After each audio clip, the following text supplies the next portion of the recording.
In the background of an incredibly beautiful building, two figures are seen wearing kimonos and preparing for battle. A man in a purple kimono with a katana in his hand confidently asserted that no one in this place was capable of opposing him, and he had come here to prove that he was the best in the world. But here he's met someone as capable as the black-clad John Doe, and he doesn't regret being involved at all. The man in the purple kimono made a sharp lunge towards his opponent, hoping to strike first. Boldly and confidently, the man in the purple kimono orders his opponent to become rust on his sword, but the unknown man in black just seconds later delivers one clear punch that sends him into a knockout. Claiming that there was very little difference between them, he decided to leave his opponent lying behind him. But he couldn't leave quietly. He turned his head back and noticed that the body of the defeated man was suddenly gone. Suddenly, the announcer excitedly announces into the microphone that the winner took no damage for the fight and retains his title without injury, adding that the participant of the final duel between the spectators arranged by Planet Man is a genius player student from Black Skull High School. In the early 2000s, there was a huge upheaval in the real world due to the emergence of a virtual reality world called intersectionality. Intersection has a diverse content of the world concept. It represented all kinds of spheres and brought about changes in the present reality. Among the many worlds that intersected was the massive multiplayer role-playing game world of Heroes of Time. This storytelling about the heroes called players appeared in the world of Danger. People can personally experience this great fantasy world with the ability to raid a boss, to storm a fortress, to compete in a contest, and a host of other exciting content. This multifaceted world has reached a point where people from all over the world have begun to marvel at it. Heroes of Time is admired by all gamers and dreams of becoming better pro gamers. At the same moment, in the school building, students were vigorously discussing the new airing of Planet Man. One of them asked his interlocutor Lee Hyunjun if he only had the finale left, while the cocky guy asked Hyunjun if he would take Planet Man's autograph for him. They also wondered what they could do to play so well, to which Hyunjun replied with indifference that it wasn't enough to just dodge enemy attacks and hit with their own. Hyunjun is the same Black Skull who made it to the finals of the competition between viewers of the popular streamer Planet Man. He not only has excellent skills in the game, but also excellent intelligence in reality, and even omnipotence in sports. Hyunjun was born into a wealthy family and had good looks. He thought he was perfect. The guys continued to discuss Hyunjun's progress and were also surprised that his level of synchronization with the special program was 200%, which was almost professional level. The level of synchronization 100% conveys a sense of reality. In addition, it is said that if this value is high, you can experience extrasensory perception. The cocky guy noted that Hyunjun was very fast in the arena, and said that he thought it was right to say whoever was predestined would get everything. He also added that this world is very unfair because there are those who will not achieve anything no matter how hard they try. Saying all this, he sat and looked at the back of his interlocutor, whom he later called a loser. He took the loser by the head and told him to keep his balance because if he fell, something bad could happen. One of them said he was crazy for doing it in their classroom, but the defiant boy only pointed out that his mum was the head of the PTA and he would not get anything for it. And at the moment of the guy's further insults, Hyunjun's leg swung, and a second later that same foot kicked the humiliated guy on top of the defiant guy still sitting on top of him. With a rumble and scream, they both collapsed to the floor, creating a great noise. Although the culprit turned out to be a completely different person, the impertinent fellow brought all the accusations down on him. He also added that now he was going to have a hard time, and drops of cold sweat broke out on the poor man's face. And Hyunjun chuckled at him, only noting how sad the life of a loser is. The poor man's glasses lay beside him on the floor. He was already covered in sweat, expecting the worst. This world is strictly subject to the laws of natural selection. The strong always have a special right to humiliate the weak they are, because they don't even have any means of resistance. Even though the world is evolving and there are more opportunities for entertainment, nothing beats the most fun. Looking down haughtily at the defeated man's despairing face, Hyunjun's opponent in the finals will be a player who can easily change his profession to match his opponent. Hyunjun immediately realized that his opponent would also choose a juggernaut capable of exchanging powerful attacks as an assassin. Realizing that the battle would not be easy, he launched Crossing. The crowd shouted enthusiastically, anticipating the long-awaited fight, which promised to be intense. Planet Man excitedly announced that the finals would soon begin with the two most capable players qualifying. The rules of the competition are similar to Heroes of Time level equipment, and characteristics are equalized, differ only professions and abilities, and the main thing in battle tactics and physical strength. Then, under the announcer's announcements, Black Skull enters the arena in his legendary black outfit. He is a specialist assassin who can boast of his past fights without any injuries. Black Skull defeats opponents using the strongest blows, assassin speed, and the ability to deftly dodge. Planet Man notes that in real life the Black Skull is just a middle school student, but he is confident that in the future he'll become a truly intimidating gamer. Pointing to the second gate, the host announces the next finalist. In the arena, confidently enters Ark, famous for the fact that freely uses a variety of professions and easily make a disadvantageous approach to the opponent. The question on everyone's mind is what profession he chose against the Black Skull assassin. By his attire, it is immediately clear to everyone that his chosen profession is that of a magician. Against the assassin that was Black Skull, the mage was the weakest class. Planet Man immediately asked Ark if that was his strategy, but he immediately said it wasn't. With arrogance in his voice, he said that he thought an assassin of that level could be defeated even by a mage. The host noted Ark's provocation and asked him if he really thought he could easily take down the Black Skull. During what was the countdown to the start of the fight, Ark told Black Skull that he too was still in high school. But is not Black Skull too much in the syndrome of an 8th grader? Because the skull mask that was worn on his face seemed too childish whether this was his concept. And as soon as the start sounded, the balls of magical power rushed towards the Black Skull, sparkling with bright flashes. Ark continues to fire magic, and the Black Skull rapidly pursues him, while the host notes that the fight began with the usual pattern for a fight between a mage and an assassin. The assassin is puzzled. He can't figure out if the mage really thinks he can win just by shooting magic at him. Black Skull continues to deftly dodge his opponent's attacks at an incredibly fast speed, while the announcer commented on what was happening. Ark's confidence was slowly fading as the assassin dodged his attacks, and the fact that he had chosen the mage class for the battle could have been a fatal mistake. Ark instantly decides to stop and gets into a threatening stance in front of his opponent, thus getting closer to him. With madness in his eyes, Black Skull comes to the conclusion that with this maneuver his opponent is just trying to attract the attention of the audience. With an impressive leap, he swings at Ark to use his ability and strike him from behind, wanting to make him regret the decision to enter this fight. But Ark only grinned in response, his face spreading into an evil grin. He said with the same grin that he didn't think his opponent would fall for his trick so easily. Directing a beam of bright magic towards his opponent, he says that you can't play with the Aujin. And then the realization came to Black Skull that the decrease in distance had been planned, and he was trapped. With a violent rumble, however, the assassin falls to his knees already without strength. However, his opponent is full of strength and only wonders if the Black Skull didn't think about the fact that he knows all abilities and including assassins, and now his status without injury is destroyed. But at this point he seems to have to worry if an assassin loses to a weak mage. Black Skull jumps to his feet and notes that Ark is too much of a big deal for a weakling like him, because he can't beat him with one attack like that. In spite of his injury, he dissolves into the blink of an eye and disappears into the arena, leaving Ark standing alone in the middle of the battlefield in bewilderment. Applying a critical ability, namely a surprise attack from the darkness, Black Skull finds himself at his opponent's back with only one thought to win this fight, but he in turn only scoffs and doubts the honesty of the assassin's technique. Ark condensed a mass of energy over his hand and said he had also saved one ability for this moment. The host realizes in incredible suspense that this is once again explosive magic that is quite slow. Even though Ark is at a disadvantage, the decisive moment will be the first attack made. Black Skull's face was already showing veins of anger, and he couldn't believe that someone could be above a talent like him. By increasing the synchronization, he slowed down time almost to a standstill. This caused Black Skull to deliver a devastating blow to his opponent's leg. His hair was tousled from the speed at which he was moving, and his eyes glittered with anger. However, as he approaches, Ark's hand blocks Black Skull's path. The look of horror on his face, he certainly didn't expect Ark to be able to fight back. Condensing over his palm, the club of magic Ark holds that indeed sometimes it seems that when crossing it, time has stopped, and sometimes that you're capable of anything. With a mad grin on his face, he pronounces how sad the life of a loser is. Black Skull can hardly believe what he just heard. Still standing in a daze, Black Skull finds himself under a powerful flow of magic. At the same moment the game closes and Black Skull finds himself in reality. With incredible anger, he realizes that he seems to have failed. Immediately he rips the helmet off his head and tosses it away.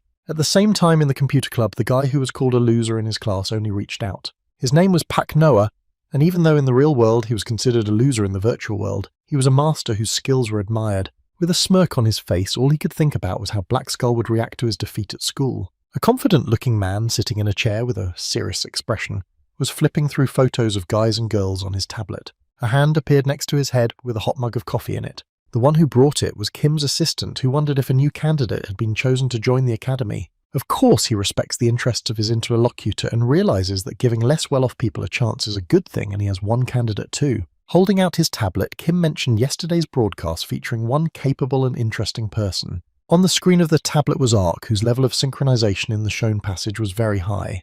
The man in the glasses was shocked. He suggested that perhaps an illegal program had tapped into the crossing. Asking Kim's assistant if there were any unfinished plans on his schedule, the man's gaze fell on his helmet. He was set to connect to the game to see if this level of synchronization could actually exist. Meanwhile, at school, Pak Noah was once again enduring the bullying of his classmates. He was kicked near garbage cans where the oppressive atmosphere merged with the stench to create a sense of hopelessness. The man who beat up Pak Noah was none other than Hyunjun, who had lost to him the day before. The classmates standing in the back were discussing that Pak Noah had intentionally stripped Hyunjun of the title without injury, and mentioned that he was also a middle school student so that he could have a chance to get into the academy. Hyunjun kept going over the words he had said in his head. He realized that after his defeat, Ark that is, Pak Noah had just repeated his words expressing the thought of how sad the life of a loser was. His thoughts were interrupted by the words of a trembling Pak Noah, who said he didn't know what had happened and apologized. The expression on Hyunjun's face immediately changed from anger to consternation and shock. Assuming that Ark was not actually Pak Noah, he and his classmates move away, leaving a lying on the floor Pak Noah looking exhausted behind him. As soon as their footsteps fell silent, Pak Noah burst into laughter with a smile on his face. After all, he understood more than anyone how much Hyunjun was infuriated by his defeat. Despite the fact that in real life, Pak Noah has been bullied by Hyunjun and his company since he entered school, he has been striving to build up his skills in the game so that he can at least defeat the bully there. And while he felt better in the game, his school life remained just as disgusting. Thinking over everything that had happened earlier, Pak Noah's thoughts were interrupted by the teacher. He stood up from his desk with a haggard look, and it was immediately obvious that something had happened.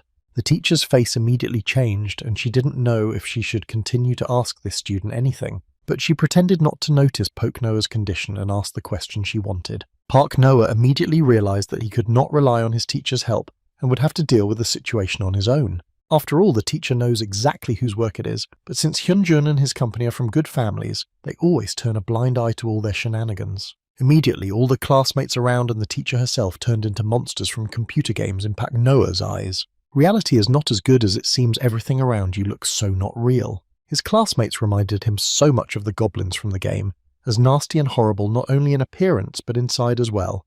To relieve the stress of arriving home, he immediately plugged in Crossing and went into Heroes of Time with the goal of destroying as many enemies as possible. Enjoying this moment, he defeated all the monsters in his way with full concentration, and he was instantly relieved he had forgotten the problems of real life, albeit temporarily. Once again, Pak Noah is convinced that the virtual world is his element, and here he really feels like himself. In Heroes of Time, there are 3 classes, Tank, Fighter and Support. Choosing a profession take into account that the class cannot be pumped with the increase of level, so it is important to make the right choice. At one time, Ark gave his class preference to a class such as the Fighter. His skill and knowledge of the mechanics of the class allowed Pak Noah to defeat many opponents. Crossing became an outlet for many, and one of the reasons it became known as another world was the money from the various worlds within it.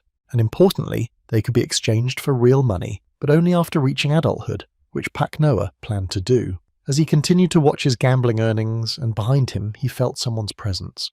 Pak Noah sensed something wrong and decided to look around to check. He was about to turn around when a spear flew near his head, almost hitting him. The unknown man was chagrined by his failure and only snorted after his attempted strike. But it seemed he had not come alone, for a voice from the other side expressed surprise that Pak Noah had managed to dodge. There were a lot of them, and they all had guns, so it looks like they came to Pak Noah's place. He was puzzled, for Ark did not know who they were, much less why they were attacking so suddenly. In answer to his question, one of the strangers asserted that they had come for Pak Noah's gold. From the chatter coming from the crowd, Pak Noah assumed that his opponents were zombies. These are the players who are hired by others for a fee, and there are even rumours of zombies in real life being debtors or in jail at all. The red eyes of one of the strangers indicated that he was an assassin. While watching this, Pak Noah remembered that killing each other among the players had become more frequent lately, but he threatened his opponents without letting on. In response, they continued to sarcasm and provoke Pak Noah, who was already on edge. And while they were saying it was easier for Ark to just give up, he was considering their tactic. Realizing that if he tried to resist them, he would be at a disadvantage, he decided to flee. A second later, however, he is stopped by a figure flying straight in his direction. But he manages to fend off the attack with his blades, deftly blocking the blow and preventing it from hitting him in the back. Then he went on the attack, throwing his opponent aside. Not noticing another attack from the next opponent, he fails to defend himself against it and misses a single blow that landed on his shoulder. At this point, the crowd is cheering. They are happy to have done some damage and are determined to finish what they started. Ark doesn't give up and decides it's more profitable to become an assassin losing a lot or surrender and get a small percentage of the defeat penalty. And at that moment, glittering spears rush towards him, aimed with terrifying accuracy. However, by immediately orienting himself, he instantly parries all attack. The whole crowd was confused. They thought that Ark was weakened and would no longer be able to fight the former pressure. All that drives him is this idea that he must be strong and not back down, at least in virtual reality. He is confident in his abilities because against him is only a pathetic bunch of zombies. Ark is furious. He intends to make them regret messing with him. For here he is not weak, Ark intends to demonstrate his strength and accuracy. Swiftly moving towards the opponents with blade in hand, he suddenly appears in front of them, depriving them of the opportunity to prepare a defense and completely throwing them off balance. Resolute rushes forward, attempting to strike one of them. But the second his hands start to shake, Ark doesn't understand why he couldn't make it. Ark's thoughts are interrupted by the voice of his opponent, who couldn't imagine that Ark would fall for it and believe he was a zombie like everyone else. The guy with the armband went on about how sorry he was, but now Ark had become an assassin and what to do about it. Meanwhile, in the bright moonlight, a black crow was flying swiftly and landed smoothly on the arm in heavy metal armor, the hand of a blonde-haired man standing on the edge of a cliff in the heart of the forest. Immediately, a bright projection turned on from the crow's eye and into the air. Looking at her, the masked man with teeth and tusks mumbled thoughtfully. With the words found on the projection showed a picture of Ark, whose face was distorted with a strange expression. Parallel to that, Ark was still standing in front of the masked guy. The tension was still palpable. Full of anger, Ark couldn't figure out what was wrong with his opponent. But what Ark realized without a second thought was that the masked guy was clearly not weak. The guy with the armband noticed that Ark had done well with the crowd, but now he had even more work for him, and with those words he rushed towards Ark. Counting on the fact that Ark's bag was overflowing with items, the guy with the armband was determined to defeat him. Ark watched the guy's every move, warily analyzing his actions carefully. He bounces sharply to the side, hoping to avoid the attack and buy time. Ark's face contorted in pain as the masked man managed to reach his neck and strike. The masked guy grinned mockingly, unable to understand where all of Ark's determination had gone. Pak Noah realized that his reaction was not fast enough compared to his opponent's attacks. Even though he could see them, his body still did not keep up. But he does not despair, because he knows that it is possible to surpass the opponent even with a basic specification. Suddenly all of his attention turns to the broken blade flying off the sword to the side. The masked man slyly remarks that although Ark's level is not high, his physics are good. He also assumes that Ark is a schoolboy. Continuing to provoke Ark and calling him baby, the masked man urges him to go do his homework, which makes Ark genuinely furious. A sudden bright flash blinds them both, causing them to lose their bearings. Once they both come to their senses, notice how the tall-looking man impedes the blade of the guy with the blindfold. Gritting his teeth, the guy with the bandage immediately wondered who the man was who had suddenly interfered in their fight with Ark. In response, he only apologizes for interfering and says he has business with Ark too. Without hesitation, he mentions aloud the recent competition Ark was in. The interested man asks if Ark used illegal programs, to which Ark bewilderedly repeats his words and denies any involvement. And the masked guy paralleling their conversation is indignant and still can't understand how an unknown man dared to interfere in their showdown. A sharp flash of light silences him for a moment. They were both blinded for a second. It made the masked guy shake with surprise and fear. A second later, the masked man's blade was at his throat and his gaze was directed towards Ark, and he assumed Ark could raise his synchronization level to 400%. Even if that was really true, Ark couldn't believe the man's words. He didn't believe he was able to increase the level of synchronization that much. Recalling the moment from the broadcast, the masked man actually confirmed that Ark's synchronization level at the time of the last attack had exceeded that value. Still in the same position, he claimed that such a number had never been recorded and that Ark really hadn't used a program to artificially increase the level. In response, Ark only said that changing the synchronization level was a fee, so he had never done it. The man couldn't believe his words. You could see by the look on Ark's face that he was puzzled by the man's statements. At the same instant, a talking chest appears behind Ark with a bright glow. It was an NPC in charge of running the World of Time heroes named Mimic, who claimed that there was a suspected illegal software in the area. Ark assumed that the NPS was talking to him, and more questions popped into his head as he saw him for the first time. The NPS immediately asked Ark to repeat the suspicious action, to which Ark shouted that he didn't know anything about suspicious actions and suggested Mimic to punish the culprit by pointing at the masked guy. With a disgruntled look on his face, Mimic demanded that Ark comply, warning that if he refused, his crossing profile would be permanently blocked for using illegal programs. Ark was outraged by Mimic's last words, because he said it despite the fact that Ark had already made it clear that he had never used illegal programs. The masked man claims that if Ark didn't do it, it's pretty simple. Extending his hand towards Ark, asking to be proven right, the man puts his sword directly into Ark's hands, showing that he will have to prove it in battle. Without missing an opportunity, the guy with the armband wryly says that he wondered why low-level Ark was holding up so well. Isn't he a cheater? Turning to the masked man with the same ridiculous tone, he asks if he and Ark will now be in the way, to which the masked man simply agrees. And the guy with the armband says he's going to take care of this cheater, shouting that now all items belonging to Ark would now become his bandage guy. Quickly headed towards Ark. Reflecting the enemy's attacks, the already shocked Panoa tried to pull himself together. In his head, he just kept repeating that he never measured his level of synchronization and just lived thinking it was a little better than the rest of the players. Remembering that Hyunjun's synchronization was around 200%, Ark realized in shock that his synchronization was twice that of Black Skull. And since there hasn't been a player with a synchronization rate over 400% so far, that means only one thing. Ark is number one in the world, and while the bandage guy's face was full of anger, Ark's face lit up with joy. He had just realized that he was indeed special. Focusing on how he felt, Panoa was determined to repeat his former success. He remembered that his body couldn't keep up with his opponent's movements. In his thoughts, there was a desire to increase his sensitivity to the maximum to be able to read the movements of his opponent's joints necessary to strike. And after a skill, Ark actually starts to feel something. That's when their battle begins, with the bandage guy attempting a shoulder strike on Ark. Meanwhile, Mimic is watching Ark's synchronization level with shock on his face. Park Noah doesn't even think of backing down and is just thinking through his next steps in his head. With a confident look, he was getting closer to the guy with the bandage with each passing second. In one confident move, Ark strikes the masked guy into the face. The masked guy's thoughts are muddled. He can't shake the feeling that Ark is just predicting his attack. It's like he can see the future, because Ark doesn't think about his next move for a second.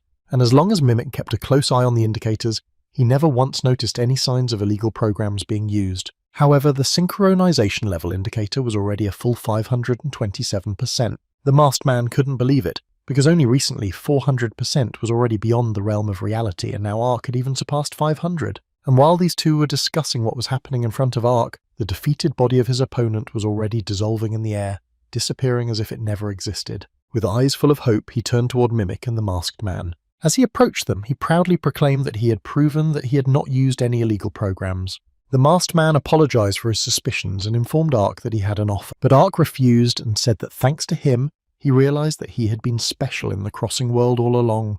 With a haughty look, he continued that he didn't think he could lose to anyone right now, and straight into the masked man's fear, he asked a question that didn't really require an answer, that he wouldn't mind if he took his expensive weapon. To which he simply laughed and noted that it was too early to deal with the killer's condition, and offered to talk afterwards. After the words were spoken, Ark froze, his face expressing utter bewilderment and confusion. But his condition was interrupted by the masked man, who was already delivering a fatal blow to Ark's body. More questions arose in his mind. Why didn't he see anything? Wasn't his synchronization level high? Ark also thought about the items that would disappear after his end, and the masked man, as if reading his mind, said that if Ark wanted the items back, he could find a player with the nickname Hidden in the Bush. Along with the development of the virtual world intersection in reality, discoveries in science and technology have also been made, especially in robotics. Robots gradually replaced humans in various fields until they displaced them from the service industry. There are also personalized robots, like a robot protector for a 10-year-old boy he named T1.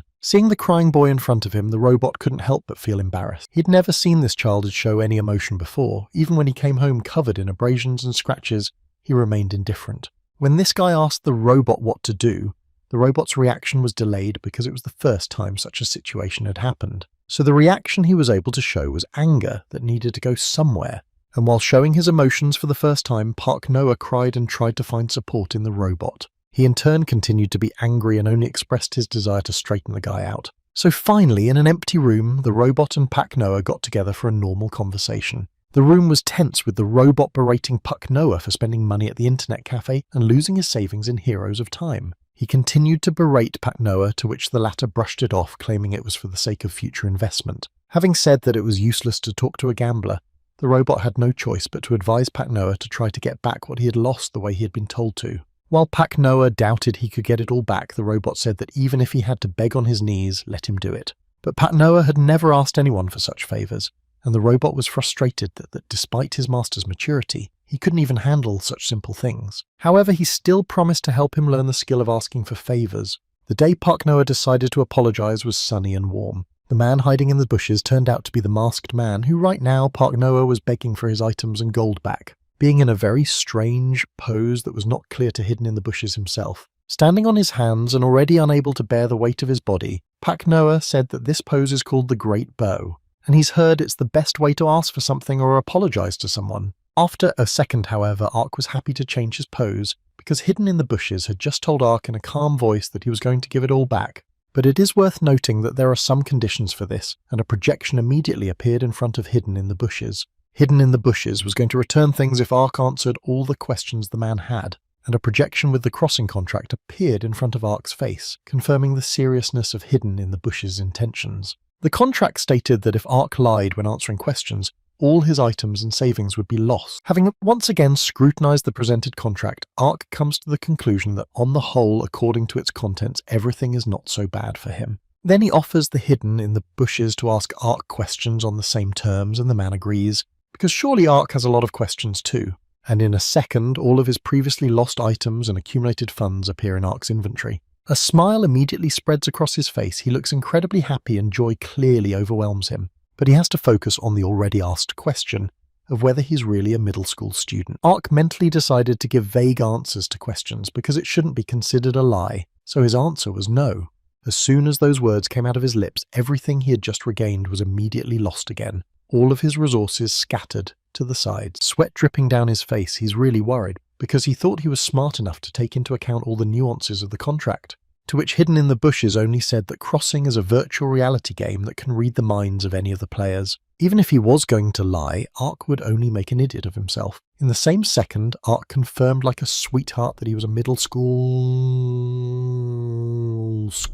student. After which, with the same malleable look, he asked if he could have his things back again. Without answering his question, Hidden in the Bushes reminded him that it was Ark's turn to ask his question. Park Noah was already looking downcast and decided to find out why he was doing this to him. In response, Hidden in the Bushes said he wanted to invite Ark to his gaming team and offered to treat it as an interview, at which point Ark's face changed. Forgetting the rules, Ark tries to ask the next question, but the Hidden in the Bushes interrupts him, asking what career the schoolboy wants to pursue. Almost dressed, Ark says he will choose the one that will give him as much money as possible and immediately asks his question. What team we're talking about? Hidden in the Bushes answers that it's a team from a league playing at the Fantastic Academy, and just seconds after his answer, Hidden in the Bushes announces his next question about whether Ark likes to play. Sensing some kind of trick from the lightness of the questions, Ark still answers that he likes it. At the same time, not even thinking to stop thinking about the Fantastic Academy, because the question that he cares so and twists in his head is whether he can get there.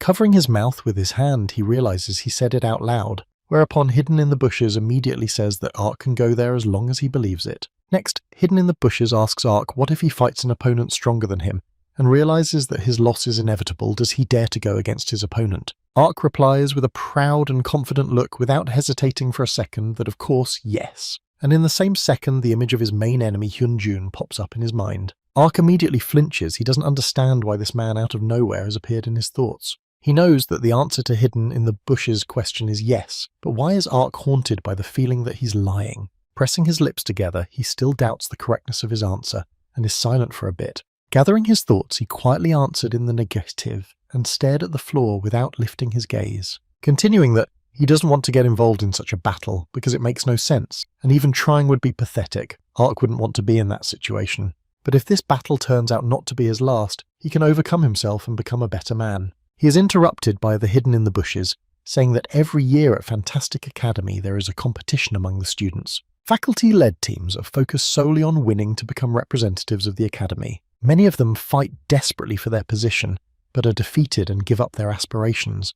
Unfortunately, only a few endure the struggle and continue to move forward. Some people's dreams come true and some don't, because this is a place where only one person can become the most valuable player. Saying these words, Hidden in the Bushes points his blade towards Ark. Putting a gleaming blade to his throat, Hidden in the Bushes asks if Ark has the courage to survive in such a place. Park Noah thought about it again, saying to himself that he didn't like to lose, and remembering how he had attacked Hyunjun in the fight and was sure he would win. But unlike the virtual world in reality, their capabilities are completely different, because for one reason only, his gang did not resist, and if you do not enter the battlefield from the beginning, you can avoid the fate of the loser. So what should Ark do if he encounters a monster he can't handle? How he should act in such a situation? The answer for Pak Noah was obvious, and he knew it from the beginning. Resolutely grabbing the blade with a trembling hand, Ark said that it was his turn to ask a question. Doesn't Hidden in the Bush need someone to be an assassin on his team? Looking into Ark's eyes, Hidden in the Bushes was silent for a moment, as if pondering whether or not to respond to this. After a little while, he does reply that he really needs this player. Hidden in the Bushes goes on to say that Ark lacks some important skills anyway, and even though he's highly synchronized, he has a lot to learn.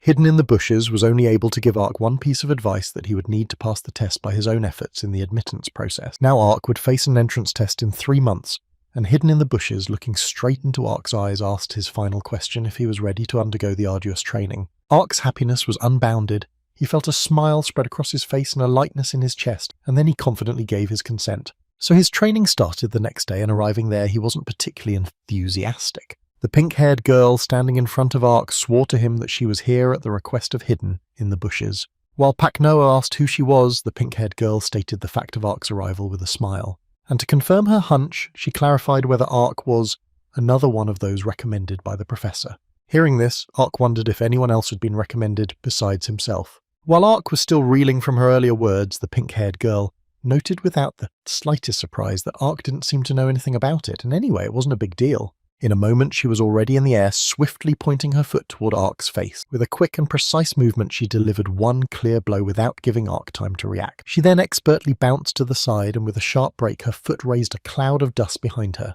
Ark was immediately angry, as he didn't expect the girl to attack him so quickly, much less so suddenly. A little indignant, Ark didn't have time to react in time to feel the blow that came straight to his face again. This was followed by another hard blow to the stomach that caused him to crouch. Ark felt a sharp pain that pierced his stomach, and for a moment he lost the ability to breathe. His chest seemed to contract.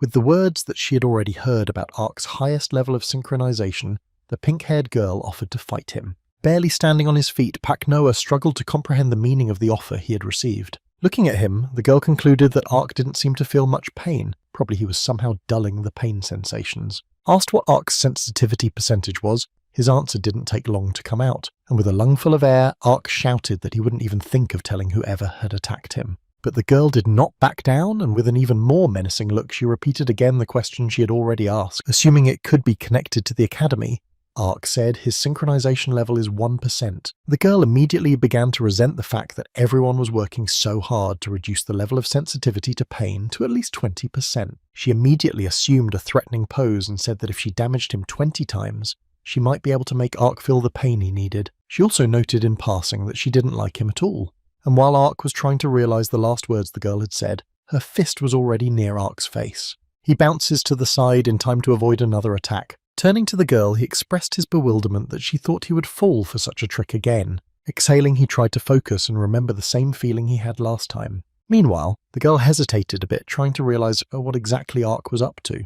And just a second later, a powerful blow from Ark flies towards her with incredible force. In parallel to these events, data and a photo of Ark were displayed on the tablet. Held by Kim's assistant, he was surprised that the professor had paid Pak Noah a 3-month subscription to the game room just because he didn't have his own virtual simulator. Asking how everything went, Kim's assistant was illuminated by the bright smile of the professor, who said with admiration that the level of synchronization of Pak Noah was incredible, but he still had much to learn in other areas. Kim's assistant suggested that it would be hard for him to rely only on the level of synchronization, because more skills are needed for success. In response, the professor said that he had asked Carrie to fight him for that purpose. Immediately, Kim's assistant got nervous because he knew that Carrie was quite good at her skills and could do a lot of damage to Pak Noah. The professor replied that there is no need to hurry, everything will show time, but Ark still has a serious training because there is no telling how strong monsters can meet ahead. And at this point he tapped into the intersection in which he was known as Hidden in the Bushes. He found himself next to Ark and Kari as Kari restrained Ark using his arms and legs. Watching what was going on, the professor wondered if the expectations he had placed on Ark were too high.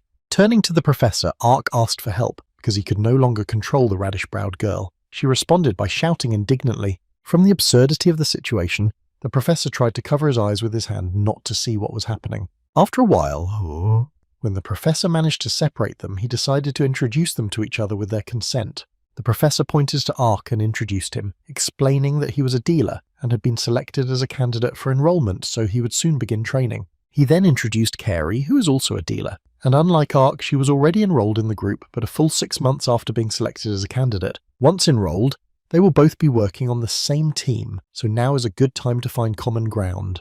Looking at Ark and Carey, the professor was already guessing how this might end. Carey stood up and said that she had already fought Ark and asked if she could start training now. But the professor, without giving an answer to her question, decided to clarify how her and Ark's duel had gone. With genuine disgust on her face, Carey said she felt as unpleasant as possible. This angered Ark because he felt that Carey was showing a lack of respect for his efforts. So Ark had a question, which he didn't hesitate to ask if everyone else was like Carey. The professor replied that he had chosen just the two of them and no one else. Ark immediately realised what expectations were placed on him, and under the flow of his thoughts he heard the professor inquiring about his impressions after the duel with the other candidate. Immediately starting to answer Ark, anxiously he shared that in his opinion to become a pro-gamer, one synchronization will not be enough. Also recalling the recent fight, he noted that Carey moved instinctively as if she had been practicing constantly and she was much stronger than her previous opponent, so he had a hard time dealing with her. And frankly speaking, after using his synchronization, he is as tired as a lemon. After this story, the professor praised Ark for he had been right on all counts. Speaking of synchronization, without realizing it, Ark was using all of it, and when he reached his limit, he temporarily burned out. In this state, it's impossible to activate synchronization to enhance senses, and that's why the professor was able to injure Ark last time. To be a good player in a virtual game, synchronization alone is not enough. You need to develop combat skills for the game and meditation for mental training. Professionals are constantly learning new things without putting them off.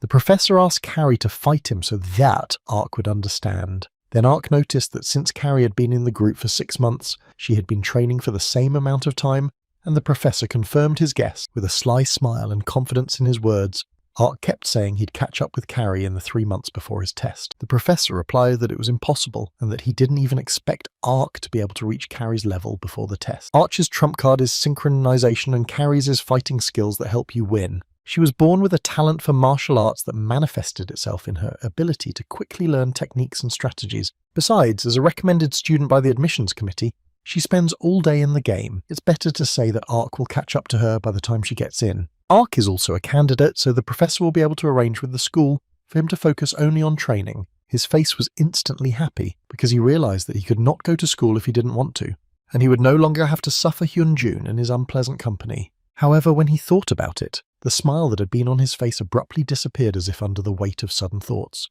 And after a second, he sadly informs the professor that he still has some work to do, so Ark thinks he should concentrate on training after he's done with his tasks. The professor replies that Ark can do as he sees fit and, if he wishes, say goodbye to his friends and the like. A little later, one sunny and clear day when the sun was brightly illuminating the schoolyard. School life seemed familiar and went on as usual. The teacher took roll call as usual. And when it was Pak Noah's turn, it was discovered that he was absent from class. Meanwhile, Hyunjun was sitting in the classroom. His face reflected boredom and he stared ahead without interest. And as the sun began to dip below the horizon and the sky turned warm colours, middle school students would pack up and head home, filling the streets with noise and bustle. And Hyunjun was no exception as he headed home down the street. He put the headphones in his ears and turned on the energetic music, immersing himself in its rhythm. At the same time, he was thinking about the fact that Pak Noah had finally surrendered his joy. On top of that, he was a loser with no special talents and rich parents. If he hadn't gotten in Hyunjun's way, he wouldn't have gotten that eternal beating from him.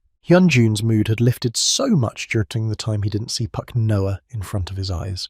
To make Hyunjun feel better, Pak Noah couldn't have left school sooner, and while he was pondering all this, Hyunjun's gaze involuntarily drifted forward. Taking off his headphones, Hyunjun looked around once more, and noticing the man standing in front of him, he wondered who it could be. In response, the guy in the red sweatshirt addressed Hyunjun by name directly and without any emotion. With that being said, isn't Hyunjun interested in finding out who this Ark is who recently dealt with him? Immediately he assumed a threatening posture. He froze in place and his hands were tense as if ready for any continuation of events. The guy went on to state with firmness and confidence in his words that perhaps he was Ark. Without delay, he offers Hyunjun a reality fight right here and now. In fact, the glasses that Pak Noah wears are not diopters and are not meant to correct vision.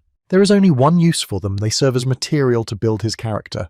Wearing glasses, he hides his real personality and portrays a cold and shy character, thus completing the creation of a character for the school. That's how he transfers all his problems and failures to Pak Noah.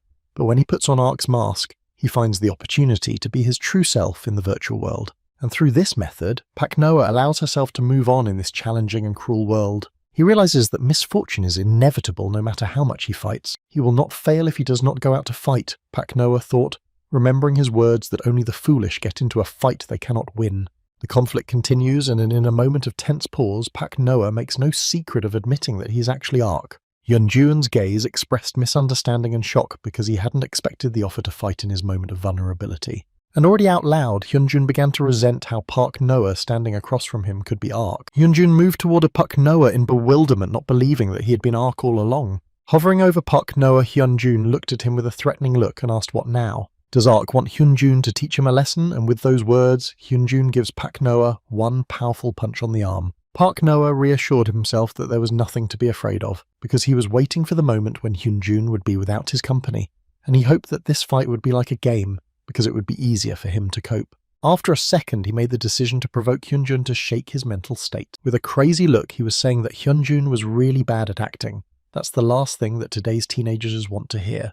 As Pak Noah expected, Hyunjun's face immediately changed. It was obvious that the ruse had worked, and Hyunjun immediately started shouting out that Pak Noah would regret the words he just said. In turn, an image of a YouTuber talking about fighting on his blog popped up in Ark's mind. According to this blogger, the first attack of an overexcited man is a right-hand punch. However, Hyunjun gives Ark a punch to the stomach in the next second. Then Pak Noah is immediately disappointed in the words of this blogger, realizing that his words are contrary to reality. Hyunjun continues to attack and can't believe that Pak Noah dares to think that if Hyunjun is alone, he can defeat him. Once again, relying on his confidence, Hyunjun throws another punch that is blocked by Pak Noah. Pak Noah's teeth gritted with anger, his patience running out, and he felt a growing rage overwhelming him.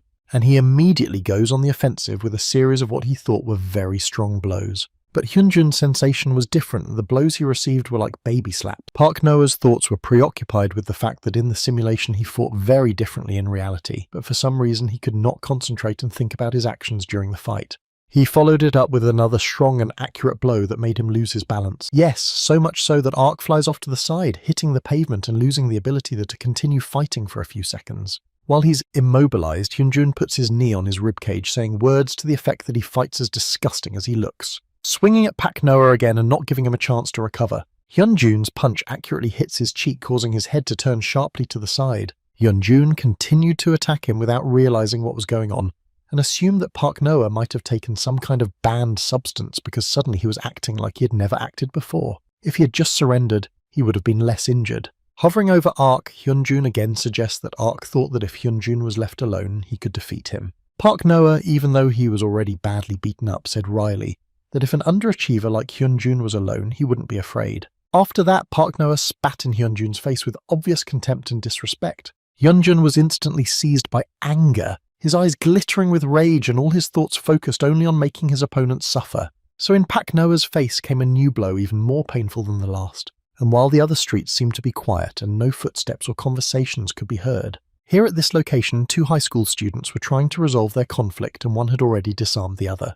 Hyunjun let Pak Noah know not to get in his face again or it could end up being much worse next time. As he left, Hyunjun glanced at Pak Noah and said that he was nothing. When it seemed like it was already over behind Hyunjun's back, Ark suddenly asked where the goofy one was going. And so with his body trembling, Pak Noah struggled to get to his feet. Scream stating that he's never been able to really hit Hyunjun yet despite trying. He immediately rushed from the spot using all the strength he had left at that moment. Hyunjun was determined and ready to put an end to this conflict once and for all, again directing his fist towards Pak Noah. However, the latter's legs are jacked up and he stumbles heavily. At this moment, when Pak Noah was already falling, Hyunjun's hand only had to smash the air in front of her, and Pak Noah's exhausted body rapidly continued to approach the ground. Of course he hoped that he could continue the duel, but because of the severe injuries, his legs were already difficult to obey. Images began to pop up in his mind, and he remembered the professor's question about whether he could fight the enemy even if he was sure of his defeat. Pak Noah couldn't believe that he wouldn't be able to answer it. Of course, this is the first time he's fought against Hyunjun with such strength. He's already done a good job, and he's really amazing because he still hasn't been defeated even after all the beatings he's received. But will it really end with Pak Noah just going up against Hyunjun? What will change after facing an opponent he can't stand up to? Could this be the answer the professor was expecting and which does correspond to the truth? Even if that's the case, Pak Noah doesn't care anymore, so right now he just wants to lie down and rest. Leaning on his leg, Ark remembers how in the game he reached out to the professor feeling that every moment could be decisive. Pak Noah subsequently encompassed the blade of the knife with his outstretched hand and asked the professor if Ark himself was not the one he needed, the one who had become the ace, and why Ark said something after which incredible expectations were placed on him. For now, because of the words Ark had said on the emotion then, it was a turning point for him. Directing his fist clearly into Hyunjun's face, Pak Noah realizes that now he can't even fall down when he wants to, and with the same determination his fist keeps coming closer and closer, until Ark finally delivers that hard, cherished blow. The recoil was so strong that Hyunjun immediately flew off to the side before he even realized what had happened, and Pak Noah continued to stand in the posture from which he had made this attack. Then his eyes widened for a second as if he realized what had just happened. Under the effects of adrenaline, he didn't immediately realize his actions and instinctively began to cover his face trying to defend himself. When he came to his senses, he saw Hyunjun's motionless body on the floor in front of him. Sweat was running down his face and he couldn't remember what had happened before. Turning to Hyunjun, Pak Noah suggested that he was faking, and if he continued to lie like that, Pak Noah would think he had won. With an equally bewildered look on his face, Pak Noah seems to have begun to realize his winning. In the next instant, his eyes immediately filled with tears of happiness. Because of the emotions that suddenly overwhelmed his whole being, he couldn't help himself and screamed, letting out all the stress and joy that had accumulated inside. It was the first time in his 15 years that Pak Noah had ever cried out. After a while, the front door of the apartment opened and Streetlight entered the room. It was Pak Noah who came home and immediately greeted the robot standing with his back to him. T1 pointed out that Pak Noah had previously said that he didn't need to go to school and that he thought he could rest at home because that's how young people recuperate, to which Pak Noah quipped that T1 had learned to grumble again from watching TV. The robot, as if not paying attention, added that you should at least rinse your hands after coming in from the street, and pointedly turned away and said that maybe someday Pak Noah would correct his habit, but immediately turned around sharply towards Pak Noah with the most alarmed look possible. He shouted and asked what happened to Pak Noah's face. T1 asked how you have to fall down the stairs to make your face like that. Pak Noah replied not to worry too much, and despite the robot's worries, he began to laugh heartily. For despite his injuries, he had also retaliated by pounding that very staircase. Meanwhile, in the world of Heroes of Time, in a beautiful-looking inn in a certain village, sitting in the bushes without a mask expressed his surprise as the opponent sitting across from him finished his task faster than he thought. Speaking of which, he thought it would take about a week. He watched Ark's satisfied face in front of him as he excitedly said that the sooner he started training, the better. And when the professor asked if Ark had said goodbye to his friends, he said that of course he had done everything perfectly. To begin with, then, the professor decided to proceed with a story about the test for admission to the Academy on recommendation, which is Ark's goal. The Fantastic Academy has 10 professors who control the game teams. In the process, competitions are held to recruit from 5 to several dozen participants to each team. Competitions were held continuously, but the lack of restrictions on the number of players and teams led to some participants being excluded, which created teams with a lack of players, and the Academy developed countermeasures. And those countermeasures are exactly what people like Ark are doing by recommendation. The other professors look for talented people from the outside of job Biden, which in turn the Academy allows them to recommend 2 people each year, and the recommendation test checks their abilities and is conducted in order to exclude unfair admissions.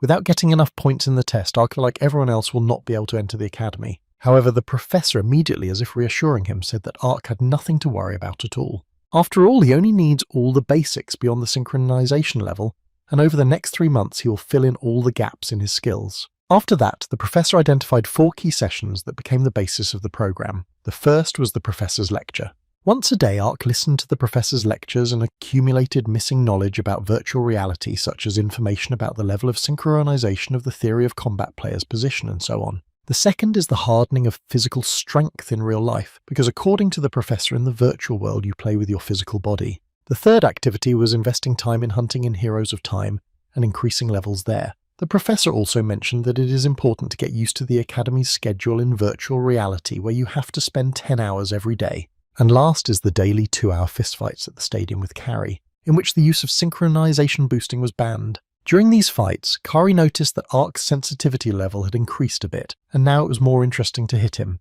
This sent Ark into a storm of anger and rage that he could barely contain, because Ark was sure that in this period of time he would not be able to defeat her, since his current state left much to be desired. Because in order to fight someone like Kari, Ark also needed some other weapon besides his level of synchronization.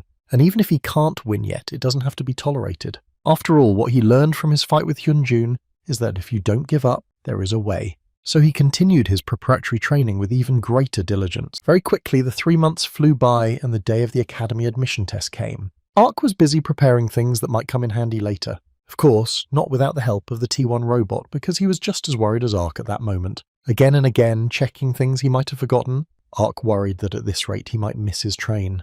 Running out of the apartment, T1 wished Ark good luck, and not to be confused at an inopportune moment, whereupon the robot was left in the apartment all alone without any company. With the full realization of this, his expression changed. Come to think of it, it's been 5 years since T1 lived here. Over time, the kid T1 watched grow up had a dream of becoming a pro gamer, and despite the fact that after the disappearance of his parents, this child did nothing but cry as time went on, he pulled himself together. T1 had been supporting him all along, so this day was no exception, and looking at the pictures of Pak Noah's missing parents, he mentally asked for their support. Meanwhile, Pak Noah had already arrived at the train station ready for the onward journey. Barely had time to run into Puck's wagon, Noah was panting heavily. Slightly nervously, he whispered that he barely had time to zaze himself. Immediately, Ark began to look at the carriage while a loudspeaker announced that this train was a top-class transport that would go from his city to the city of destination without stopping. After a certain amount of time, Ark became visibly nervous. To his train of thought, the train set off, starting its journey. He picked up speed quickly while tension built up inside Ark. Not considering the fact that there was a big task ahead, Ark's thoughts were also on the fact that he was travelling for the first time to a destination city that probably looked more like a city than the place he lived in. The professor even bought Ark such an expensive ticket. Pak Noah wondered what the professor would do if he failed the test. Immediately he banishes the bad thoughts and tells himself that he can handle everything because he has trained and prepared so well for this moment. However, he still hadn't beaten Carrie once. It pained him greatly. A bright glow suddenly distracted Pak Noah from his obsessive thoughts. His face lit up with the soft light of the setting sun, creating warmth and calmness in his heart. He continued to look at the scenery that opened up as the train moved. Pak Noah was overflowing with admiration and sincere joy. His face was glowing with happiness. For now, he felt he was really going there to the academy. Upon arrival in the city, the sunset remained just as bright, filling the sky with rich hues. As he exited the carriage, Pak Noah was called out by someone, and with a puzzled look he tried to find the person whose voice had come from the crowd. It was a long-haired man with glasses who beckoned Ark to come over to him. The man said hello to him and asked if he was Pak Noah. Realizing it was him, the man introduced himself as the guide sent by Professor Hidden in the bushes and asked to be called Assistant Kim. Taking a closer look at his opponent, Ark noticed that Kim's assistant was very active and looked quite friendly, whereupon his new acquaintance welcomed him to the town of A. Subsequently, they and Ark made their way to the academy-provided hotel where Kim's assistant guided Pak Noah to a special room for the student on the recommendation of the distant visitor. Pak Noah was delighted and couldn't believe that he could receive such treatment. Kim's assistant also said that Pak Noah could also use all the services of the hotel unlimitedly. He added that Ark was even more naive in real life than he had been in Crossroads, and he was very pleased to see him. However, Ark couldn't understand if he had already seen him in Crossroads with Assistant Kim. To which Kim's assistant struck an intriguing pose and said that he was actually the one who recommended Pak Noah to the professor, whereupon he confessed that he is none other than popular streamer Planet Man in the Crossing. Ark looked toward Kim's assistant with eyes full of bewilderment. After that, Ark discreetly thanked Planet Man for the recommendation. Planet Man's mind was filled with emotions and he didn't understand why Ark reacted so coldly. The answer was simple. Ark was only thinking about the battle with Hyunjin and didn't follow the broadcast at all. Pak Noah then asked the assistant professor if there was a place in this hotel from where he could enter the crossing. Despite Pak Noah's zeal, virtual reality was forbidden here, and the professor also said that everyone should have a good rest today by staying in their rooms. Just then, Kim's assistant added that he actually had to go on a date right now, and suggested that Ark pretend like they knew nothing about each other's actions on the condition that Ark tell the professor about the good observation on his part. Ark became incredibly happy and shouted that he would definitely subscribe to Planet Man. In response, Planet Man was surprised to hear that Ark had not yet been signed. So taking advantage of the situation, Pak Noah headed to the game room after removing Kim's assistant from the room. With eagerness and unwillingness to endure, he thought about whether he could finally see it. You can't go all the way to the city and not go there. It is said that the Mirror world was created as an exact replica of the city, reflecting all its features and details. This is a local world that can only be accessed from City A. All the changes and constructions of City A are displayed in it in real time, and the use of avatars allows you to act faster than in reality, which gives a sense of superhero powers. It's also one of the most popular tourist destinations, and at this time, Ark was already launching Crossing, specifically Mirror World. A second later, he found himself in a mirror world. However, his surroundings remained unchanged. which made it completely feel like Ark was using an avatar in real life. Without wasting precious time, Ark immediately ran out of the building he was in. This world was full of bright colours, and the people in it created an atmosphere of liveliness and energy. The place was bustling with virtual life as the chefs took orders. People passing by on the streets were looking for partners for mini-games. This world radiated freedom and diversity, attracting everyone with its unique character. Ark's delight was unparalleled, and he was finally in his cherished mirror world right now. He dared to assume that the bulk of the inhabitants of City A spent most of their time here.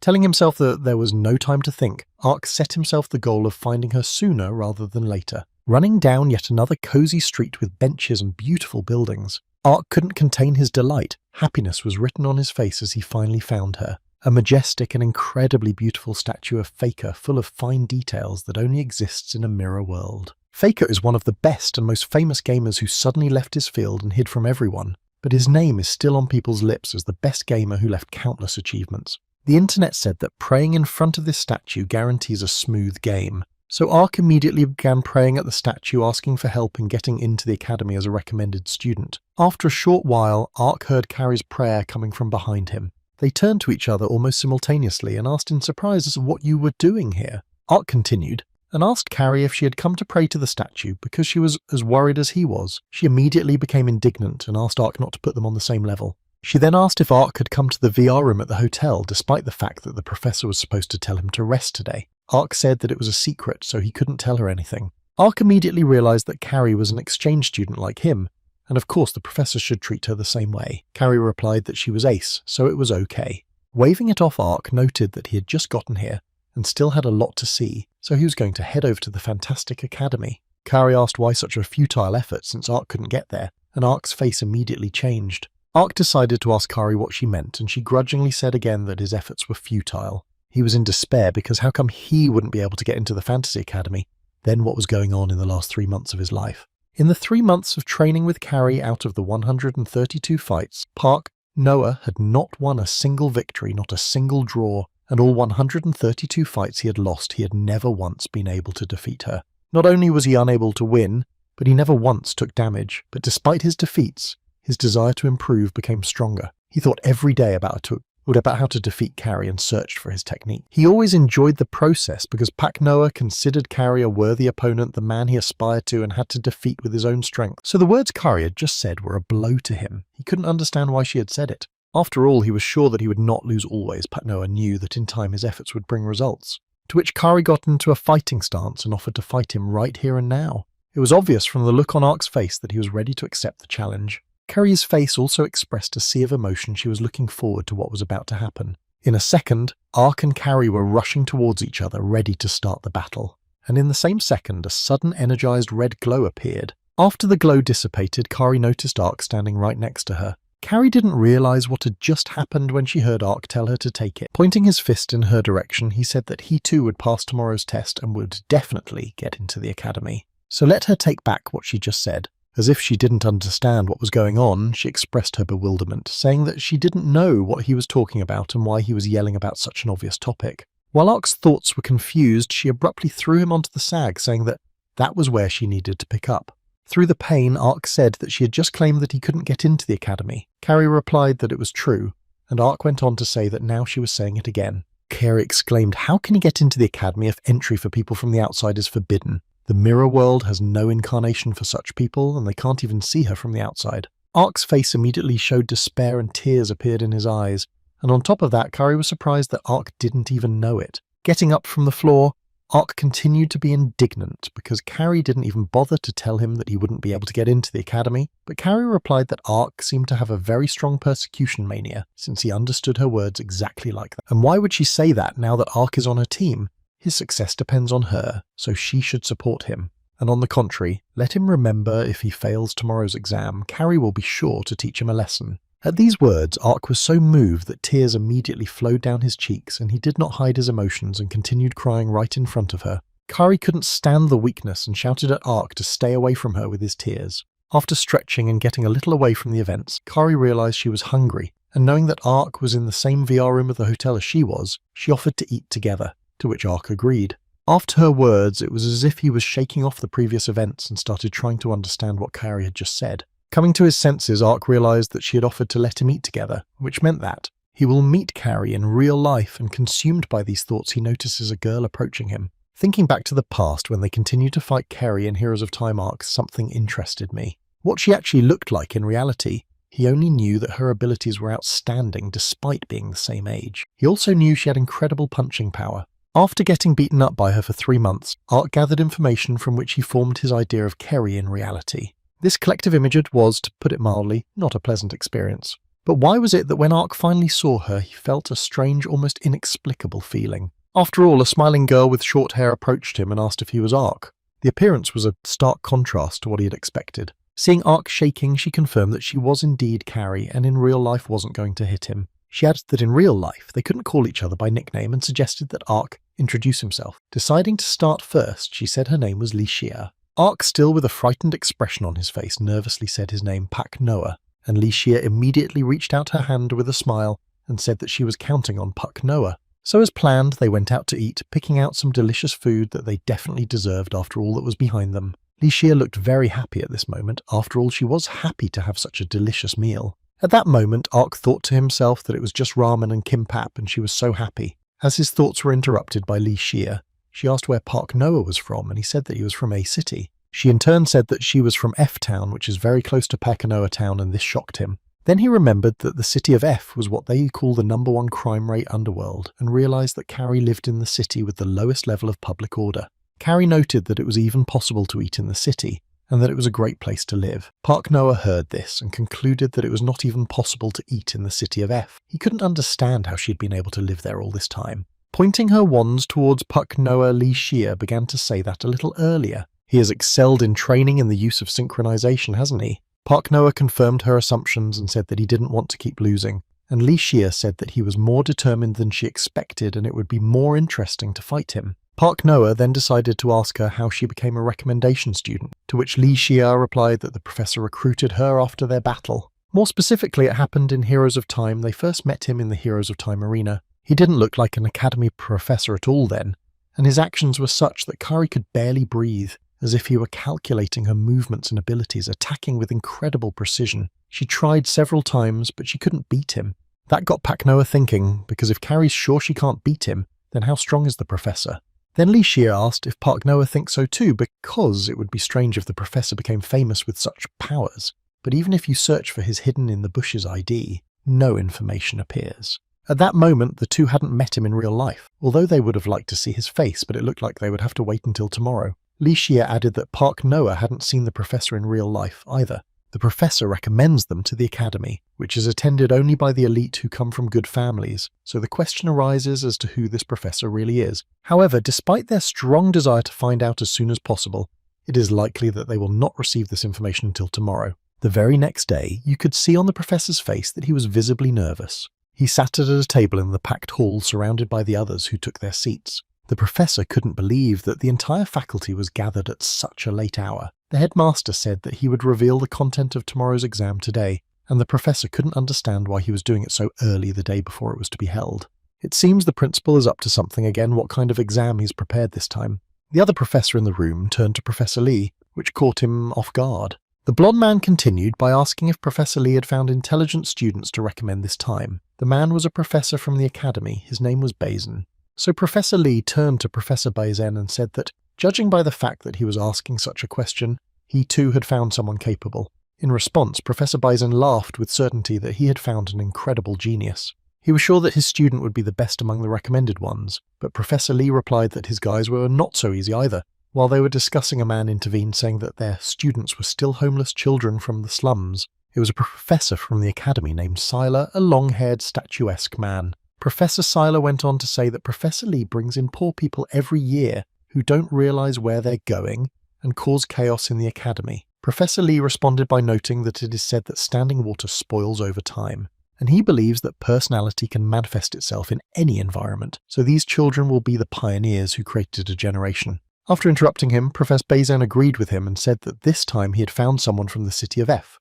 These words did not make any impression on Professor Sealer. He only thought about how a man with no experience and an unclear past could become a professor and now ruin the whole academy. How did the headmaster find him in the first place? Their thoughts and conversations were interrupted by the sound of the door opening as they entered. A long-haired man with his hair tied back in a ponytail who said with affirmation that everyone was all in. This mature man was the director, who seemed quite friendly and later apologized for his lateness. He also thanked everyone for adjusting to the pace of an old man like him because he had an interesting idea. In response, Professor Seiler began to flatter the director by saying how hard he was trying, and the principal began to reveal the contents of the exam with full confidence that everyone in the room would enjoy it. In test mode, we'll launch the game Battle Royale, where recommended students will start with basic equipment, will collect items and abilities to fight among themselves, and the winner of all participants will be the final winner. The bald man immediately asked if this meant that the game would only be played by one person. The director replied that he would not create a game with such a balance and explained that participants would earn points on survivability, KDA and game content. There is also something that the professors will have to do for this test because they should have prepared the training videos that the principal asked them for in advance. And now, based on these videos and student recommendation portfolios, they are going to rank these 20 people. D rank 7 people, C 5 people, C 4 people, A 3 people. And continuing with an already more insidious look, the director said that there would be one S-ranked person. The only person selected by the S rank will get a special benefit in this exam. Continuing on, the headmaster asked if everyone was curious how the students would react to the ranks given to them by the academy. Then Professor Lee only confirmed that the headmaster was an unpredictable person. And speaking of the fact that the time was already late, the director with a smile on his face suggested to start sooner rather than later. Meanwhile, it had gotten quite dark in the city, and while the full moon was in the sky, it illuminated the night city. Pak Noah arrived at his room and lay on the bed thinking about the recent events. He couldn't understand where Carrie had come from to be so friendly. He also hoped she hadn't noticed his lack of experience with people in real life, except for the Tiwa Wood. With thoughts of whether or not she was at all worried before tomorrow, Pak Noah stared out the window. Tomorrow is the entrance exam for recommended students to enter the academy. If Pak Noah flies out, the past 3 months will be useless. Just thinking about it. Pak Noah was immediately covered in cold sweat and his entire body shuddered. At this time in the hall, the director kept talking about the fact that they had divided all the participants into CD through S ranks, and by unanimous decision of the faculty, they give this student an S rank. With a smile, he asked those seated in front if anyone had any objections. At this time, Professor Lee was pondering the fact that there were real monsters with absurdly high levels in the exam this time, so he hopes his students are successful in their endeavour. Professor Lee thought about it while looking at Pak Noah's portfolio that was right in front of his face. The next morning, the corridor leading to the personalised game rooms for each participant was empty, and in one such room was a sleepy and nervous Pak Noah, who was already sitting in a chair and was delighted that he had indeed come to Fantastic Academy. And holding the book in his hands, he thought that on his arrival he was immediately escorted to this place, however. After being told to read this book before the exam, a full hour had passed. Yesterday, Pak Noah couldn't sleep because of the excitement and didn't meet with the professor, although he hoped that he would give him some tips on how to relieve the tension. Once again, Pak Noah began to be plagued by thoughts that he might just fail, and that's it. Slapping himself in the face with his fist, he tried to bring himself to his senses. After all, he had decided yesterday that passing the exam was good, but this particular one was of much greater importance. Remembering all the past 132 fights with Carrie and their outcomes, Pak Noah was determined to get the best score in this exam, and by all means, he would take first place. Turning to Carrie, he said he could use the synchronization level, and would fight as hard as he could, but his words were interrupted by an announcement on the loudspeaker reminding the students of the academy to be careful. As the exam was about to begin, and the students were asked to enter the crossing world inside the academy, Ark immediately felt a rising tension as he realized that everything was beginning. Then his gaze settled on the helmet lying next to him. After all, Ark does not intend to lose. He can win and please not only himself, but also those who counted on him. Opening his eyes after putting on his helmet, his gaze reflected light and silhouettes of many human figures appeared in front of him. The hall he found himself in was huge and filled with people. It was the royal palace, majestic and beautiful. It seemed to be the place where the exam was to be held. The people waiting for him to start surrounded Ark and looked very different. Some were differentiated by eye colour, some by height, some by hairstyle. One way or another, they were all united by the fact that everyone here had come here by recommendation. And while Ark was familiarising himself with his surroundings, Kari came up behind him. He immediately began to think that up until now all he had done was lose to Kari, but that would end tonight. With his back turned to Kari, Ark thought about how today was going to change things dramatically. Kari's face immediately twisted in an incomprehensible expression in a way she couldn't understand. How dare Ark ignore her, and with those words she attacked him. Then their struggle was interrupted by a sharp coughing sound from directly ahead of them. It was the man sitting on the throne who announced that all 20 people were now here, and this time the disciples by recommendation were directly overflowing with energy. After introducing himself as the principal of this academy, he said his name was Jimmy Full House, and he was very pleased to meet all the recommended students. All of them have been tracked down by the professors, and here they will check if the students have the right abilities. So the director hopes everyone has read the rulebook carefully and understood its contents. Starting to explain the essence of the exam, the principal said that it was a fantasy battle royal. All the students would be able to become stronger by farming items and leveling up, and the last surviving participant would be the one who passed the exam. As it was written in the rulebook, passing the exam requires not only surviving, but also proving your skills, so of course the last participant will get the most benefit.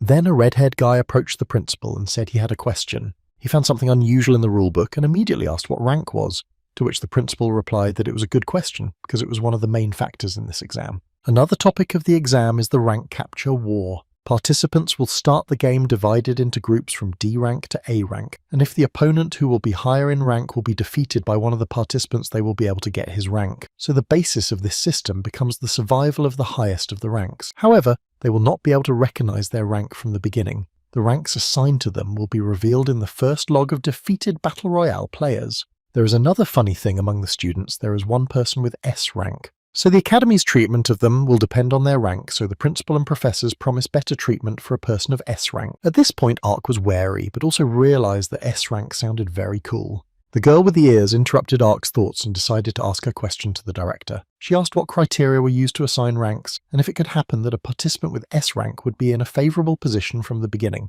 The director replied that he and the teaching staff had determined the ranks in advance by evaluating the skills on the video of the participants, to which the girl objected that how could they assign ranks just by consulting, because the criteria would not be accurate. The principal asked the girl with incomprehension if she meant to say she didn't understand the results of the assessment. And what she will do after that is walk off the stage, leaving all questions unanswered and abandoning her precious place here. They are in the Fantastic Academy, which is the best educational body in raising the greatest pro gamers. If those standing in the audience want to become professional gamers, they must realise that there are no objective criteria in the audience's evaluations, and a professional is someone who responds to the audience's accusations while being in the midst of them. It's this difference between the two that becomes the star indicator after which the director told the girl to turn around. Her shock was unparalleled, but she still turned around as the principal had requested. Behind her stood the other 19 participants with intimidating-looking expressions on their faces, so she could see the difference between those who would become stars and those who wouldn't. Along with this event, Ark kept thinking he could be an S-ranked player, and was still motivating himself hoping he would take first place. And if she's not happy about something, she can prove it with her play, and if she has nothing else to say, you can start the exam right now. Their task is quite simple. They need to prove and show who they really are. They must prove with their play that they are worthy of becoming a student of Fantastic Academy, and the principal in turn promises to create the best environment to nurture their dreams. After the director's speech was over, the start of the game was announced, and the participants began to teleport to the venue, which was accompanied by a bright glow, leaving the headmaster and the men in black robes in silence in the castle hall. One of those standing dressed in a black robe was hidden in the bushes, who was cheering on Ark and Carrie with hope in his eyes. With the start of the exam, all students were asked to choose a starting location, and of course Ark decided he would choose one back when he read the rulebook. A little while later, the same bright laser released its beam among the spruce forest, teleporting Ark there and leaving him lying in an unknown location on the green grass. How noisy he appeared that it was immediately clear this was the Fantastic Academy exam. In any case, now was not the time to indulge in feelings. Ark had some things to do before he faced the game the professor was talking about, and the first was to decide and organise everything before the game started. In Battle Royale, initial farming is the key to victory, so Ark's main task is to find hidden boxes with valuable items as soon as possible. The map was divided into 10 zones. Opening each of them will become more and more dangerous. The problem is that the more dangerous territories become, the harder it will be to farm items at the end of the game. That's why by reading the rulebook, Ark found the best way to get the items he wanted in a short period of time. At this moment, he found an item like steel underpants. Its rarity level was normal, and its defense added +2. Ark didn't understand why something like that was in the box, and more importantly, how he was going to wear it. In a survival game, it's important to be careful and avoid encountering another participant at the beginning, because fighting or chasing can shorten the time to collect items and reduce the chances of winning. After analysing the map, Ark came to the conclusion that the radius of the map is 10 kilometers, and decided that the chances of meeting someone from the beginning are small. but as soon as he thought about it, he immediately felt someone's presence. Ark froze in the same pose he had been in before, unmoving as if transformed into a stow. The player next to him did exactly the same thing, so you'd think he was just mirroring Ark's actions. After a few seconds, Ark turns his head sharply toward his opponent, to which the man sitting next to him responds to Ark in the same way, and his gaze immediately drifts towards Ark. Ark's face instantly changes to an intimidating grimace when he sees the man in front of him who resembles a snowman. In turn, the expression on the face of the man who looks like a snowman also reflects incredible horror. 5 minutes after the start of the game, the first encounter took place between the number 11 exam player Ark and the number 7 player Genus. The two almost immediately ran into the wild forest among tall trees and thick bushes, while the professors watched them in the meantime. The professor immediately tensed up because Park Noah was really unlucky to run into another participant just minutes after the game started. Professor Lee kept thinking that due to the lack of items, the battle might drag on, and then a man standing nearby interrupted his thoughts and said that their students had clashed. It was Professor Baizen who noted that the situation was getting very uncomfortable. Here at the academy, the principal believes that fun is an important component, and if they decide to avoid the battle and run away, it will definitely affect his grade, and if they stay and fight, the start will be disadvantageous for them. Still, the most rational choice was to avoid combat, and while the professors discussed the situation, Ark and Genus stood up. And literally, at the same moment, they started moving towards each other, which made the professors assume that they had decided to fight. After which Ark and Genus literally walked past within centimeters of each other. As they moved apart, they seemed to be deliberately pretending not to see each other. Watching this, Professor Bison couldn't contain his laughter, because it was so inappropriate that these two had survived only because they were cowards, and at that moment the principal's face sank. He didn't understand what was going on. In normal Battle Royale, there is always one rule: is the sudden death system. It exists to keep the game from dragging on. The more time passes, the more the danger zone expands and the conditions for players become tougher. It's on this exam, starting from the 10th minute after the beginning. Every 5 minutes, one dangerous area is added every 5 minutes. At this point in time, 25 minutes have passed, and out of 10 locations, there are 7 left. So far, there have been 0 fights, and the reason is that the content of the game is directly related to the exam grades for which the students remain too serious. But then this silence is broken by a sudden advance that interrupts the tense atmosphere. After all, Carrie got on the trail of the other examiner by finding an already open box in one of the precincts. Carrie speculated that the fact that there was no log of the defeated so far suggested that everyone was just hiding. She felt a sense of anticipation because the level of the competitors was supposed to be high, but were they really just cowards? Judging by the way the trail ended where Carrie was standing, her opponent must have gone ahead. Then she thought she should try to go out hunting, and she headed to a maze called the Abyss. Parallel to this, a man with blonde and long hair revealed with a smile. The best item he had seen in the rulebook. He never thought he would get a legendary item that exists in each type only in one copy. It was examiner number 19 Lucky Pancha, who delightedly said he had phenomenal luck. After all, in just 30 minutes from the start of the game, he had dressed head to toe in armour above unique, so that even in the entrance exam, the man's luck did not but to fail him. While he was thinking that this could be considered his victory in the game, suddenly Carey's voice came from behind him, saying that they had finally met, and also noted how deep Lucky Puncher hid afterward with an enthusiastic offer to fight him. He didn't show any reaction because he was full of confidence and just wanted to test his new weapon. Kari asked if she should introduce herself, and without waiting for an answer, she rushed toward him in one swift movement. Their blades instantly met in a hard clash, and their faces full of emotion were in close proximity to each other. Noting Carey's appearance, Lucky Puncher said that from the looks of it she hadn't finished farming while he had already packed up all the right stuff. Kari was only happy with this state of affairs because it meant that if she defeated him, she would get all these valuable items. This left Lucky Puncher shocked. He already thought that she didn't realise the importance of the difference in equipment in the Battle Royale. Reflecting Carey's next attack, he expressed his disappointment in her aloud. Luck and the card Lucky Puncher used to destroy the weapon allowed him to break Carey's blade. Leaving Carey unarmed, he was pretty sure he was the first to beat his opponent in this game. With one swing, Lucky Puncher aimed his blade at Carey, but she dodged the attack masterfully, noticing his intentions, and continued doing back somersaults until she was far enough away from her opponent. Her movements made Lucky Puncher incredibly tense, and he immediately felt a cold sweat cover him. He immediately looked at Carey and assumed his opponent was doing acrobatics. After a moment, Carey asked if the destruction of her weapon was due to the strength of Lucky Puncher's blade,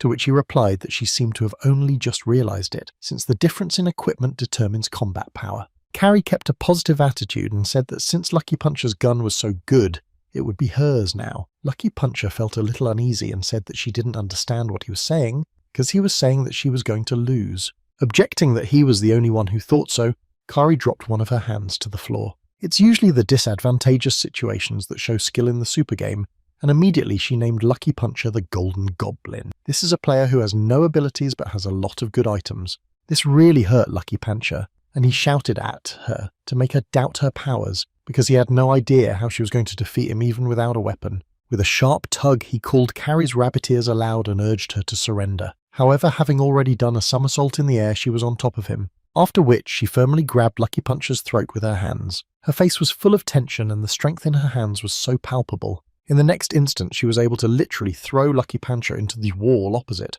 He couldn't bear the pain and a wild scream erupted from his throat, echoing throughout the labyrinth. Nevertheless, Kari didn't back down.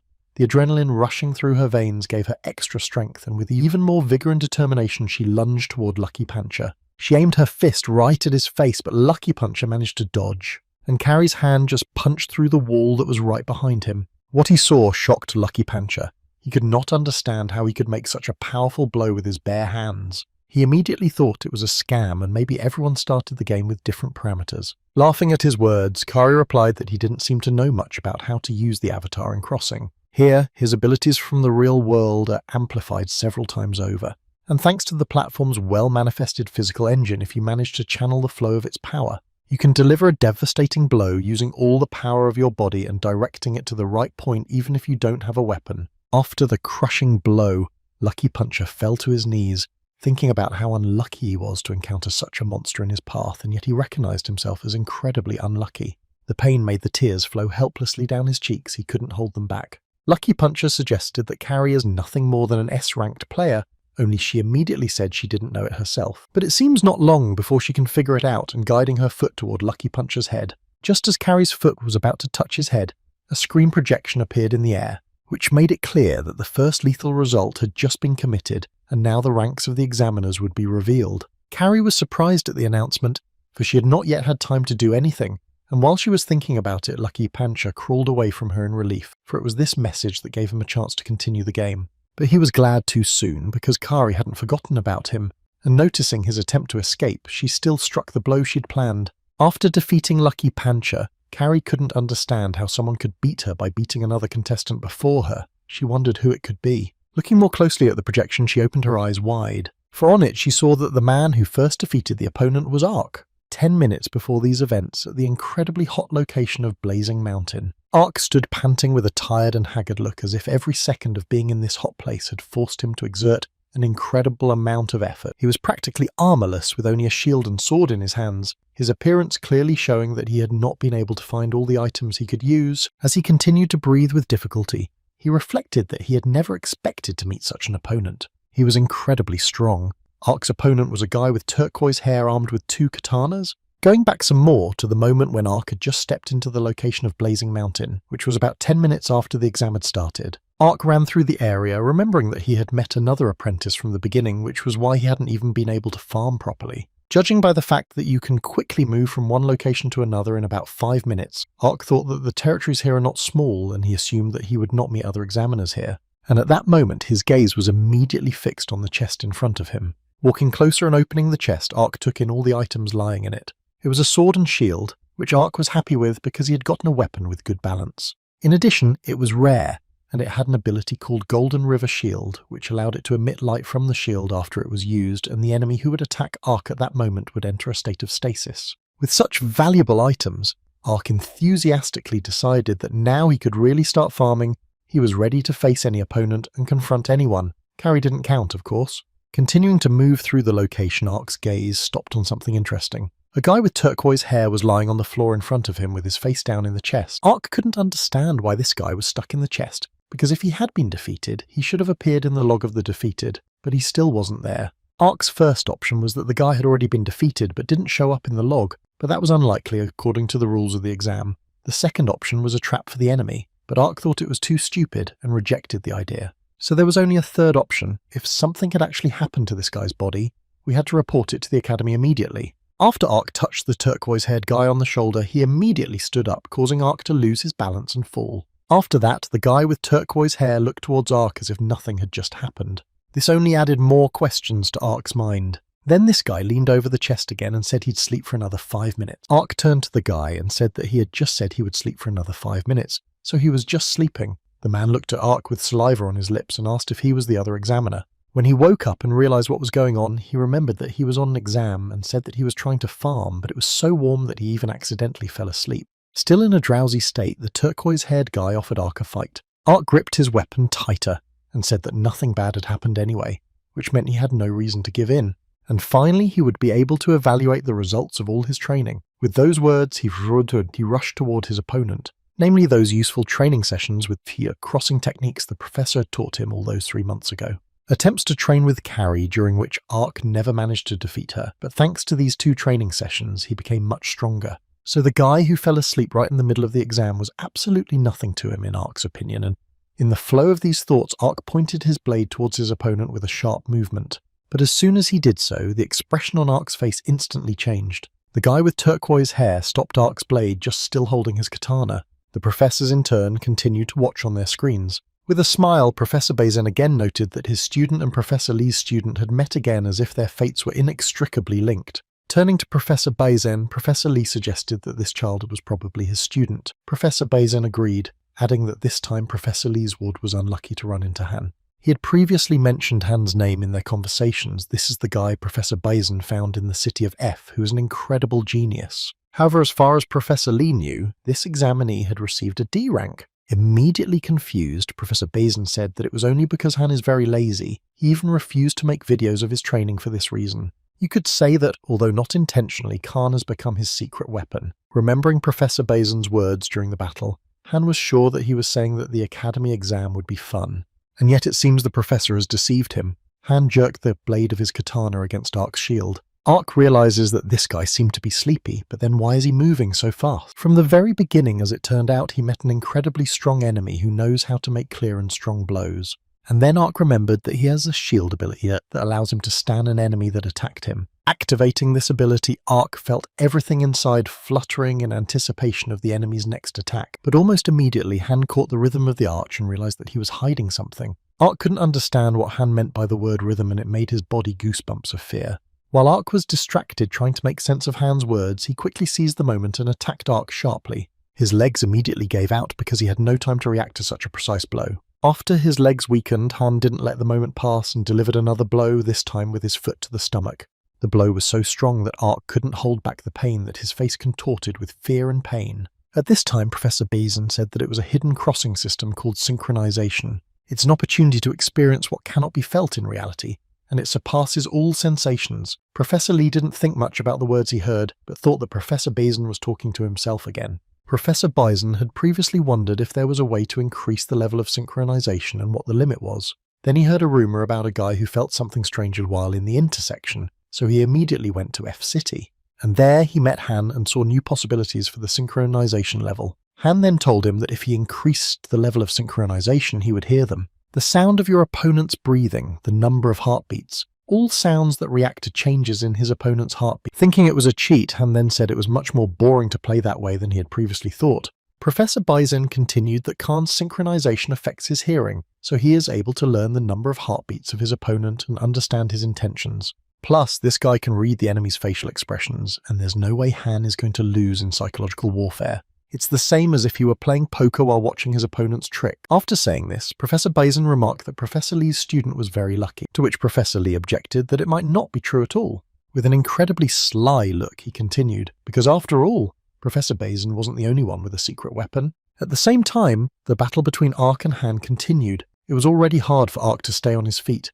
The guy standing across from him is incredibly strong, and there's no point in denying it. And suddenly Han stopped for a moment, his head tilted slightly downward, which meant that he had sensed something. Han noticed that his opponent's heartbeat had quickened, but he couldn't tell if it was anxiety or fear. No, that was different. His thoughts were interrupted by Ark's words that the academy wasn't so simple. He was about to meet an opponent he would have to fight in full force, and in any case, it was right to say that life is not something you plan for once. Those words put Han in a stupor.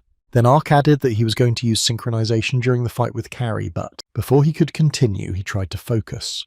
As Han rushed towards him, telling Ark that he would be vigilant, Han noticed that Ark was deliberately showing him his empty spots and provoking his attack. Usually, in such a case, one strikes where there is the highest probability of success, and Ark in turn assumes in advance where Khan will strike and stands and waits. Then Ark assumed a fighting stance, which gave Han the idea of that he was indeed right in his guesses and rushed towards Ark with great enthusiasm. Han was fully confident in his abilities, but after Ark repelled his attack, he immediately doubted his previous assumptions. He couldn't but believe that he had failed to deal damages to his opponent, because Han was completely sure that Ark had definitely just opened up. Han, gathering all his determination, suddenly changed his position and tried to take control of the situation. Ark noticed Han's intentions and immediately jumped up, blocking another of his opponent's attacks with his shield, which was very hard for Ark, because he was incredibly strong. But Ark did not despair, and with his former diligence tried to continue this fight, trying not to get hit by the enemy. Engrossed in another attack, Han swings his katana with incredible force.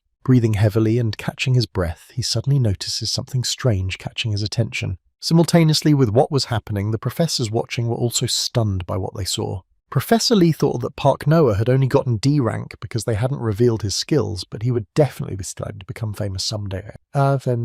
Someday anyway. After all, it has such an incredible and unique level of synchronization.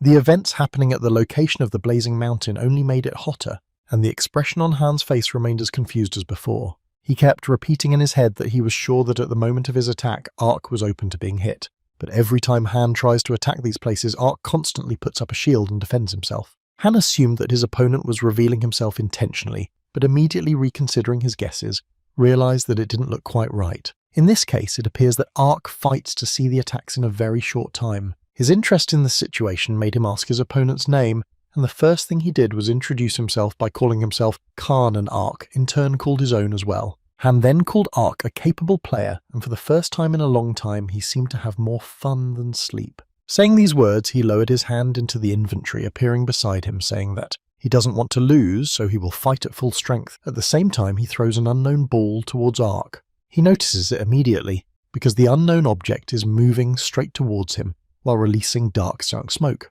And just a moment later, it explodes, leaving behind a thick smoke screen. Ark immediately concludes that it was a smoke bomb and can't believe that Han may have decided to run away after what he said. But he wasn't going to run away at all, as he said, standing in a threatening pose behind Ark's back. The next second, he felt a sharp and hard blow from behind. Without realizing how this could have happened, Ark wondered how Han had been able to pinpoint his location so precisely within the smoke. And that was Han's ability, because he can detect it because his synchronization level amplifies his hearing so that he hears absolutely everything. The sound of footsteps, Ark's frantic breathing, and even her accelerated heartbeat. Absolutely everything. Ark covered his mouth and realized that his opponent could know where he was through the sounds, and he hadn't even realized that synchronicity was capable of such a thing until now. But everything will change once he gets out of this thick smoke that hides everything around him. Suddenly, the depression next to Ark suddenly spewed out a large amount of lava. When Han heard this, he said that Ark had better not make any sudden movements, for there were lava troughs all over Blazing Mountain. Realizing the difficulty of what was happening, Pak Noah realized that if he stayed in the smokescreen, his opponent would be in a better position. But how could he get out if there were lava obstacles everywhere? He knew that at times like this he had to remain calm, and after a while the veil would fall and the ability to use his sword's ability would be restored. And if only he could use it well, Ark could win. And then he wondered if he'd be able to react in time if he raised the synchronization level to maximum. In the past, the professor had told Ark about a universal way to use the synchronization level called trigger. In order to use it, Ark must have some sort of habitual action. But if you think about it, when Ark uses the synchronization boost, he already starts it with an exhale, as if to say, ha. And then, with a smile on his face, Professor Lee said that meant they had decided on what training they would need to do, and if trigger was an exhalation, then you could do a breath hold trigger to stop using the synchronization level. Their goal is to use only 70 to 80% synchronization, and as the professor had said earlier, if you increase it to the maximum, Ark will definitely burn out. It is important to stop the synchronization boost in the middle so that Ark does not reach the limit, so it should be used only at the right moments in single moves and not to increase the duration if Ark exhausts the ability he cannot win. So raising the level of synchronization to the limit is a kind of a gamble, and if he fails, he will be defeated, and if he succeeds, he has to continue the risky game, which he has to complete later on. However, if you are a professional, you should excel at. Hearing the movement, Han immediately became alert and strained his hearing. Then he noticed that Ark had moved to the front of the smokescreen, trying to prevent Han from attacking him from behind. In addition, Ark's heartbeat had become suspiciously focused. Han immediately realized that perhaps Ark had decided to make a risky, decisive move in such a disadvantageous situation, made him genuinely interested. Rushing from his seat, he considered whether he should go along with Ark's desire to determine the winner. At this point, Ark was trying to even out his breathing and focus on his sensations. His job was to block the attack with his shield use ability and catch Han. Ark repeated it over and over in his head. And at that moment, Han approaches him from behind at an incredible speed. Their duel at this moment was being closely watched in the royal palace. Looking at Han and Ark, the headmaster wondered why they were only D-ranked, since they looked at least A-ranked. As Jimmy Fullhouse had suspected, the professors were hiding something from him. Han's skills were astonishing in an instant. His synchronization level had increased to 300, and he also apparently had a rare synchronization that enhanced his hearing ability. That's when the professor realized that not only did Puck Noah have incredible powers, his face reflected a storm of emotions as if a hurricane was boiling inside him, because the principal realized that Professor Lee had a joker up his sleeve all along. He wasn't as simple as he looked. On the contrary, he was as cunning as a serpent. At this point, Han was already fully confident of his victory, for in the middle of the battle, Ark was unable to react to his approach. However, Ark only outwardly remained unperturbed, as if he didn't notice what was happening, and a second later, he blocks Han's attack with his shield ability. Han was in complete incomprehension of what was going on, how his opponent could do this if he wasn't even prepared for it. And while millions of thoughts visited his head, Ark looked in his direction with a cold look. Then a powerful wave of strength and energy reached Han with an incredible recoil sweeping through him. An ability called Stance by Ark's shield has been activated, which imposes a state of stasis on Han. And during this, Ark looked at his shield and couldn't understand how this could happen, because he couldn't recognize the enemy, but his body did it for him. Accepting what had happened, he decided to think about it later and rushed out, heading straight for Han. Ark's job was to focus on his opponent as much as possible. He then proceeded to deliver precise and accurate blows one after the other. His face looked focused, and the blade he wielded gave him an even more determined look, as if his every swing had been calculated with precision. After a few more swings, Ark managed to land a fatal blow, after which Han said that he never thought Ark would be able to react, and this time he lost. Promising to see Ark again with those words, Han dissolved and left the examination game. And so back to reality, he slowly removed the helmet from his head. Lowering his head down, Han recalled the name of the guy who defeated him. Then he remembered Professor Basin's words that studying at the academy could be quite fun too. But Han had dropped out of the exam at the speed of light, and he wasn't sure he'd be accepted into the academy. But in any case, he had to wait for the verdict, and in the meantime he was going to take a nap. At that moment, Ark's blade slams into the ground with a thud, leaving a deep mark on its surface. Gulping for air and feeling his heart pounding frantically in his chest, he realized that he had won, but at the same time he does not understand his feelings, because from the use of increasing the level of synchronization, they were not the same as usual, and immediately a projection appeared in front of Ark that made it clear that it was he who had taken out the first opponent, which stunned him. He had forgotten that he had been told earlier that a ranking table would appear as soon as it did. Ark immediately started to look at the ranking that was glowing in front of him. Thinking about how strong his opponent Han was, he discovered that, like himself, Han was in a D-ranked line, which incredibly frustrated him because their skills weren't so bad that they ended up being at the lowest rank. A little oblivious to this, Ark continued to familiarize himself with the table, and as soon as he saw the picture of the S-ranked guy, he couldn't help but wonder how incredible his strength was then. And at this moment, the principal still continued to watch what was happening. Just recently, the ranking table was shown, and as Jimmy Fullhouse expected, all players started to react differently. A strange type who looked at the ranks and tried to create a further strategy. The timid type was disappointed in the rank assigned to him. The cautious type was hiding and trying to protect his rank. And people with a ferocious temper looking for a frontrunner. One of these people was Carrie, who was outraged that Ark had taken his first win over another player, and there were also players ranked higher than herself, which made her furious. Kari, disguised in the armor of a defeated opponent, confidently prepared to fight the S-ranked player, full of determination to prove her strength. So just as the director had planned, all the players were instantly interested in the highest-ranked player. Jimmy Fullhouse was thrilled with the work he and his team had done, and he was looking forward to the next steps of the S-rank examiner because the principal was very interested in how he would do next. Meanwhile, in another location that contrasted with the location Ark had fought in not too long ago, a guy with long hair and an S-rank young man with red hair met. The name of the guy with long hair was Royd, who had already gotten tired of looking for S-rank since he hid so well, to which he assumed with a smile on his face that Royd had come to him to take away his top rank. And his assumption was correct, for Royd did not like it when someone higher in rank than he was, and while he was saying these words, two other players came from behind the red-haired boy, but the emotion on his face did not change at all. He only said with a chuckle that he could not have imagined that there would be people in the exam who were timing. To which Royd said that the rulebook didn't say anything about banning teaming, and S-ranked, after all, shouldn't get scared and run away like a little boy. So looking the red-haired guy in the eye, Royd ordered him quietly and peacefully to just give up his S-rank. He couldn't believe what Royd had said. Did they really think they could beat him just because they had good items or because they were outnumbered? They live in a very limited world if they think that, and King told them that they had a good chance to experience how big the world is.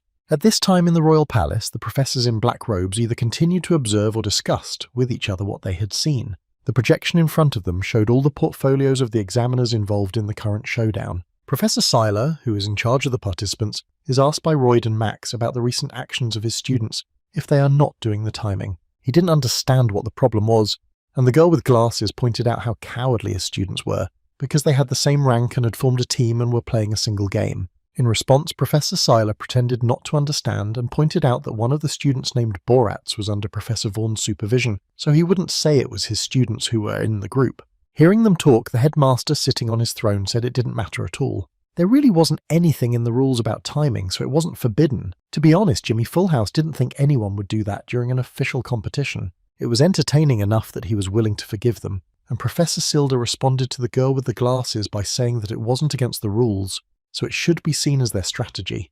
Professor Sidler's gut sort of told him that it seemed like Royd had prepared for the exam. He grew up amongst the mafia, so Royd has excellent leadership and information gathering skills, making him a brilliant criminal, and he also has an incredible personality. So as soon as the S-ranker caught Royd's eye, he was done for good. Royd said to King's face that he didn't like the look in his eyes. Then the Borats behind him thought he was hinting to them to attack King first. Immediately, episodes from the past began to pop into his head. If only Royd hadn't gotten wind of his father's weakness and blackmailed Borats through him. How did Royd even know about him in reality? And yet he said that if Borats made him first, he would get rid of that picture. So Borats was determined, and with all the strength he had at that moment, he aimed his spear towards King, who smilingly said that what his opponent was up to was simply impossible, and at that moment grabbed his spear with his hand. Max and Royd were shocked at what was happening because they hadn't expected such an outcome. Borats wasn't thrilled either, and he was immediately thrown into a cold sweat. Then snatching the spear from Borat's hands, King said that he couldn't imagine losing to the likes of them. Seeing Borats lose his balance from a sudden movement, King trips him up, knocking him off his feet. Borats falls to the ground with a thud, feeling incredibly ashamed and contemptuous. King says that judging by his level, Borats is more like a platypus. Watching this, Royd just couldn't believe that his strategy was slowly crumbling. His teeth gritted in anger and his grin stretched across his face, turning his expression into a grimace of rage. And a fraction of a second later, Royd and Max were already rushing toward King. But King quickly oriented himself, for with the blunt end of Borats's spear, he pushes Max back into his shoulder. Then, changing the position of the spear, he successfully defends himself against Royd's attack. At the same time, his face never lost its smile for a second. He was confident in his abilities as before. Subsequently, King takes one clear swing of the spear again, driving Max away from him and holding Royd with it. And then pointing at Max says one of them is Pavian, and another one about a red wolf, clearly implying that it was Royd. Then the latter remarked that King was good at making up nonsense. At this point, Professor Seidler lost his temper and couldn't understand what was going on. The professor sitting behind him thought that perhaps Sidler had not noticed the ranks of those involved in the fight. Professor Musashi, who is in charge of the participant King, said that it is not appropriate to behave so impolitely with a stronger opponent. After all, King is the type of player who, because of his incredible power, was like a bug. According to the laws of this world, to get something you have to give up something, and even in the game, focusing on one goal will inevitably have to sacrifice something else. Ability to assess the situation level of synchronization, sense of space reflexes, physical skills and spirit. You can say King has the best performance in all the parameters important in VR game. He also has an ego to back it all up and an unwavering belief in victory that gives him extra strength. And while the professors were talking, 3 stalled players rushed at King with even more force. Swinging his spear and scaring off his opponents, King says that he never even considered defeat. With those words, he disarms 2 of his 3 opponents in one deft and precise movement. And the last of them, Royd, sat on the ground. He could not at all think that a S-ranked player would be this good. And then he realized where that bad feeling had come from, right after meeting King all this time. King thought of his opponents only as entertainment and never thought for a second that they could be worthy and serious opponents. Realizing this, Royd shouted insults at King with hatred and pain at the top of his voice. Professor Seiler was stunned. His eyes widened and his mouth opened involuntarily to express stunned. After all, He was watching King, who, without a drop of nervousness or fear, simply stood leaning on the sword of the opponent he had recently defeated. Professor Cider was feverish because a student had left the exam, and Professor Bison said that after what he had seen, he was not sure that there would be anyone among the students who could resist King. The director said that King's skills were so excellent that he defeated ranked players like little children. There's a reason why King's name is King. It characterizes his skills incredibly accurately. So among all the remaining students, only the 3 on the projection in front of Jimmy Fullhouse will be able to resist him. 2 of them are Professor Lee's students Carrie and Ark, and the third is a guy in a mask with a beak. The director said that not knowing the result until it pops up in the information window is quite interesting, and everyone in the Royal Palace will be eagerly awaiting the birth of a super player who will lead this game to an unexpected ending. Meanwhile, the Rough and Dry Lands location where the unapproachable landscape is covered in crack. With all the strength he had, a guy with a head like a snowman ran. If he manages to run to the next location, he'll be able to leave the dangerous areas. He had literally 3 seconds to do it, and he planned to do it with his foot on the ground beneath her. He makes a decisive clear jump so that his body literally soars into the air, and at the last second his hand is already nearing the barrier with the next safe location. But at that moment, when he was already full of confidence that he would be able to get to the harmless territories, the entire location of the Rough and Dry Lands is suddenly engulfed in flames,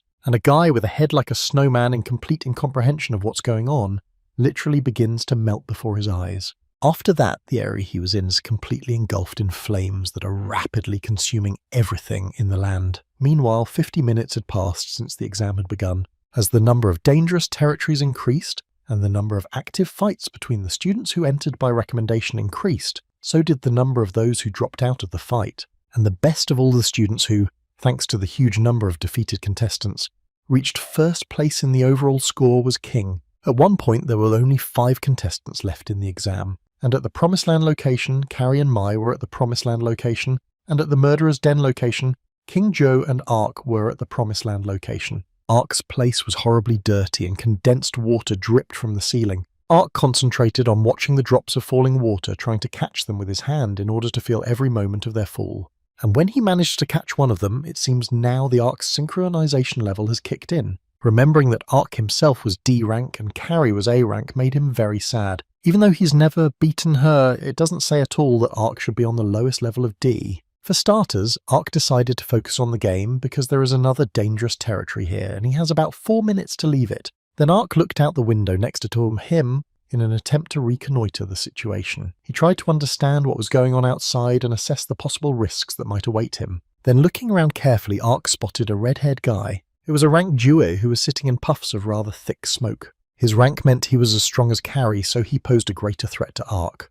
And while Ark was thinking about what he should do next, he noticed King, who was also at this location. This fearless S-ranked player was known for his calmness and determination. King glanced at Ark. His gaze was shrewd and calm, as if he already knew that standing up there might be of interest to him. Whereupon King cheerfully said that they now had one hidden viewer. Time was short, so King offered to postpone the fight for a while. In the meantime, Ark couldn't understand how King had noticed him, since they had just had a fight downstairs. Zhu responded to King by saying why he was distracted by some conversations, and by activating the Hermes shoe that gives Yuo's instant acceleration ability. With anger and hatred, ordered King to leave this world as soon as possible. He then swiftly rushed in with an attack on King as he thought he had no time to defend himself. However, a moment later, Zhuo's former determination was instantly shot down. After all, his attack didn't have the expected result as King defended himself with his blade against it. What he saw amazed Ark because it looked really impressive. This S-ranker is very relaxed fighting against an A-ranker. That guy named Han that they are all recommended academy students are such monsters. So watching everything that was going on, Ark began to feel a lot of excitement. Missing from sight, Ark was tormented by the question of whether he could defeat an S-ranked opponent with his D rank. And besides, why is he the one who sits and fears the rank and file alone? After all, he was determined to beat Carrie in this exam and take first place. At this time, King and Zhuo continued the fight, constantly reflecting the blows of each other's blades. Zhuo couldn't believe what was happening in front of his eyes. Why King is so good at fighting back with his so short weapon against Zhuo's huge blade. All the abilities that Zhuo has gained by playing so far and the things he's worked so hard for don't work on King. In Zhou King's eyes, he was a true monster, the embodiment of strength that was impossible to deal with. At the moment of the fight, King noticed that Zhuo had opened up and took advantage of it to deliver a fatal blow to him. After that, all the strength and health points of the game character Zhuo immediately left him, and he lost the ability to continue fighting. which surprisingly didn't make King feel much better. He just thought it was a pretty boring ending. And if the Academy had identified Joe as a rank, then according to King, conquering the Academy wouldn't take as long as he had previously thought. He couldn't understand if this was the entire level of the best educational institution in the field of gamerism. And as soon as King said those words, Ark appeared behind him, calling for the winner of the last fight to fight him. Looking at Ark with a sneer, he said that he thought he had escaped because King had seen him earlier, as he suddenly disappeared. With an enthusiastic smile, Ark said he would never do that. Why would he run away when right in front of him was the shortest path to becoming the best? King in turn didn't take seriously the words Ark had just said, and already out loud he said that the Academy had identified Ark as D rank. Their remaining time was 2 minutes and 30 seconds, assuming a 1-minute walk to safe territory. They had about a minute and a half left to fight. King began to speculate aloud that he could finish the fight in 30 seconds. No, he was determined to finish it in 20 seconds. His words hit Ark's self-esteem and shocked him. Most likely King thought he would win so quickly, because Ark was only D ranked. The fight started literally in the next moment. King immediately tried to strike the first blow, but unexpectedly for him the attack failed, after which he flipped his blade from his right hand to his left behind his back, and went on the offensive, directing a multitude of charged energy attacks towards Ark. Ark immediately caught the essence of what was happening. King is able to freely use the dagger with 2 hands, and each of his attacks are incredibly powerful. And the moment their daggers clashed one on top of the other, King said that even though Ark was a D rank, he was still a recommended disciple. Unable to endure this nonsensical chatter, Ark swung with incredible force and ordered King to shut his mouth. Then their blades met with incredible power, creating sparks and a deafening sound when metal collided with metal. And under the pressure of incredible force of anger and desire to win,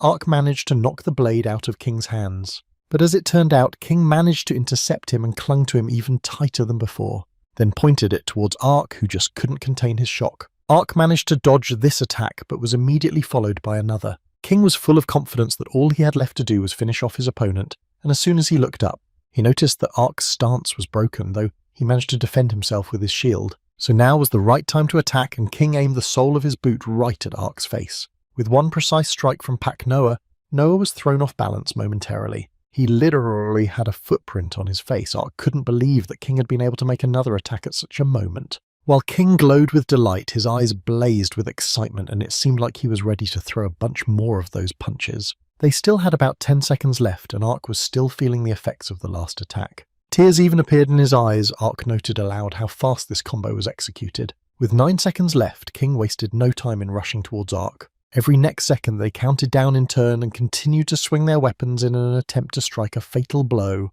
Ark couldn't believe that this arsehole really thought he could beat him in 20 seconds.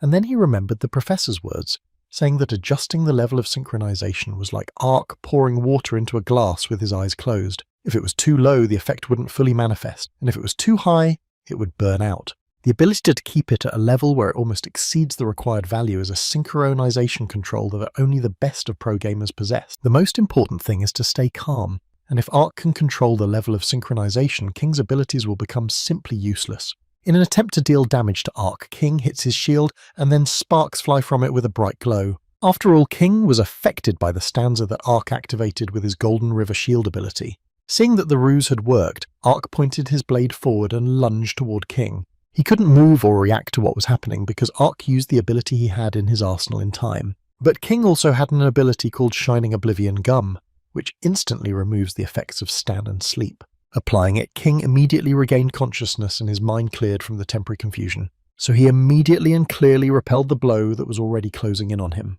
Ark was shocked by what had just happened and couldn't believe his eyes as he was in a stasis state, and King was able to use the cancelling item right away.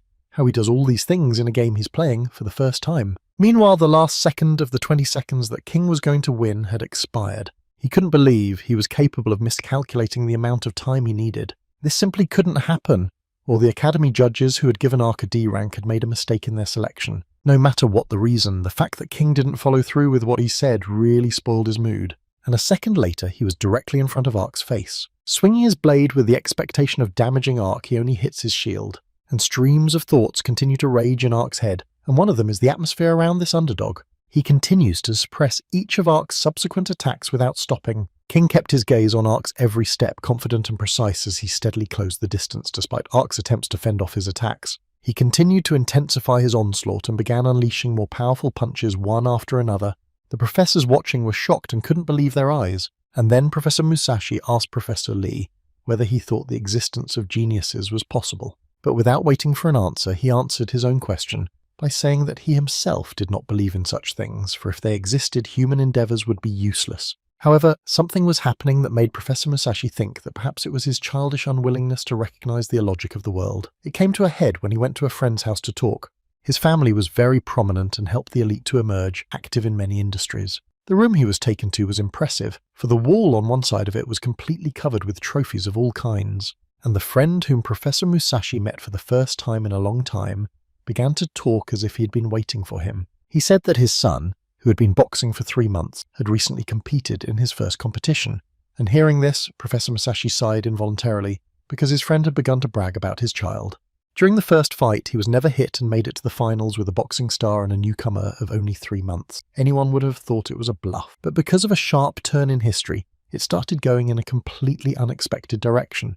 And that turn was the ill-fated drop of sweat that fell into the ring then. King didn't expect any consequences for stepping on it because he didn't even notice it. But because of her, he slipped and then immediately lost his balance, which led to King getting hit for the first time in the championship. His opponent was very happy about that, because he didn't expect to do any damage to King anymore.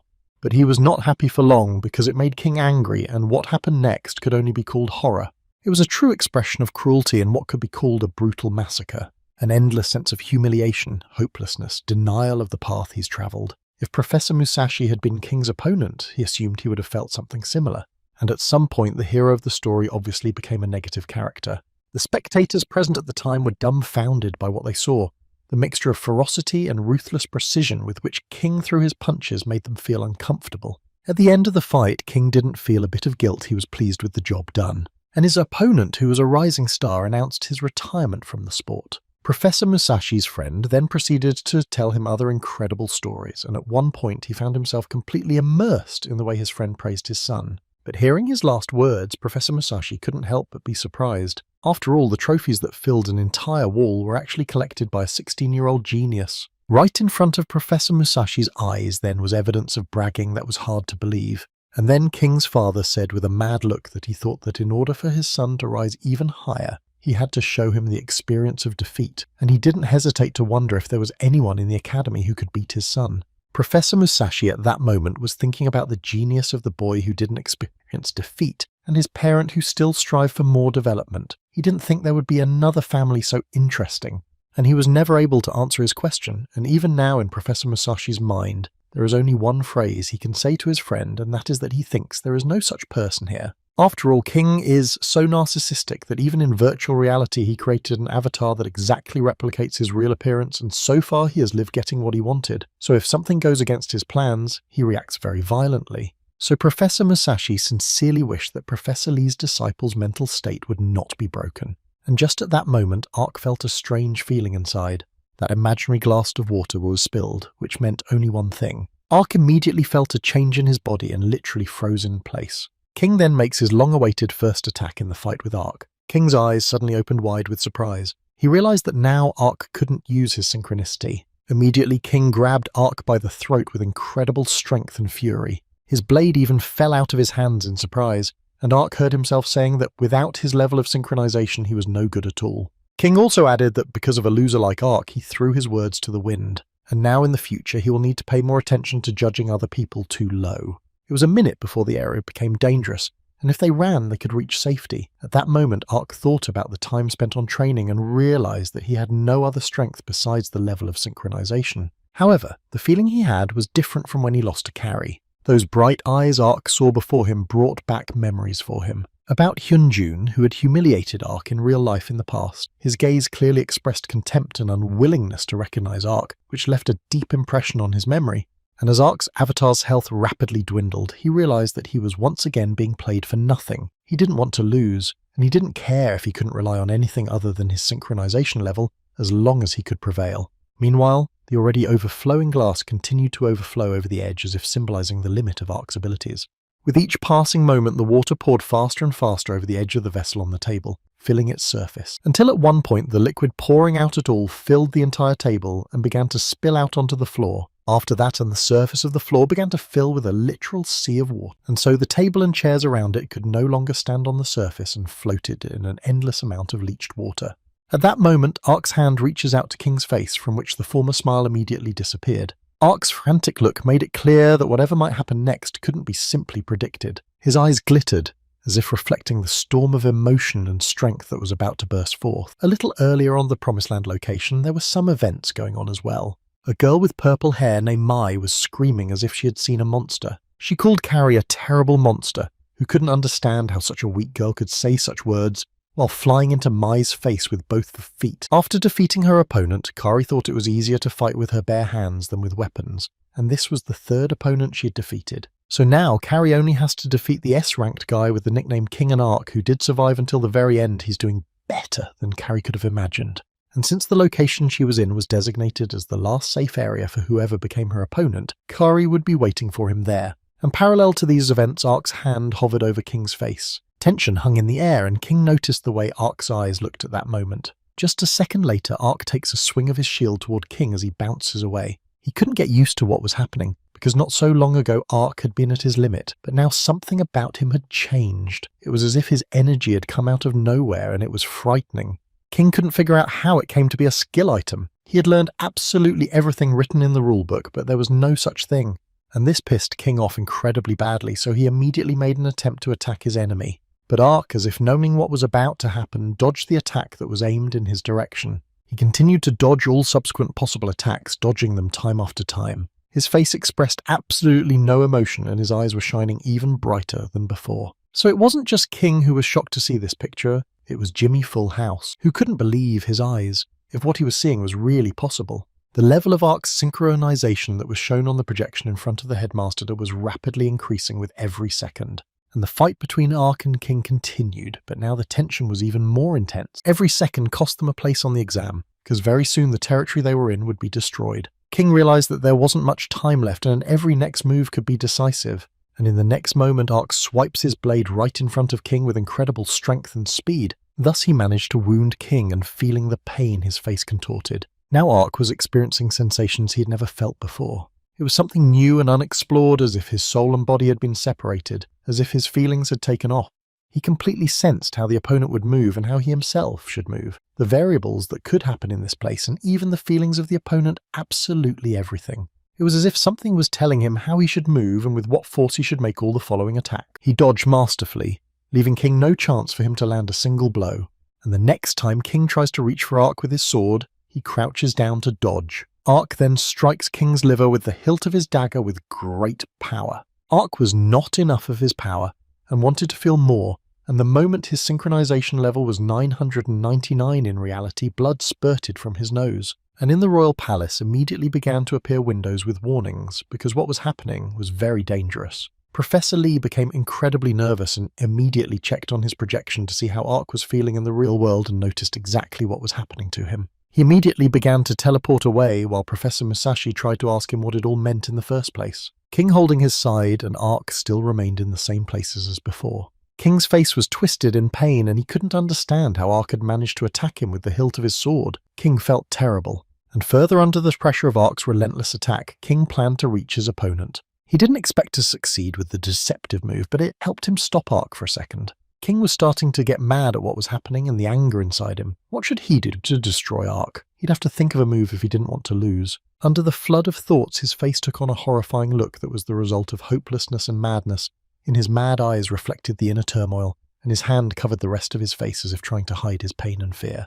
And just as abruptly as the last time, his face changed again, only now it expressed complete incomprehension and confusion. King lowered his hands and his gaze became blank. He stood motionless as if he had lost all connection with what was happening. After all, he had watched Ark, who had just been overwhelmed with strength, collapse to the floor as if he had just been stunned. At this time in real life, Professor Lee ran to Pak Noah's room with incredible spin, who still continued to sit in his gaming chair with his helmet on his head. However, the traces of blood on his sweatshirt and the lowered head made Professor Lee realize that what was happening was much worse than he would have liked. And the next moment when Ark regains consciousness, even opening his eyes is very difficult for him. As soon as he managed to open his eyelids, a bright light from the room he was in hit him in the eyes. Lying in his hospital bed, Pak Noah couldn't think of where he was now, As soon as he stood up, he felt an unbearable pain in his head, and while he cringed at its sharpness, Professor Lee, sitting nearby, finally waited for Pak Noah to awaken. He told Pak Noah not to move too much. He was brought to the hospital after going into shock in the crossing, and for now, he needed to avoid exertion. Because Ark had never seen Professor Lee before in his life, he thought the man sitting next to him was a doctor. Then he said that it would be considered that he had given up in the middle of the game, but he had to fight Carrie. The professor was thinking that even at this moment, Pak Noah still remembered the game, and he was truly glad that his student was healthy. Asking Pak Noah how he was feeling, he said that apart from the heaviness in his head, everything was fine. Then asked how long he had been in the hospital. Professor Lee said about 2 hours. Hearing this, Pak Noah said that he had to go somewhere, so he wanted to check out, and then asked if the man sitting across from him knew if the exam for the recommendation students was over. Professor Lee realized that since he and Ark had only met in the crossing, it was obvious that Ark didn't recognize him, and he said out loud that the battle was against an opponent who surpassed him in specialization. Even if it was obvious that it would be a loss, he should be ready to fiercely enter any grip. Those words, as expected, put Ark in a stupor, and after a moment he asked the man he saw for the first time if he is Professor Hidden in the bushes. The man says that it's the first time they've met in real life and expresses how pleased he is to meet Pak Noah, while he looks at him with a puzzled look, because he was not at all prepared for this meeting, and told Professor Hidden in the bushes that he looked more ordinary than Pak Noah thought he did, to which the professor said he couldn't even guess what Pak Noah thought of him. And then Pak Noah heard from the professor about what happened after he passed out. Getting right to the point, the winner of the recommended students' exam was Carrie. All the other students wanted this victory, but the professor said that Carrie was very unhappy with this result, and after the battle with Ark, King was unable to leave the dangerous territory and was eliminated due to a quick death. For this reason, Kari was not happy because she did not win after the battle with S-Rank that she was looking forward to, and did not put any effort into it. Ark realized that he had ended up as S-Rank, then asked about that guy named King because it seemed to Pak Noah that he couldn't have made such a mistake. Professor Lee said that it was Pak Noah who led to this outcome, and if it wasn't for him, everything would have turned out very differently.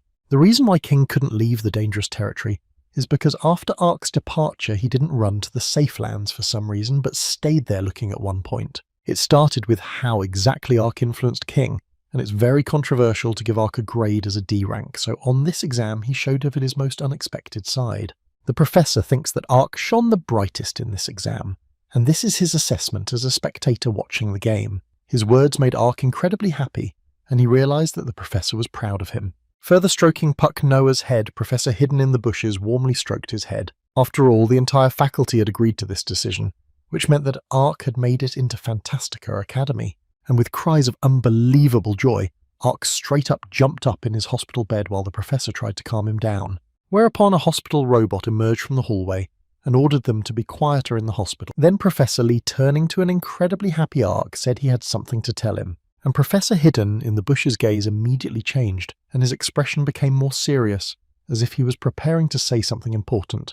It was because after waiting for a while, he said that from now on, Pak Noah would not be allowed to use the synchronization level. To which Ark couldn't even give any answer. He only knew that the level of synchronization was his only trump card up his sleeve, and that meant that he would have to learn new skills next. And so a month has passed since then, and on graduation day at the first high school in the city D, the voices of many students could be heard in the schoolyard as they spent the day with smiles and did not miss the opportunity to take memorable photos. The girls standing in the crowd were asking the one opposite them if he had entered the Fantastic Academy. They also said that they had no doubt that he would.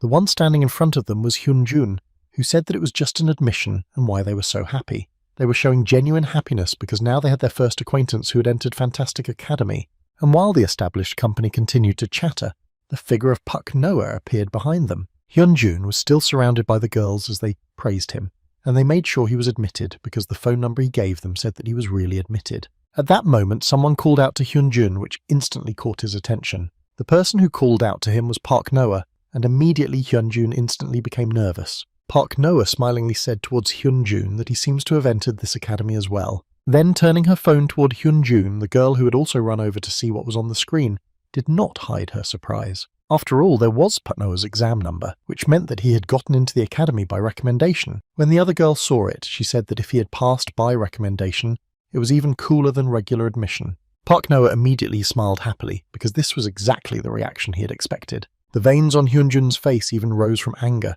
and his gaze instantly turned blank. As Pak Noah turned around and walked away satisfied, Hyunjun's face immediately turned red, which was noticed by the girls around him. A new beginning means the end of a painful time and the beginning of a new life. This phrase is usually used in a positive way. But a new beginning also means separation from what has gone before, and so it was with Park Noah.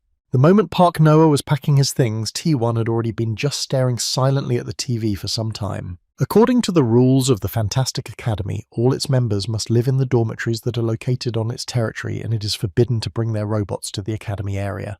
And so it turns out that Park Noah will not be able to avoid separation from his robot T1, and will have to leave him at home. He was sorry because he was so excited when Park Noah came home and told him he got in, but T1 seemed to be sad when the day of separation came. Park Noah will have to be separated from T1 for the next 3 years.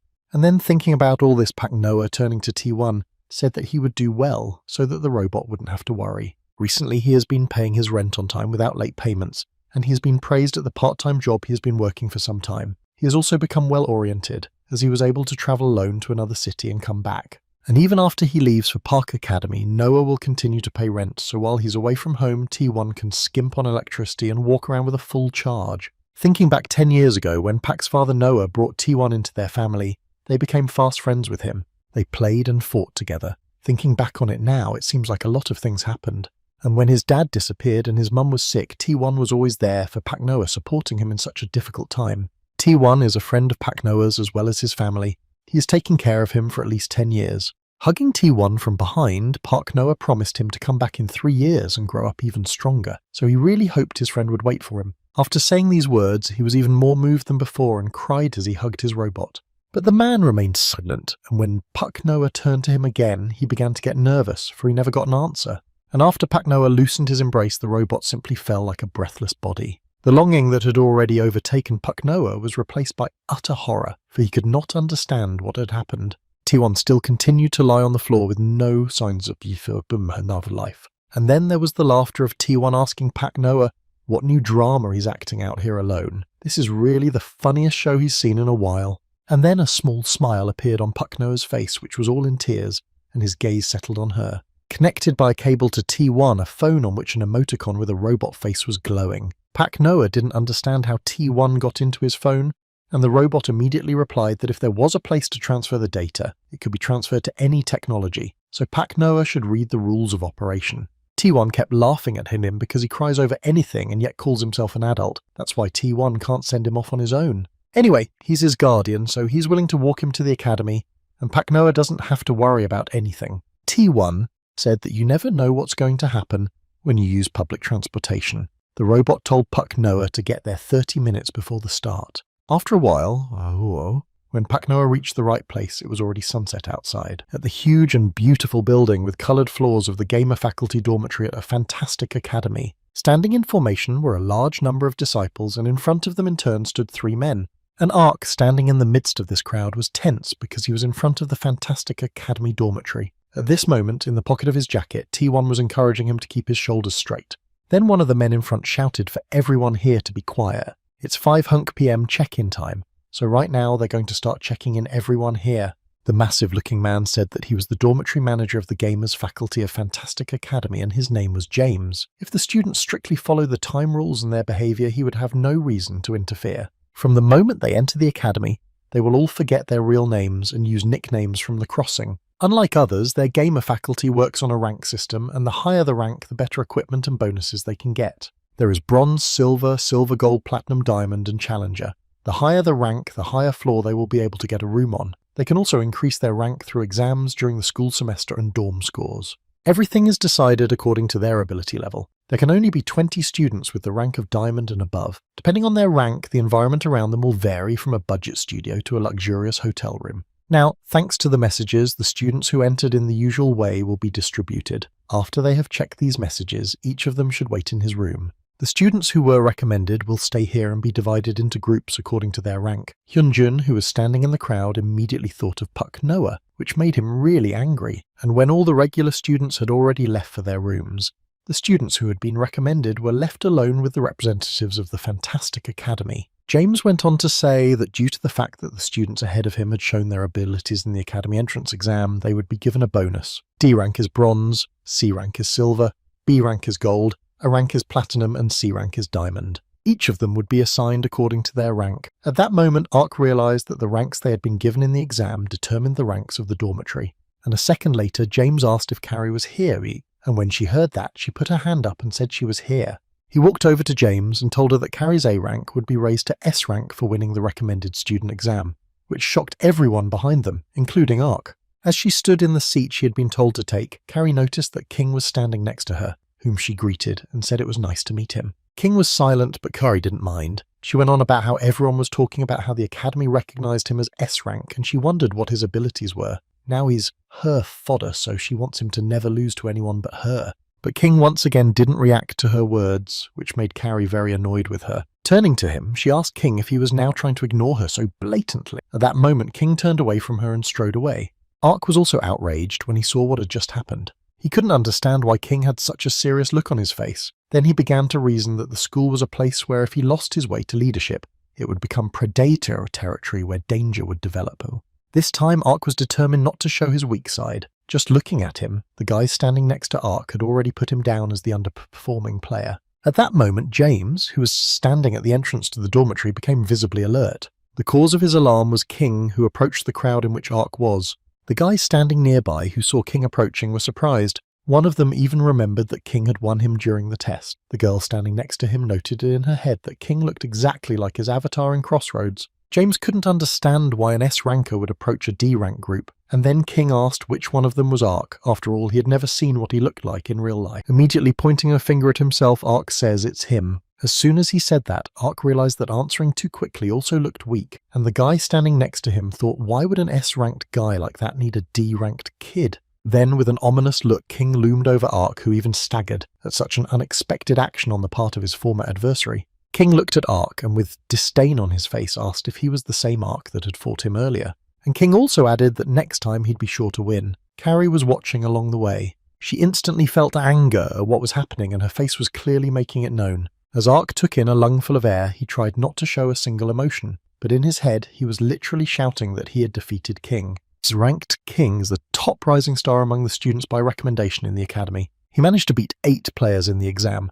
He gave a superb performance as he single-handedly caught 2/5 of the examiners, so that was enough for his arrival to grab everyone's attention, and especially when he told Ark that he would win it next time everyone around was particularly interested in what was going on. King admits that he then felt like he really lost to Ark. Those standing around hearing about Ark beating King were shocked. The guy standing in Carrie's field of vision was pondering why Ark hadn't taken King's S rank from him then, or if he recognized that despite the outcome of the fight he had lost to this guy. The eyes of everyone around him were fixed on Ark, making him very uncomfortable. Ark kept going over in his head whether he had beaten King. Then he lost consciousness, so he didn't remember anything. King's voice pulled him out of his thoughts and asked him why he didn't say anything if he was ignoring him. Ark noticed that King seemed to be angry, so he should at least cheer him up a little first. Then he said with a smile that apparently King was a little out of shape this time. Completely ignoring Arch's words, King adds that he was then able to give his best, but that didn't upset Ark because he noticed that he had accidentally hurt King's feelings. And it was at that moment that James suddenly approached King from behind,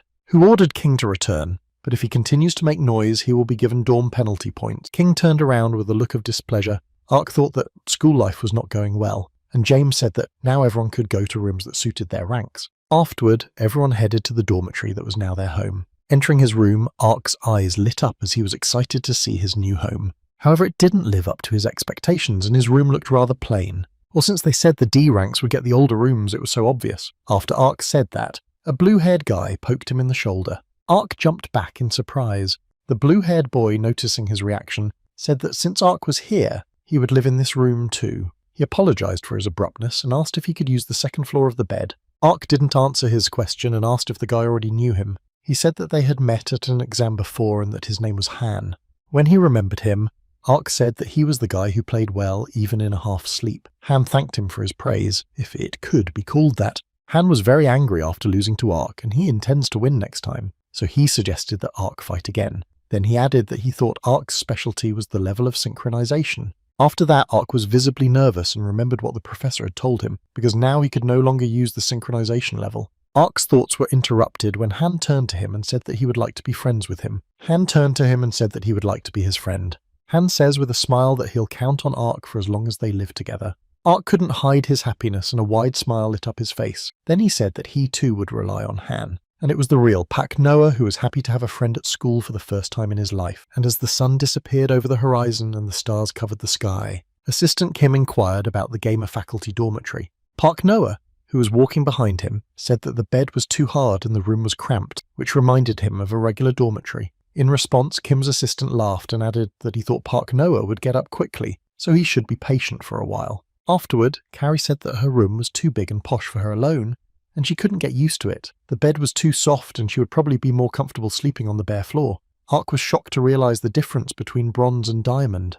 Ark asked Kim's assistant where they were going. He said that they were looking around the school grounds and that he and Carrie were going to say hello to the team they were going to join. It's controlled by Professor Lee and Assistant Kim is the coach. Their team is called the Invincible Demon Kings, which is short for NDK. The name of their organization impressed Ark, and he immediately began to smile with excitement. And they advanced through the academy courtyard and found themselves at the Crossing Capsule Center. Upon entering inside, Assistant Kim called out to Professor Lee and told him he had brought them in. Ark was absolutely thrilled with what he saw before his eyes. There were an incredible number of crossing capsules in this room. The professor hidden in the bushes who met them said they had done a good job getting here. He asked Carrie and Ark if they had heard from Kim's assistant that the three were their senior teammates that they would be joining. The first of them is Gyum Gang Hyun, his ID Foss. He looked friendly and greeted the guys and said that he was in charge of the leadership position in the NDC team, and he hopes they will become friends. The second Yoon Solha, her ID is Janie. She's very friendly to look at, then she confirmed her first impression of herself by saying that she couldn't believe that such cuties would come to their team. And the third is Ha Dokjin, his ID Needlies. He's a silent and gloomy looking guy. After greeting all the team members, Ark said that he hoped they would take care of him and Carrie, at which point she also added that she relied on them, and Kim's assistant noticed how nervous the two were. Then the professor said that, as he thought, in order to become fast friends, they should play together. So after that, he suggested that they enter the crossing before it was too late. To start a little game of 2-on-2 competition to welcome the new students, Ark and Carrie were cautious while Nidlis, Janie and Foss were ready for what was coming next. And by connecting to the crossing, the company found itself on a huge soccer field. Its size immediately impressed Ark, and he immediately started looking around to get a sense of its scale. The youth team will play against the old guys. If they quarrel on the first day, they can spoil each other's mood, so they will have a better soccer match. The team consisting of old members included Foss and Needless. And to balance the number of participants, Janie decided to become an observer, promising to support all teams. Professor Lee said that even though this game looks like a soccer game, it's a chance for Carrie and Ark to determine the avatar's skills and vulnerabilities in the game, and in the future they'll be a team, so they should get to know each other. After that, Carrie kicked the ball right in Ark's face. Meanwhile, Planet Man was explaining the rules of the game. The settings were designed so that if you attack the ball with another part of your opponent's body instead of his legs, he would be grounded for 5 seconds. Plus, each of them may notice that they have 2 item slots. If they get items randomly appearing in different places on the map, they can use them in their slot. Their match will start after a rebound, and the team that first manages to score 5 points will win. Carrie, determined to win, turned to Ark and said that if she got into the academy, she wasn't going to lose to anyone, not counting her comrades King and Ark himself. So since they're doing it, they're bound to win. Ark agreed with what she said and noted that he wasn't going to lose either. When Foss heard this, he said that Carrie and Ark seemed to be underestimating them. Needlies responded by saying that it was rumoured that Carrie had gotten first place in the exam among the students by recommendation. So now Needless was determined to show her a masterclass. Foss was nervous and told his comrade to remember that this was first and foremost a welcome to the newcomers to their team. At this time, Janie, who was sitting on the bench, was asking Professor Lee who he thought would win this match. He said that given the state they are in now, the old guys will probably win. But if nothing like that happens, maybe the young ones will have a chance to succeed. Then Janie became nervous because she couldn't understand what could go wrong in the future. Planet Man's voice interrupted all the dialogue and thoughts here. He loudly and with genuine enthusiasm announced the start of the first game so that his voice echoed throughout the field. A ball bouncing far up off the floor gave the boys confirmation of the start of their game. Foss was determined to at least show the newcomers how incredible their sunbeams were. As soon as he thought about it, looking at the ball, his face contorted with bewilderment as he saw it. Carrie soared into the air for the first shot on the ball in the game. Ark also made no secret of the fact that he was amazed at Carrie's speed and clearly hadn't expected such an action on her part. And she was right in the air and said she'd be the first to take a point for their team. A second later, she was almost touching the ball, her foot in the air ready to deliver a powerful blow. Making a sharp and confident movement with her foot, Carrie kicked the ball with such force that it flew straight toward the goal, leaving no chance for a return block. The ball was hurtling straight into their and Ark's goal, and time seemed to slow down as it approached the goal. Kari, proudly looking at the ball in her head, noted that its trajectory of her shot was pretty good. After a second, however, there was no joy left on her face, for she had noticed an arm outstretched right in front of the sword that had already pretty much given her team their first score. The man who prevented the first goal caught the soccer ball as if hugging it. Kari's thoughts were jumbled. She couldn't understand what had just happened. Those who were watching and even present at the game were also dumbfounded by what was happening. And Ark wasn't the only one of them who silently froze and watched intently. The mysterious goalkeeper holding a soccer ball. Nidlis was lying on the floor behind all the participants and used the summon goalie ability. The summoned goalkeeper fights off all hits for 5 seconds and appears immediately after using the ability. Kari realised it was only a moment, but Nidlis professionally managed to use the object with the goalie in time. Whereupon Nidlis said, without a drop of emotion, that they were the first juniors here. He was then grabbed by Foss, endlessly praising what his co-commander had just done. Janie immediately shrieked that Nidlis was the ace of their team. Professor Lee, who was watching with admiration, noticed that Nidlis didn't even seem surprised by Kari's reaction, and searched for the object and used it anyway. Professor hidden in the bushes was sure that Kari was the quickest to react when the ball went up. However, at this moment, it was neither for remained the most calm in this situation. At the moment when it was already obvious that Kari was going to hit the ball, Nidlis determined the location of things and found the quickest way to activate the item with the goalkeeper. Especially before Kari's ball took off, he accelerated with a double, so Nidlis used the slip and had great difficulty in getting it in time. His ability to instantly assess what's going on is beyond the realm of reason. Foss pointed out that he doesn't even hold back in competitions against the younger ones, to which Nidlis said that he would be ashamed to lose anyway. Kari and Ark stood with incomprehensible expressions on their faces, still unable to realise how Nidlis had made a decision in such a short time. And now their tactics have changed. They've divided up the duties, and Kari is now in charge of Nidlis and Ark is in charge of Foss. The last of them said with an incredibly satisfied look that his teammate had already shown Kari and Ark what he was worth, so now it was his turn. Ark, who was in charge of Fozasumbe, noticed that he was very skillful with the ball. Foss then deftly wrestled it away and threw it over Ark before he even had time to realise it. Foss said with a smile that he often plays soccer in his normal life. After a second, Kari started to get indignant because she didn't understand why Ark was hovering and not running after Foss. Ark was thinking that even if he broke the rules, he had to get the ball back first. He hoped to knock Foss off his feet, but as soon as he noticed Ark's manoeuvre, he jumped up.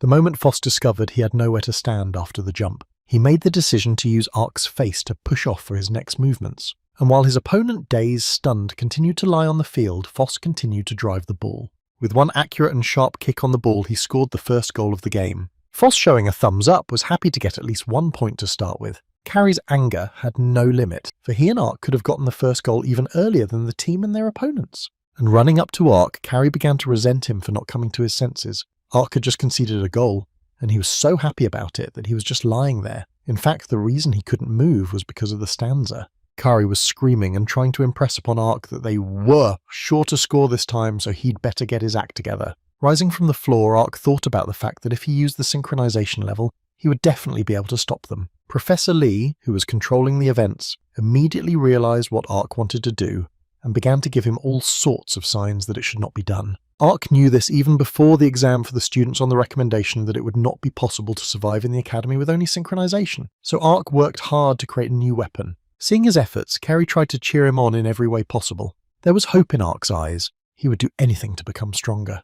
And then the ball is snatched out of his grasp by Nidlis at breakneck speed. Then scoring it into the goal earns a second goal for his team. As soon as that happened, Kari started yelling at Ark with renewed vigour, because how could they be if he kept making mistakes at a time like this?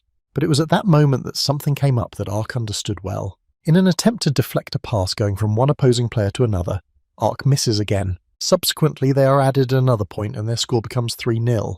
Then Kari tries to kick the next ball, but it hits her foot and goes straight into the goal. And then when Kari's face can no longer contain her anger, their score becomes 4-0. At this point, Ark couldn't muster up, he just became a stupor looking on. Foss's figure loomed over him, and that's when Ark realised how weak he was without a level of synchronicity. Still, Ark had no choice but to use it, so he immediately tried to even out his breathing. Noticing this, Professor Lee ordered his team to stop this game. Then he stood up from the bench, watched by the others, and headed in their direction. Saying that they had learned enough about each other, Professor Lee said that they should stop imitating the competition. That didn't make Kari very happy. But Foss and Nidlis had no negative emotions, and Ark stood behind them, puzzled, trying to catch his breath. Then Kari came up to him, and you could tell she was ready to fight for the outcome of the game. Foss, watching them, noticed their emotions after losing in this kind of competition, which meant they were very eager to win. Without a doubt, Foss realized that two good guys had come to see them, and then, with a clap of his hands, he said it was good to feel disappointed after a defeat, but if it was all over, you had to give some kind of feedback. And then Ark and Carrie looked at each other. Foss realizes that Ark is worried, but he can't win if he's so confused. It seems like he needs to compete more often in competitions like this. Foss then turned to Carrie, saying that even if the game doesn't go well and she doesn't win, just by blaming everything on her partner, she's venting her anger, which is also wrong. Inside the academy, their NKD team is a strong contender to win against other teams. For this reason, Carrie and Ark will need to become stronger than they were at the moment. For a player, fortitude is also important, and if you shake because of 1 or 2 losses, you can never win. Turning to them, Carrie asked with a smile if they really win so often. After all, the professor's team was really very strong. Since they're so powerful, they'll probably be considered at the top of the academy. With an excited look, Foss replied that their team was in 10th place last year. Carrie's face changed immediately. She couldn't believe what she had heard, because she had heard that there were only 10 teams at the academy. After a little more thought, her expression took on an even more intimidating look. After all, Professor Lee's team was ranked last out of all the teams. And while the collective was speculating about this, Professor Lee turned his attention to Ark, standing beside him. He immediately noticed that his student's gaze was panicked and his head was down. Upon arriving at the dormitory, Pak Noah immediately lay down on the bed in his room. He was nervous after everything that had happened the day before. He was pulled out of his thoughts by T1's voice, which asked why his friend was so worried. He said he's kind of not worried, just wondering if he'll be okay if things continue like this. Ark immediately remembered the words of Professor Lee, who had said that he was now forbidden to use the synchronization level. At the hospital, he had mentioned that it was originally possible to change its value only slightly, and Ark's level is undergoing a strong metamorphosis. At first, his synchronization of 300% reached 500% and then grew to 999%. Perhaps by reaching this value, Ark had surpassed the mark, but they had only seen the upper limit. Professor Lee also suggested that Ark was overexerting himself, and it was because of this that he thought it might be dangerous for him to use the increased level of synchronization. Ark resented the idea of being in the intersection without synchronization, after which Professor Lee continued with the words that Carrie's synchronization level is 103%. Not an elevated synchronization level is 100%, and this value is almost equal to it, but Carrie had never once used it to justify her weakness. Professor Lee didn't tell Ark that he couldn't use the synchronization boost at all, but only until they discovered its secret and learned how to control it. There's a professor at the academy who's an expert in this field who's willing to help. Crisis is a chance. Professor Lee took the opportunity to advise Ark to give up on games dependent on the level of synchronization and let him think of it as a good chance to find new features. Ark knows he's not as agile as Foss Sunbae. He can't read the situation as well as Nidlis Sunbae. But Ark still knows that in the future he will definitely be able to do it. And so when a new sunny school day at Fantastic Academy had already begun, in one of the classrooms sat a class of Zs who were new to the institution. In front of them stood a girl with glasses who greeted them and introduced herself as Sora. She would be teaching them sports disciplines and fighting techniques that they would be able to practice in the crossing. Ark, who was sitting in the audience, also noticed that the first day was very exciting. Ark was in the same class as Han and Carrie, which pleased him. It meant he knew someone he knew, so he wouldn't be so scared. Classes at the Fantastic Academy take place both in reality and in the intersection. In reality, the theory of intersection and controlling one's mental and physical states is studied. In the intersection, they study the game of techniques and train avatars and so on. After these words, Ark immediately tensed up because he was looking forward to the first class at the crossing, but he couldn't even guess what awaited them there. Professor Sora said that since today was their first day, they would be measuring their base strength without stress. The thesis explains that although in intersection they use an avatar, physical health from reality also affects it. Being in the virtual world for long periods of time does not stress the body enough, so exercise is necessary for health. Immediately, she suggested that the students change into the sports uniforms issued to them yesterday. Heading into the holographic gym at Fantastic Academy, already changed into their sports uniforms, the students were measuring their reaction speed under the supervision of Professor Sora. While doing so, Ark was so focused that there were even droplets of sweat running down his face. And then he felt a sudden projection behind him. Ark deftly turned around and extended his arm in her direction, thus marking her. He did it many more times because that's how the reaction speed measurement system worked. Then there was the next exercise to measure the physical strength of the students. It was pull-ups. Ark tried very hard to do this exercise, and when he finished it, he did the final pull-ups with his last strength. Next was the measurement of muscular endurance. In simple words, it's running. Ark's performance was that his reaction time was average. His pull-ups were also average, as was his 50-meter run. Overall, Ark's performance was average. Just like Professor Lee had told him earlier, he didn't exercise every day for nothing. Looking at Han, Ark told him that he had been sleeping during the entrance exam, and that here he was also napping. Afterwards, when I asked Han what his results were, the answer didn't take long. All of his scores were high, and he said that he almost fell asleep while doing these tasks, so he did everything half-heartedly. Trying to take in the information he had just received, Ark looked to the side to find that one of the students was very adept at performing the tasks assigned to him, which made Professor Sora marvel. Even she couldn't believe what she saw in front of her. 30 out of 30 hits was the highest score Kari had gotten. Kari thought about the fact that if she had the highest score, it meant she was in first place. That made her very happy. Ark realised that in reality, Kari wasn't so simple. As he looked at her, Han, who was standing next to Ark, noted that she was very famous in F-Town. And he has no idea if Ark knows that the environment in City F is completely different. It's a place where people who lost everything in other cities and ran away gather. It's also home to criminals and a huge number of abandoned children. Despite this, there is a reputable organisation that was created in a place as bleak as F-Town for the survival of abandoned children. Little by little, it has grown so large that even adults can't underestimate it. And Kari was the head of that place. That's why so many people knew her. It was then that Ark realised just how heavy a past Kari had behind him. Then, approaching Ark, Kari asked him if he had finished his tasks. Startled by her arrival, he said that Kari had done a good job addressing her formally, whereupon she was very surprised.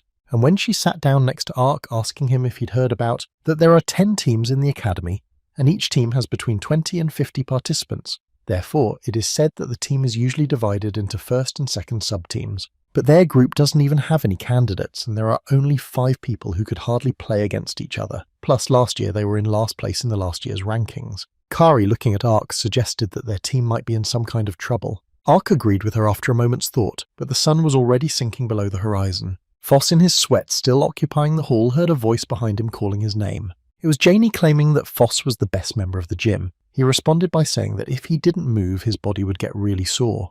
And yet, if you do everything in moderation, you can't ruin your body. Nidlis then asked Foss what he thought of the newcomers this time. Upon hearing this question, Foss said that he didn't think Ark and Kari could squat, to which Nidlis said that he didn't squat at all. Kari may be a little rough, but in terms of physicality, she was the best. And Ark had something to hold on to, and you can say that because of his shortcomings, you start to expect a lot from him. Listening to this, Nidlis said he wasn't even asking about abilities. They all saw their faces last night at the competition when they talked about their grades.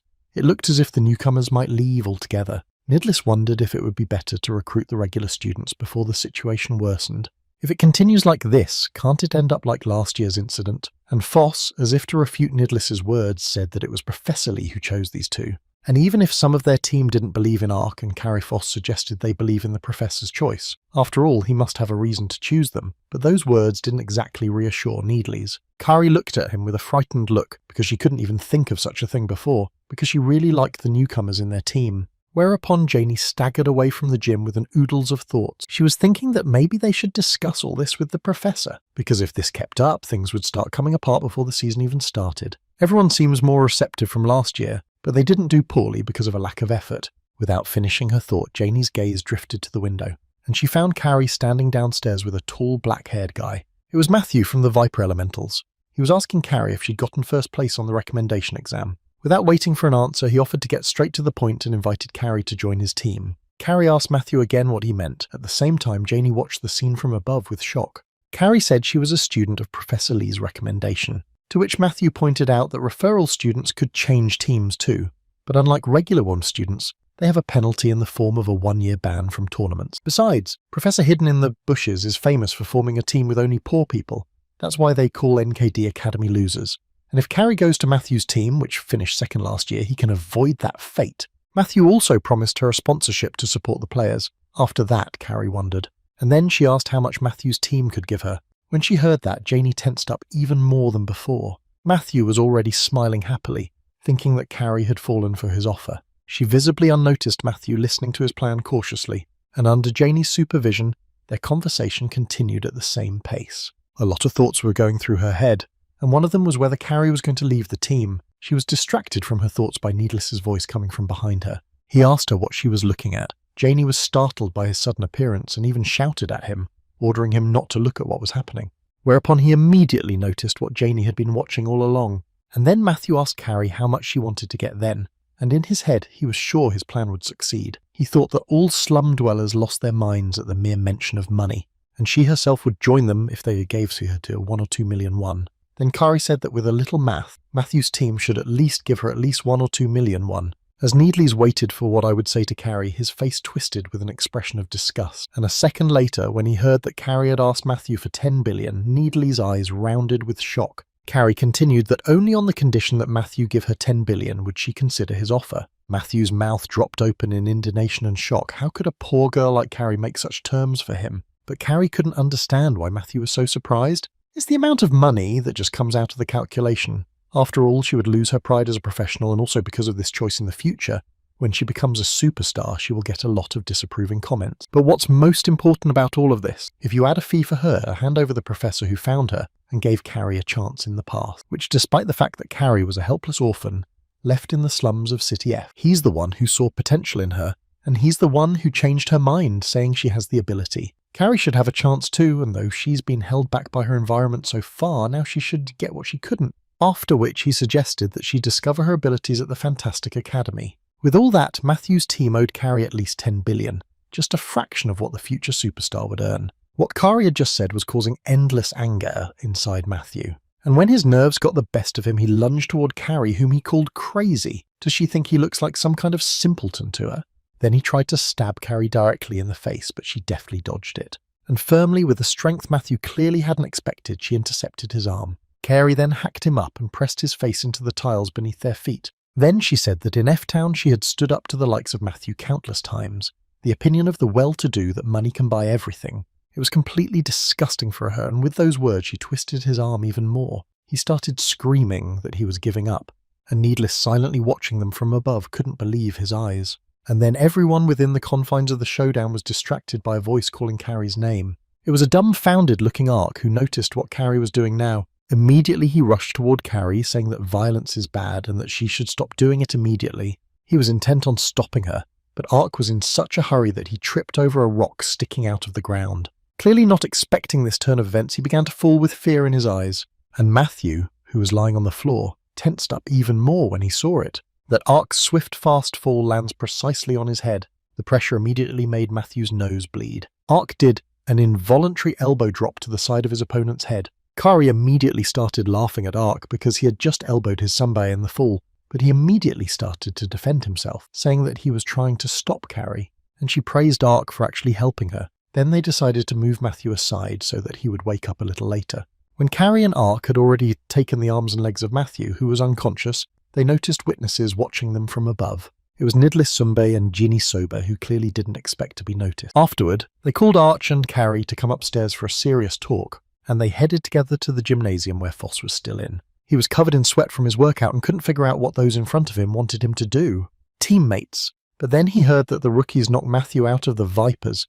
Then Jeannie started berating Foss for still practicing, and he doesn't know the meaning of words in moderation at all. She added not to worry about Matthew.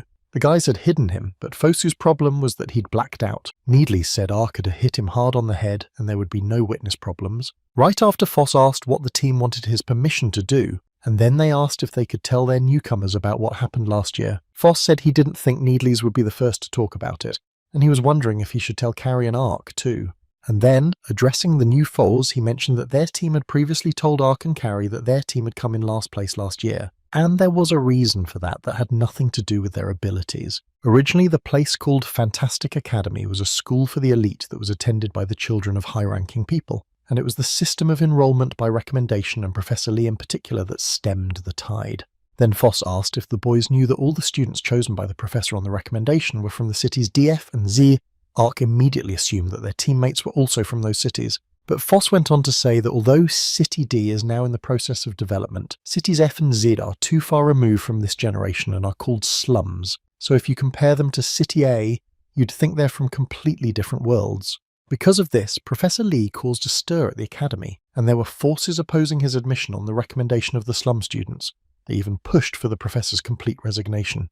But as if contradicting all the accusations, the professor and NKD have performed very well every year. It was the same last year when Foss was a sophomore. Their team of 5, with no substitutes, included a third-year student preparing to become a professional and 2 newcomers who had placed first and second in the recommendation exam. Their team became so strong that they beat everyone at every competition without stopping. They were discussed as the strongest contenders to win, so their existence could not be ignored by the other teams. And then came the very incident that Foss was going to tell us about. One student from first year who had joined them then with Needles suddenly announced his will to leave the team. And even though everyone tried to talk him out of it and change his mind, he just said one phrase and left. He apologized, but said without a trace of regret that he just needed to grab the chance he was given. And then they heard that he moved to another team after receiving a large sum of money. The parents he betrayed Professor Lee and their team who trusted him completely. Before the start of the season, they were unable to find additional players, so they had to play with 4. They played in a similar lineup in games where they should have had 5. As a result, they got the very last place. The Academy is very different from what Ark thought of it, and now there's something else he's thinking about now. Perhaps that was the point of the professor's question. What would Ark do if he was playing an enemy with a wider range of abilities? Does he have the spirit to keep fighting an opponent he's sure to lose to? Their job is not only to beat the other Academy teams, but also the limited views of the people targeting them. While Needles didn't like the guy who betrayed them and abandoned their team, he was also annoyed by the great elite of the Fantastic Academy. And he told the newcomers not to give in to the loud cries that everyone who grew up in unfavourable conditions is a loser. After all, if you crush them all and win, they won't even be able to squeal anymore, Needles said with an intimidating look. Hearing him say that, Kari realised that now the guys trusted them too. And just seconds later, Ark shouted at the top of his voice that he didn't want to lose either. He's not going to lose to other Academy teams, and he's certainly not going to succumb to the views that despise him. Even though right now Ark still lacked the strength to wait, there wasn't much left to wait, and he's going to ace it by all means and lead their team. The T1 that appeared on the screen of Arka's cell phone even brought a tear to his eye, because now there was nothing left of the little boy he had known before because Paknoa had grown up. But Ark's words angered Kari and Needles, for the 2 already considered themselves the aces of the team. Seeing their faces, Ark thought he might have overdone it and said something unnecessary in the moment. And then Needles and Kari jumped on him and started arguing about the title of best player on the team. Needles looked at Kari and said that she had lost last time and should know how to temper her fervour. She said she wouldn't lose to Needles Sumbai in a one-on-one battle. Shouting Needles told Kari to go to the crossing now, and he would show her where she really belonged. And parallel to that, it was already evening. The setting sun filled the room Professor Lee was in with its soft light. He was unaware of the ongoing arguments between his teammates while relaxing and drinking coffee. At this time, Matthew, who was lying on one of the flower beds, woke up and couldn't remember how he came to be in this place. The next morning, Ark looked up and was surprised to find it there. A huge projection with an announcement that floated right in the air. Ark realised that the opening ceremony for the Ice Academy competition was in a week. Apparently they are holding it in a crossroad style of party. Last season it was PvP 5-on-5 in the world of Heroes of Time. If you think about it, Ark has been playing other games more than Time Heroes these days, so he decided to try his best to practice PvP today. That same day, in one of the classrooms of the Fantastic Academy, the professor was already giving his lecture. Today, Professor Seiler's goal in designing the worlds was to tell us more about the world of crossing. VR World satisfies many parameters from reality. With the development of intersection, great changes have emerged in human life. The greatest of these was the disappearance of spatial limitations, and thus the so-called world became possible. After the concept of the world was introduced, separate universes with singular goals began to be created, such as the gaming world, the office world, the banking world, and so on. In this way, there were conveniences that could not be compared with reality. A lot of economic markets have been moved from reality to the intersection, and following that, the world has evolved too. Like if you become the master of the universe, you can feel like a god. And then Professor Seiler made the students float in the air, and then he brought them back down to the ground just as abruptly, so much so that Ark fell face down. From now on, all students will try to plan the world. In other words, they will try to design it. By doing so, they will try to create their own individual world. Everyone immediately started looking at the spheres they had been given for the task. Taking it in his hands, Ark realised that he had absolutely no idea what kind of world he could make. And then Han came up to him saying that he had already finished the task set before him, whereupon he began to show Ark his sphere of peace, in which there was a humidifier showing the humidity index, which was very important for sleep. Ark had no doubt that Han, who liked to sleep, would emphasise something like that. Then he turned his attention to Kari, who was also trying to cope with the creation of peace. And Ark was excited and decided to go up to her and ask her how she was doing, and accidentally bumped into the blonde-haired guy. Immediately Ark apologised to the guy for inadvertently hurting him. He turned around and noticed that the blonde guy's face was distorted, and he was clearly angry, and immediately called Ark a disgusting thing, which set off a storm of emotions and thoughts in his head. Ark looked after the blonde-haired boy who was walking away in complete incomprehension of the situation that had just occurred. And then Ark's eyes widened more. He finally realized what. Everything his sunbayer said was true. The local elite really didn't come close to the natives of DF and Zay cities. Their cold gazes seemed to have been directed in their directions for what seemed like an eternity. This was the very prejudice that was spreading through the academy. A few days later, on the day of the ICS opening ceremony, the entire team of the Invincible Demon Kings were already prepared for the upcoming event. Ark was very nervous because it was a pretty important ceremony that he really wanted to attend.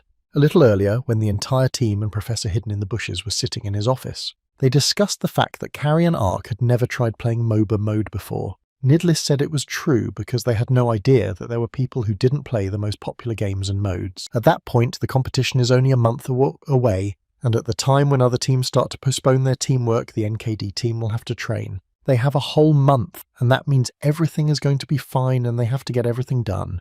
In MOBA mode, the basis of crossing and the way the avatar is used is the same, so Carrie and Ark will get used to it quickly. For this purpose, the 5 of them will develop teamwork 3 days a week, and the rest of the days will be training in Carrie and Ark's MOBA mode.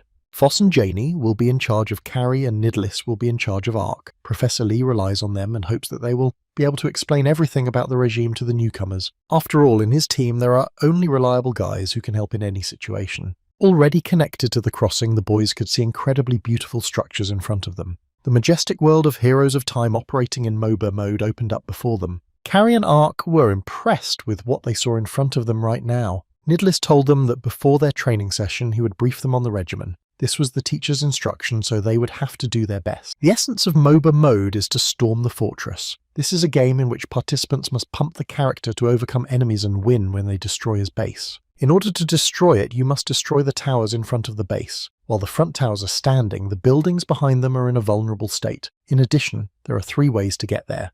So each team can attack and defend according to the strategy plan. There are also the occasional infantrymen that appear from the inhibitor and run down the line towards the enemy base. The tower attacks the infantry first, therefore, at that moment players can storm it. In addition, during the destruction of enemy infantrymen, they get experience and money, which gives them the opportunity to improve their character with them. After listening carefully, Ark had one question.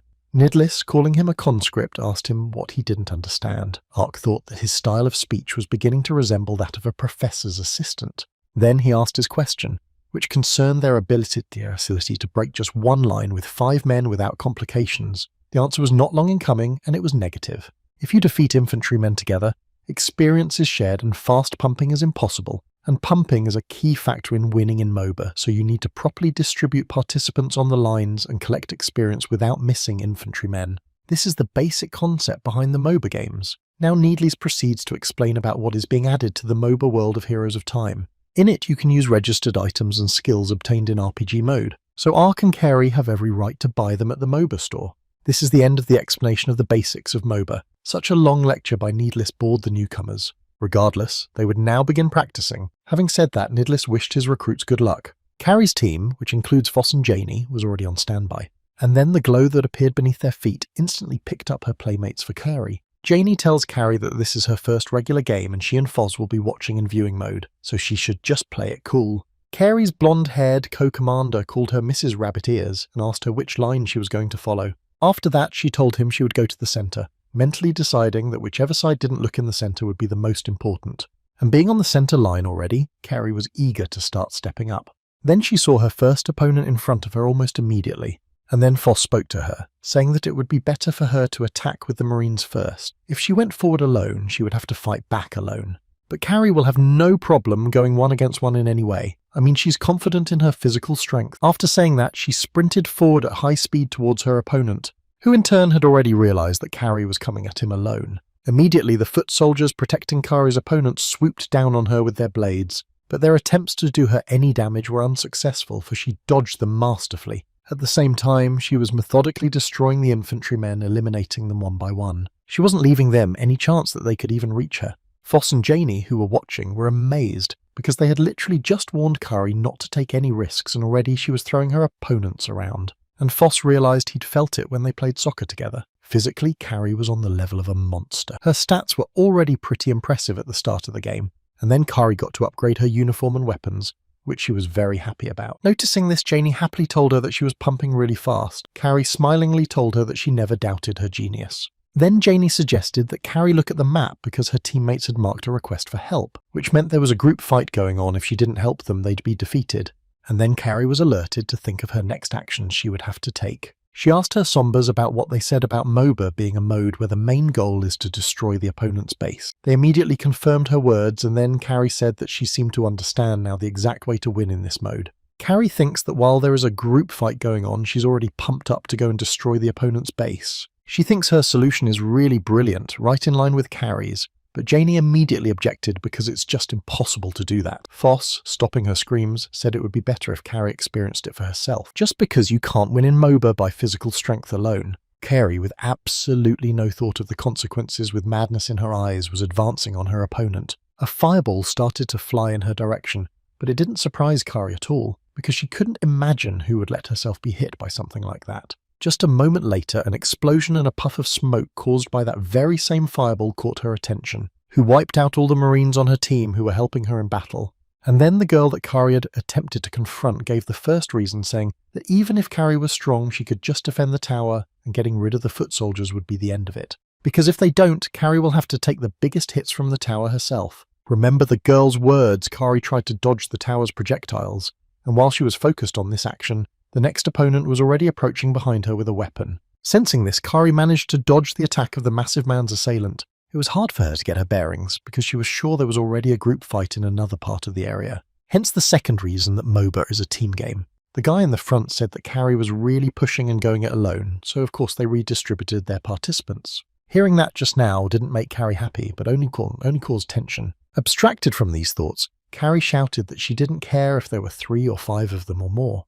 Rushing in their direction, she immediately felt like she had done it for nothing, and a moment later, a projectile from the opponent's turret struck her back. This led to a third reason why MOBAs can't be won by physical strength alone. After all, MOBA has an impossible evasion skill that Carrie had experienced. Just then, Foss told Janie that this time Carrie would finally learn that you can't win through physical strength alone. As the sun slowly disappeared over the horizon, Foss and Janie remembered Ark and wondered how things were going with Needless, but they assumed it was about the same as here. Needless, watching Ark, was clearly shocked by what he saw. He was in viewing mode and couldn't believe that little Ark. Without making any special efforts, he coped with every enemy that met him on the way and defeated them all.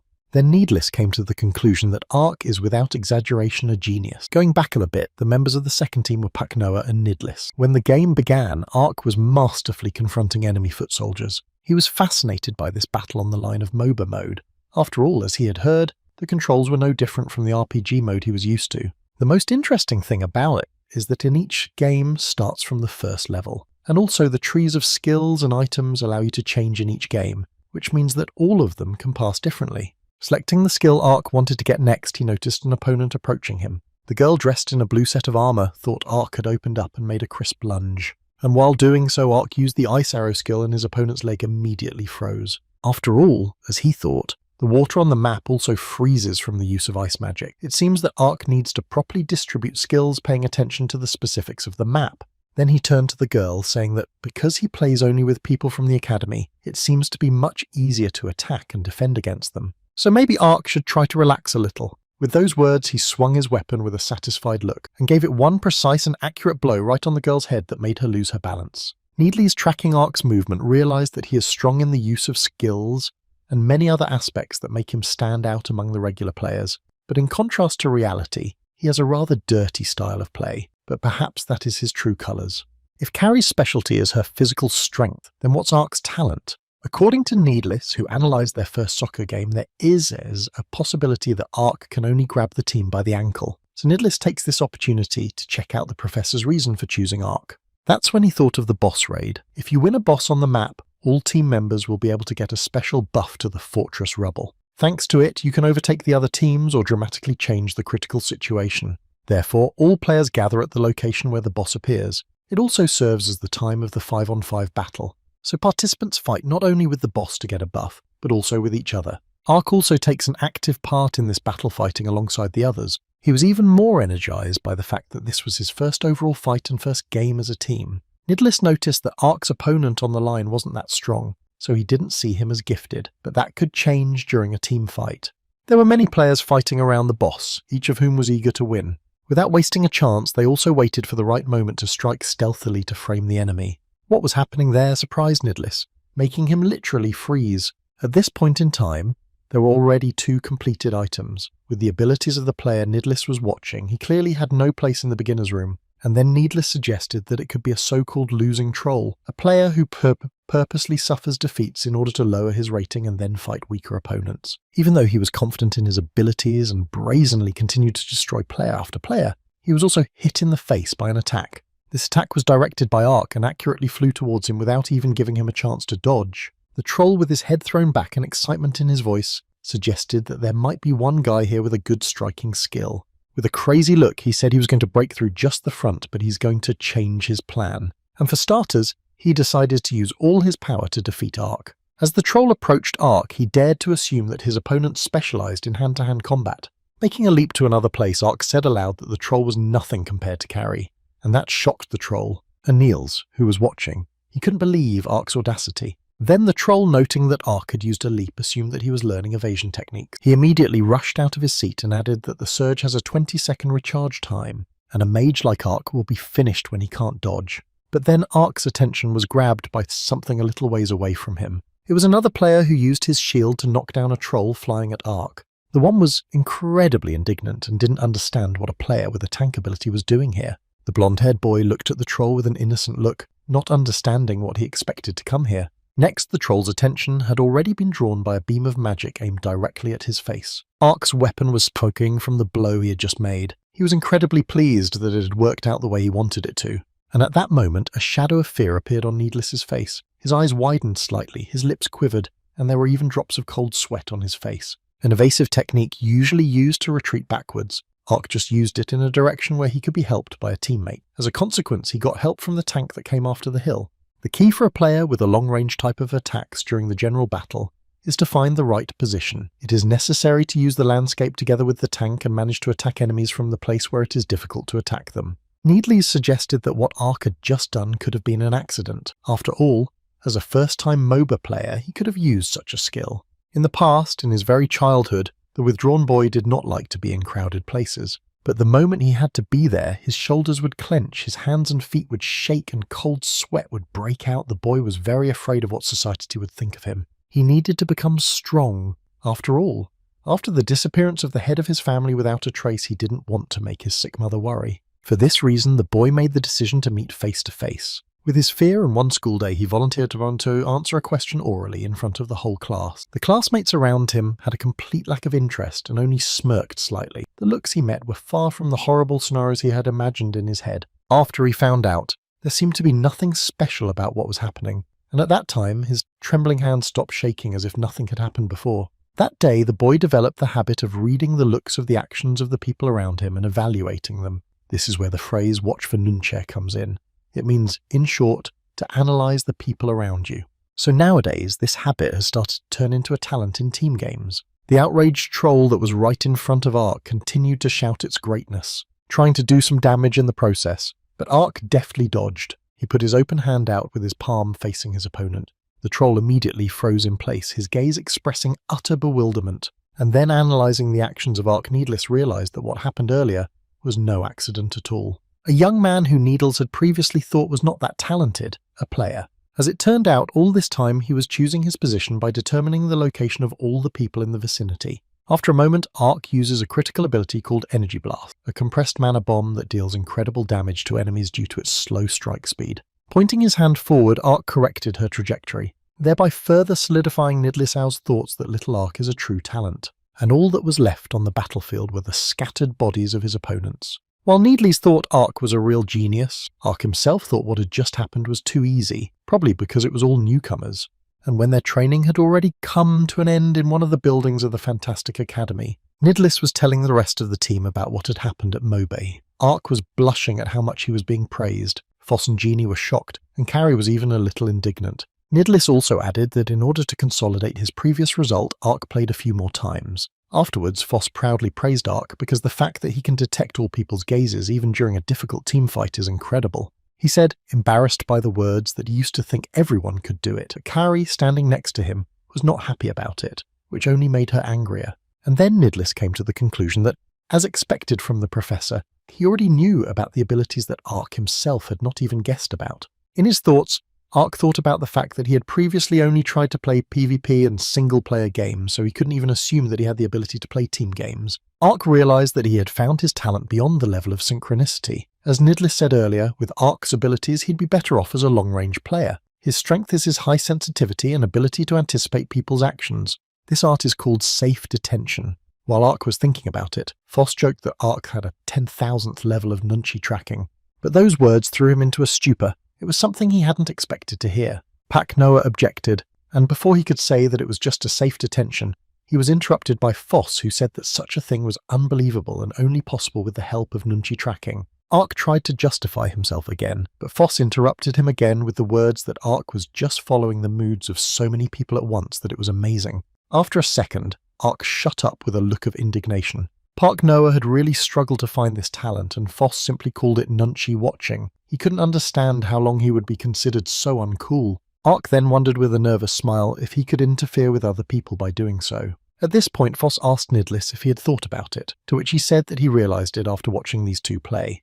And when those two stopped joking, there was the question of what they would do with the remaining positions. Carey was very happy about that, because finally the seating assignments were starting. The centre and bottom line positions were left on their team. Of course, in her opinion, with her good physical fitness, she would take the lead in the game. Ark got nervous, though his specialty is tracking nunchi if possible. Here, he would like to go to the centre.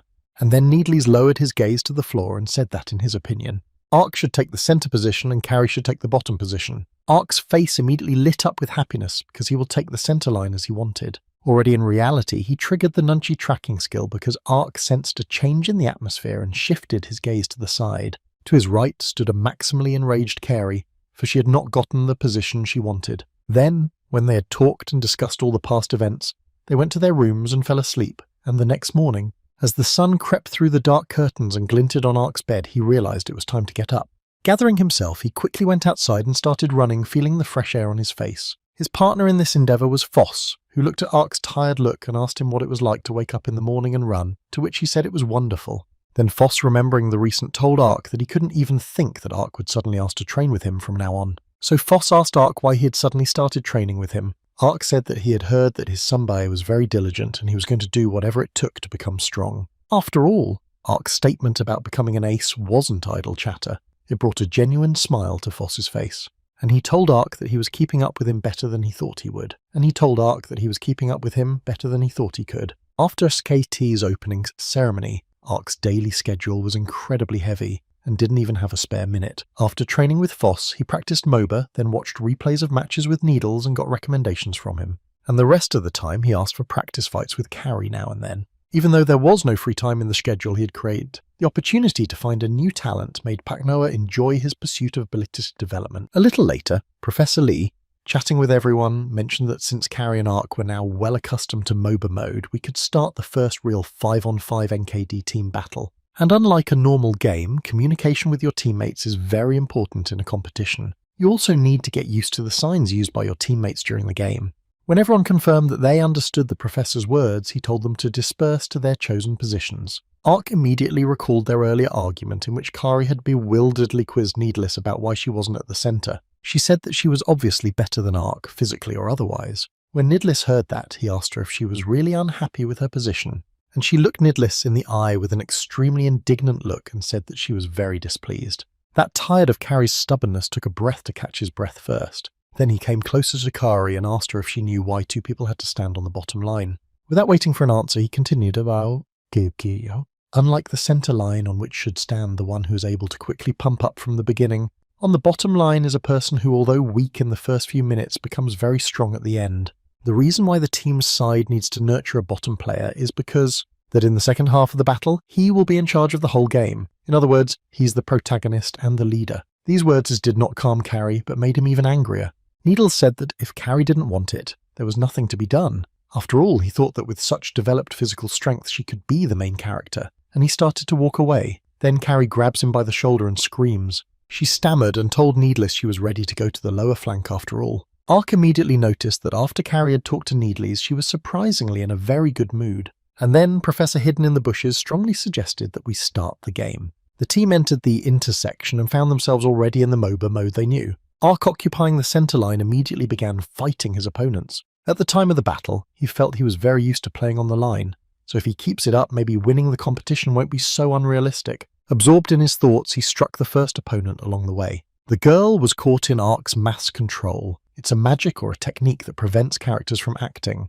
Immediately, an elated Ark thought it would be the first character defeated. However, a human figure flashed by his side, who clearly didn't want to give him a chance to win, and landed an attack on Ark. He struck Ark's shoulder sharply and he immediately felt pain shoot through his body. Ark realized that he had been so focused on the battle on the line that he hadn't even thought about the enemy hunter. Then his partner appeared right in front of him, with words about how the two Hubei from the team he had to watch out for a lot. Ark was immediately relieved because a second ago he had already assumed that he might lose now. The Nidlis Sunbei standing before him inspired confidence and hope of salvation. He told Ark that he was sending him a sign that an enemy was approaching, but apparently Ark hadn't been practicing hard enough to look at the map this time. The more Ark got used to MOBA mode, the more he felt how incredible his Sunbeis are. Their team lineup for starters includes the goofy pillar standing at the top is Foss Sunbei. Always putting in effort, Foss Sunbei is a tanky. He manages to survive most battles even when being stormed by opponents. As a tough player, he is the foundation of the team. Following is Janie Sunbei, who occupies the important position of support. She takes care of Carrie as an assistant, who is a developing player. Janie complements the other participants throughout the game. Thinking of her allies, she uses the abilities they need at the right moments. And the last one, although a sophomore, is the coordinator of the Needly Sunbei team. Gains experience and gold in the monster zone and takes the position of hunter of Needly Sunbei. Moves around the map and acts to make the game on all lines as easy as possible. Especially as a team tactician, he shares what's going on, makes a plan and guides the team on a winning strategy. So in the fight that was going on now, Ark and Needles worked well together. Exchanging identifying marks, they professionally massacred their opponents one by one. And when all the opponents were already motionless on the ground with their foot soldiers, Needles warned Ark that he's going to another line now. As soon as they had finished this game, he would recommend it to Ark again. Then he took his Sunbei's statement with care.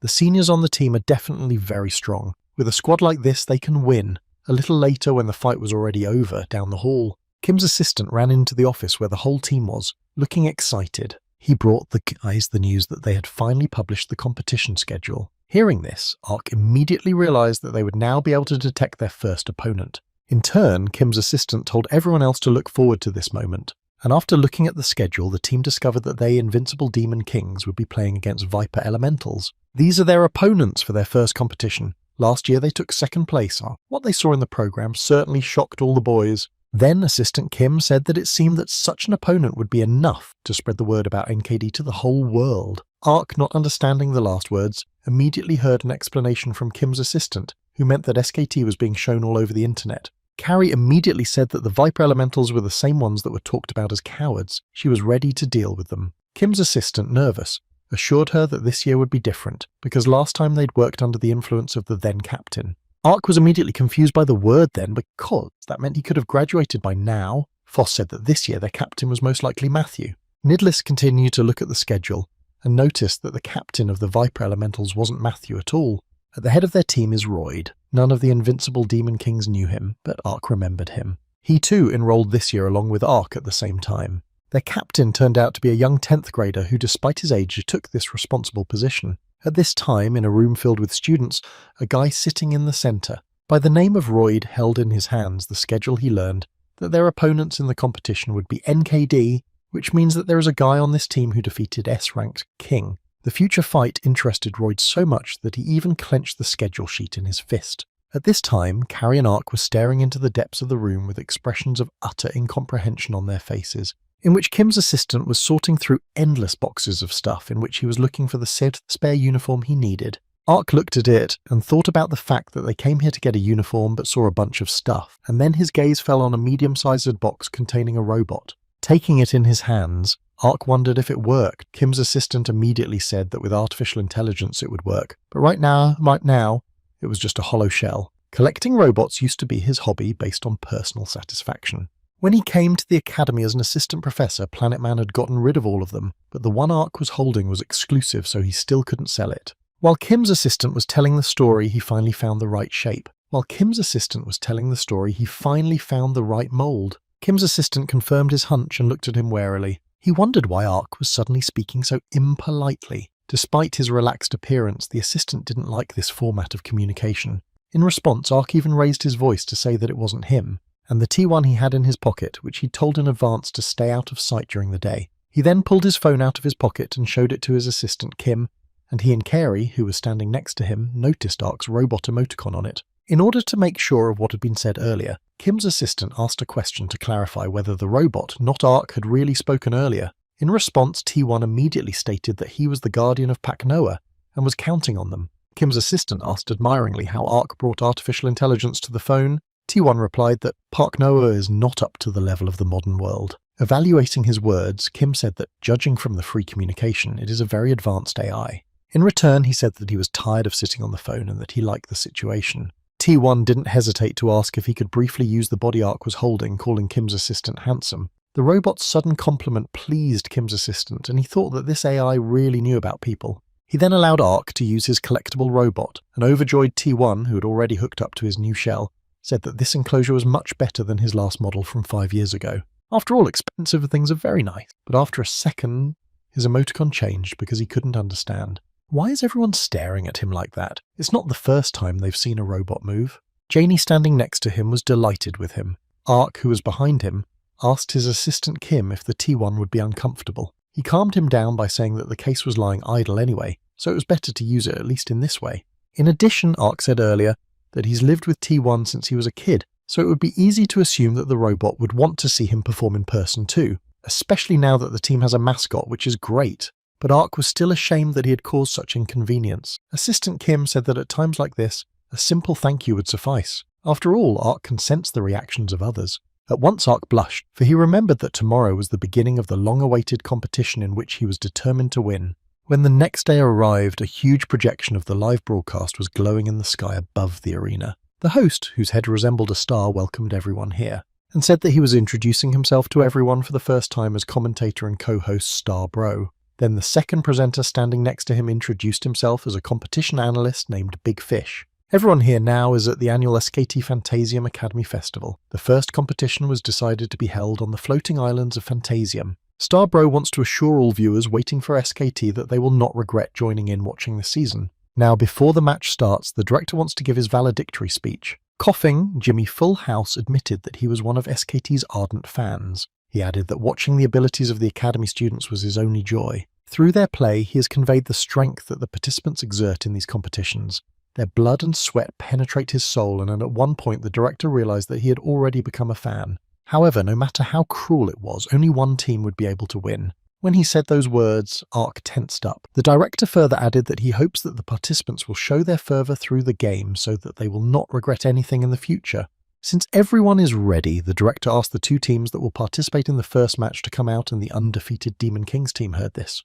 Gathering their thoughts and encouraging each other, they all moved forward together. First up for the competition was the Viper Elemental team. Next in line was the undefeated Demon Kings team. Starbro then asked the audience to welcome the two teams with their loud applause, and the whole arena was filled with deafening applause, supporting the participants and creating an atmosphere of intense anticipation before the start of the competition. What they heard was truly breathtaking, so much so that Ark even lifted his glasses, and looking at his opponents thought about what he was sure they had come to the stadium, however, why he could see Crossroads Stadium. Plus, he assumed that the three-dimensional projectors mounted on the walls in this place made it so they could be seen from the crossing. After analysing all of this, Ark realised that SKT's scope was incredible. Immediately, Matthew was indignant and noticed Ark standing in front of him. The memories came rushing back to him so fast that his head suddenly ached. Carey and Ark, standing nearby, exchanged glances, pretending not to notice. Then the captains of the two teams came together, and Professor Seiler, addressing Professor Lee, said that this year his team had miraculously managed to get enough participants.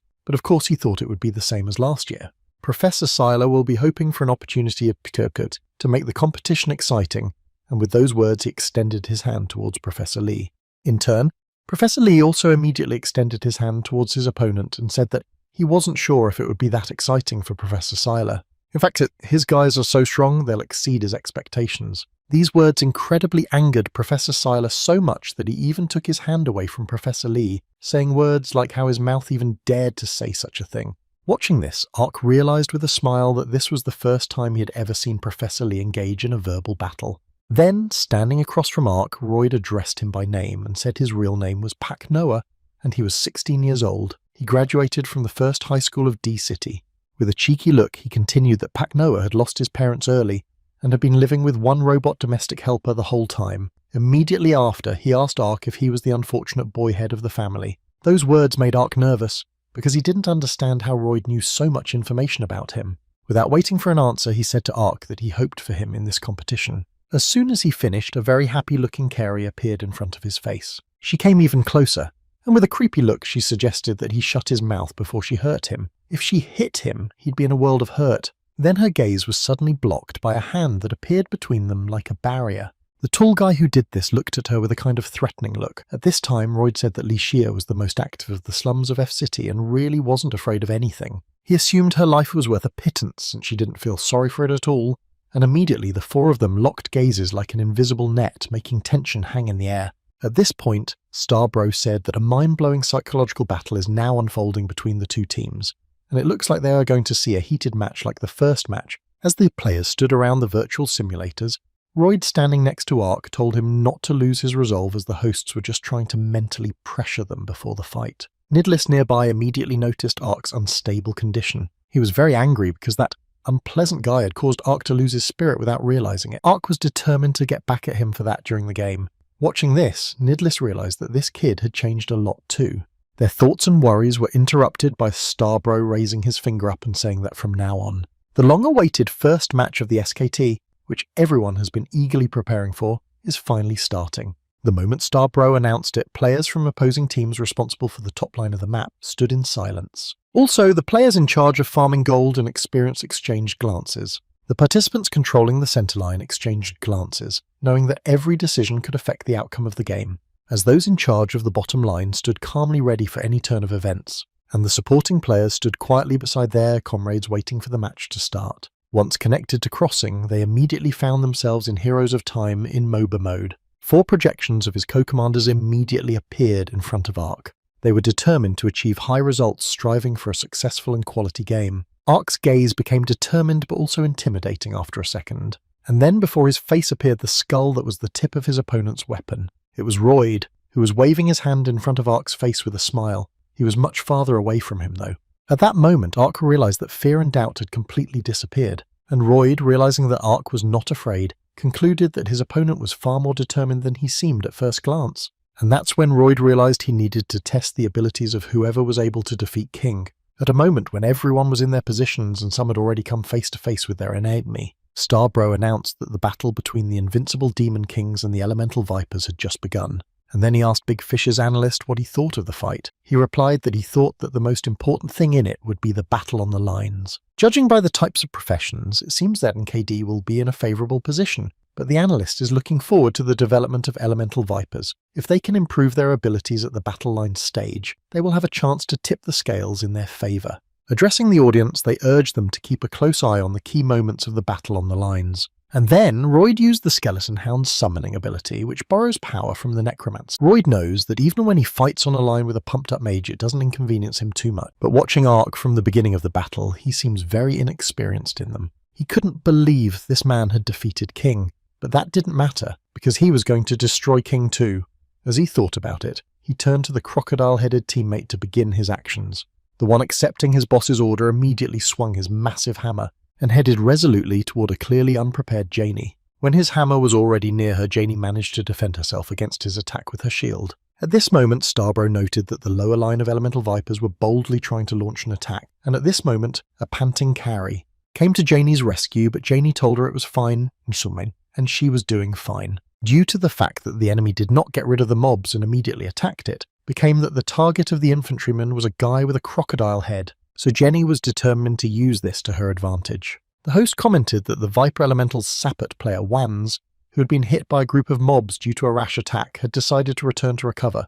This meant that NKD had an advantage in the battle on the bottom line. At this moment, Ark felt immense pride in his team. Needles relayed the information to Ark that he saw the enemy from the jungle at the top of the map, and they can use the ganking strategy of having the enemies make a quick attack on the enemy for help on the jungle line. As Professor Lee said earlier in MOBA, there is a system because of which the enemy is not visible in the distance. You should always be ready and watch out for the possible appearance of a jungle player from the enemy team. During the battle on the line, you need to outline the zone of possible attacks of the Forester, and do not go beyond it for safety. If Ark believes Nidlis's information, the Forester should come out from the left side, and he should stick to this line, and then he can continue the fight. And then Ark was surprised to hear Royd's laughter, which suddenly broke the tense silence. He smirked and asked Ark if he thought the ranger would come from above. Ark's gaze then shifted to the figure approaching him. It was Wands, who didn't miss the opportunity to take advantage of Ark's position, and delivered a precise punch to his stomach. Ark could not have accepted this, because he was completely sure that his opponent would be on a completely different flank. He couldn't gather his thoughts because he felt an incredibly intense pain from the blow he had just received. After which, Royd said that not only a jungle player could come for Gang King, and at this time was saving up a massive amount of energy in his palm. Pointing it towards Ark, he said he would gratefully accept his first victory over his opponent. And then Starbro announced the first participant to drop out of the game. The first to do so was the Viper Elementals. After that, Starbro asked Mr. Bigfish how he felt about what was going on. He said that Vance's low-line drive was a clever disguise of his return to the plate. He did this so that he would not go down, but would go straight to center and strike unexpectedly. The strategy prepared by the Viper Elemental team could be clearly seen here. A moment after Royd's attack, Ark found himself in the revival waiting room. He had no idea that at that moment he'd be approached by a captor, and with 7 seconds left before he was revived, he realized that he had been planning to do it all along. If you think about it, that his loss was the first in the game, it meant that the whole world watching the broadcast saw him fall the very first. The rest of the team was not upset at all because they were supporting each other anyway. Ark stepped into the arena with renewed vigour, determined to be even more focused than before and repay his opponents by defeating them. And then Royd turned his attention, a little surprised, to what was right in front of him. Ark reappeared, taking up a position near the tower. He was much more cautious than before. Royd assumed he was going to play it as carefully as possible so he wouldn't get caught again. Royd didn't know how the others were doing, but he realised that Ark was definitely in MOBA mode. The essence of combat on their line is domination. If you move mobs in advance, you can get away from the line without any damage until their next wave arrives. So if Royd leaves the line, the enemy will think that either he went to another line or went into a foreign jungle with the Forester. If that was the case, the top and jungle players of the enemy would have to become more careful. At that moment, Ark told Foss that the center had disappeared, and he took the information and thought that at that moment he could suppress the enemy. Royd reasoned that his team starts the real game from the moment they purchase items. And at that moment, Starbro noted that the GEs had taken their experience points and gold in the NKD jungle. And Nidlis, standing next to his two opponents, thought about the fact that he didn't even have time to realise when the enemy's support had gotten to the point so quickly again. And at one point, the entire GE team appeared to converge on the centre and attack it. Flashes to the east and west moving in and out. The GE team showed their incredible speed of cohesion. In doing so, they continued to stay one step ahead of their opponent. Professor Seiler, the coach of the Viper Elemental team, watched carefully. He was thinking about their manoeuvrability-based strategy, and all the members of his team had purchased items in the store that increased their speed and mobility. In fact, their entire team has submitted to Royd's leadership, and the participants are constantly moving at an excellent speed without a single doubt, because of which their opponents feel the effect of ever-increasing pressure when even a minimal difference becomes significant and they end up trapped. Needles realised that from now on they needed to enter the enemy jungle, thereby provoking them to fight. It seemed to him that they had prepared items to increase the speed. If this continued, his team would only wander, and the game would be over. Now that they had reached the right level, they needed to create a tipping point before the difference became even greater. Nidlis asked Foss to go into the jungle to make it easier for the team to help him provoke his opponents. Foss accepted the instruction and went to the designated location. Nidlis told Ark to wait in a position where he could quickly join Foss, and he agreed. Royd immediately assumed that the opposing team thought they could take control of the losers and win this fight. That amused him greatly. He was immediately approached by his co-commander, who notified him that an enemy hunter had entered their jungle. Royd realised that the enemy team was trying to provoke them into a fight and immediately warned all partners to follow Plan C4. He assumed that if an enemy player entered the jungle, he most likely asked up or center for help. And no matter how many players they send there will be as many players from Royd's team elsewhere, so they are creating a 4x2 structure underneath. Royd is not going to use the time for such a useless team, because in any case his main goal is to repay the debt received during the exam. At the same time as these events, Janie, who was next to Kari, was on alert. Kari didn't allow herself to ignore what was happening either, and glancing sideways she noticed that Royd and one of his teammates were flying toward her at breakneck speed. He looked like he was possessed, and probably in his thoughts now was that this is where the game could end. With a frantic look, suddenly Nidlis said aloud that it was probably just about now, and that's what Royd thought. And while the energy condensed under Ark Needless's hand, he said that the entire Viper Elemental team had been too underestimating the invincible Demon Kings all this time. And after a second, Ark directed his attack towards the red-haired guy, using the Ice Spear ability. Royd's face instantly changed. He couldn't believe that the enemy team was capable of doing any damage at all. Ark standing across from him radiated such confidence and power that it literally paralysed Royd with fear. Then Ark looked straight into his eyes and wondered why he was here. Going back in time a few days ago, Needless wondered to Ark if he could read his opponent's intentions with his nunchi tracking. He didn't fully understand the meaning of his words. Ark wondered if it would be considered a superpower if it were possible. Needless had a different point. He asked Ark if he could feel anything when he was watching other people's reactions, to which Ark said that he could only understand the direction of his opponent's gaze. He then looked at the Janie Sunbei and Carrie directly behind him. He knew for sure that even though they were playing with each other, Janie Sunbei's gaze was fixed on the snacks nearby, so Ark assumed that all she was thinking about was eating them. Needless's gaze didn't change at all, but it was obvious that he was thinking about something. The next moment he came over to the table where the girls were playing chess and grabbed a plate of snacks and lifted it up. Janie jumped up instantly, not realising what Nidlis was doing at the moment. Jenny turned to Nidlis and said that she was only going to try one thing, so he'd better return the plate. Nidlis ignored her, thinking that he and Ark had been talking for some time, but he kept watching the other people's gazes. Nidlis's actions did not go unpunished, and Janie gave him a bump on the head. He pretended that nothing had happened, and asked Ark to see if he could use the skill in the game by reading the eyes of his opponents and acting on a hunch. And already during the battle, Ark remembered that afterward, as a result of a huge amount of testing, he and Needless Sunbei had determined that his guess was 80% correct. He reads his opponent's intentions through his gaze. Royd looked around carefully on all sides, assessing the situation. He then used his skeleton summoning ability, which immediately rushed forward. Skeleton growled with all his might, even scaring the foot soldiers from his own team. But it was the enemy mobs that his main goal was to destroy. Royd noticed immediately that Ark had disappeared as if he wasn't even there, and lightning fast, without thinking in his head, he made the decision to run. But Ark noticed that the place where Royd looked most often after Nidlis Sunbei got into enemy territory was down. And then when Ark's attack with the Ice Arrow ability flew at Royd's partner, he became very nervous. Ark in turn felt satisfied with the work he had done and was pleased with the result. After all, he was able to read his opponent exactly as necessary to accomplish his goal. Starbro was stunned by the sudden support from the Ark player. He noted a battle approaching between 4 GE attackers and 3 tower-backed NKD defenders. Royd instructed his allies to ignore the turret, noting that their advantage would be eliminating the ranged player from the opposing team and getting out of the firing zone in a timely manner. He also urged them to use all available skills to overwhelm their opponents. Then he activated the Deceased's Obsession ability on Carrie. When this ability is used in the specified area, the enemy is bound for 3 seconds and completely unable to move. Another member of the GE team used the Last Strike skill. She used the Last Strike skill, which after aiming it at an opponent, fires a powerful arrow. One's also used one of his abilities called Holy Judgment. His hammer builds up lightning, which in turn deals heavy damage.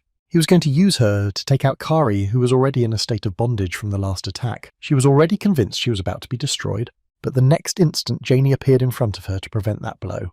Immediately turning to Kari, she asked her to cover for her, because her health level was critically low. Kari confidently told her partner that she could handle it and asked her to entrust the case to her. After that, she lightningly approached her opponent and shocked her with this action. After receiving a solid blow to her face, the girl couldn't understand why the rangefinder was running at such speed. Without giving her a chance to regain her senses, Kari swiftly delivered a kick with her foot, knocking her aside. She felt a sharp pain shoot through her entire body as she was thrown off at an incredible speed. As soon as she stopped, Kari's crossbow was already over her head, its tip gently touching the top of her head.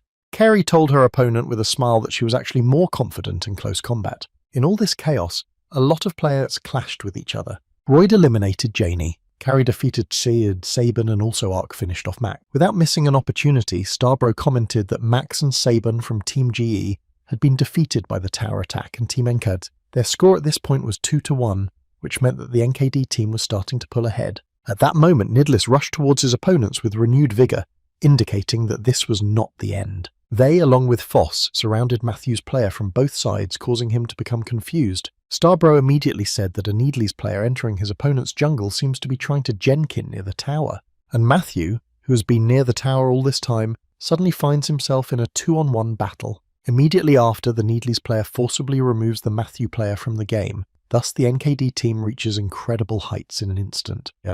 The NKD team shows spectators an incredible game, and even makes you think that their last year's results were a fabrication.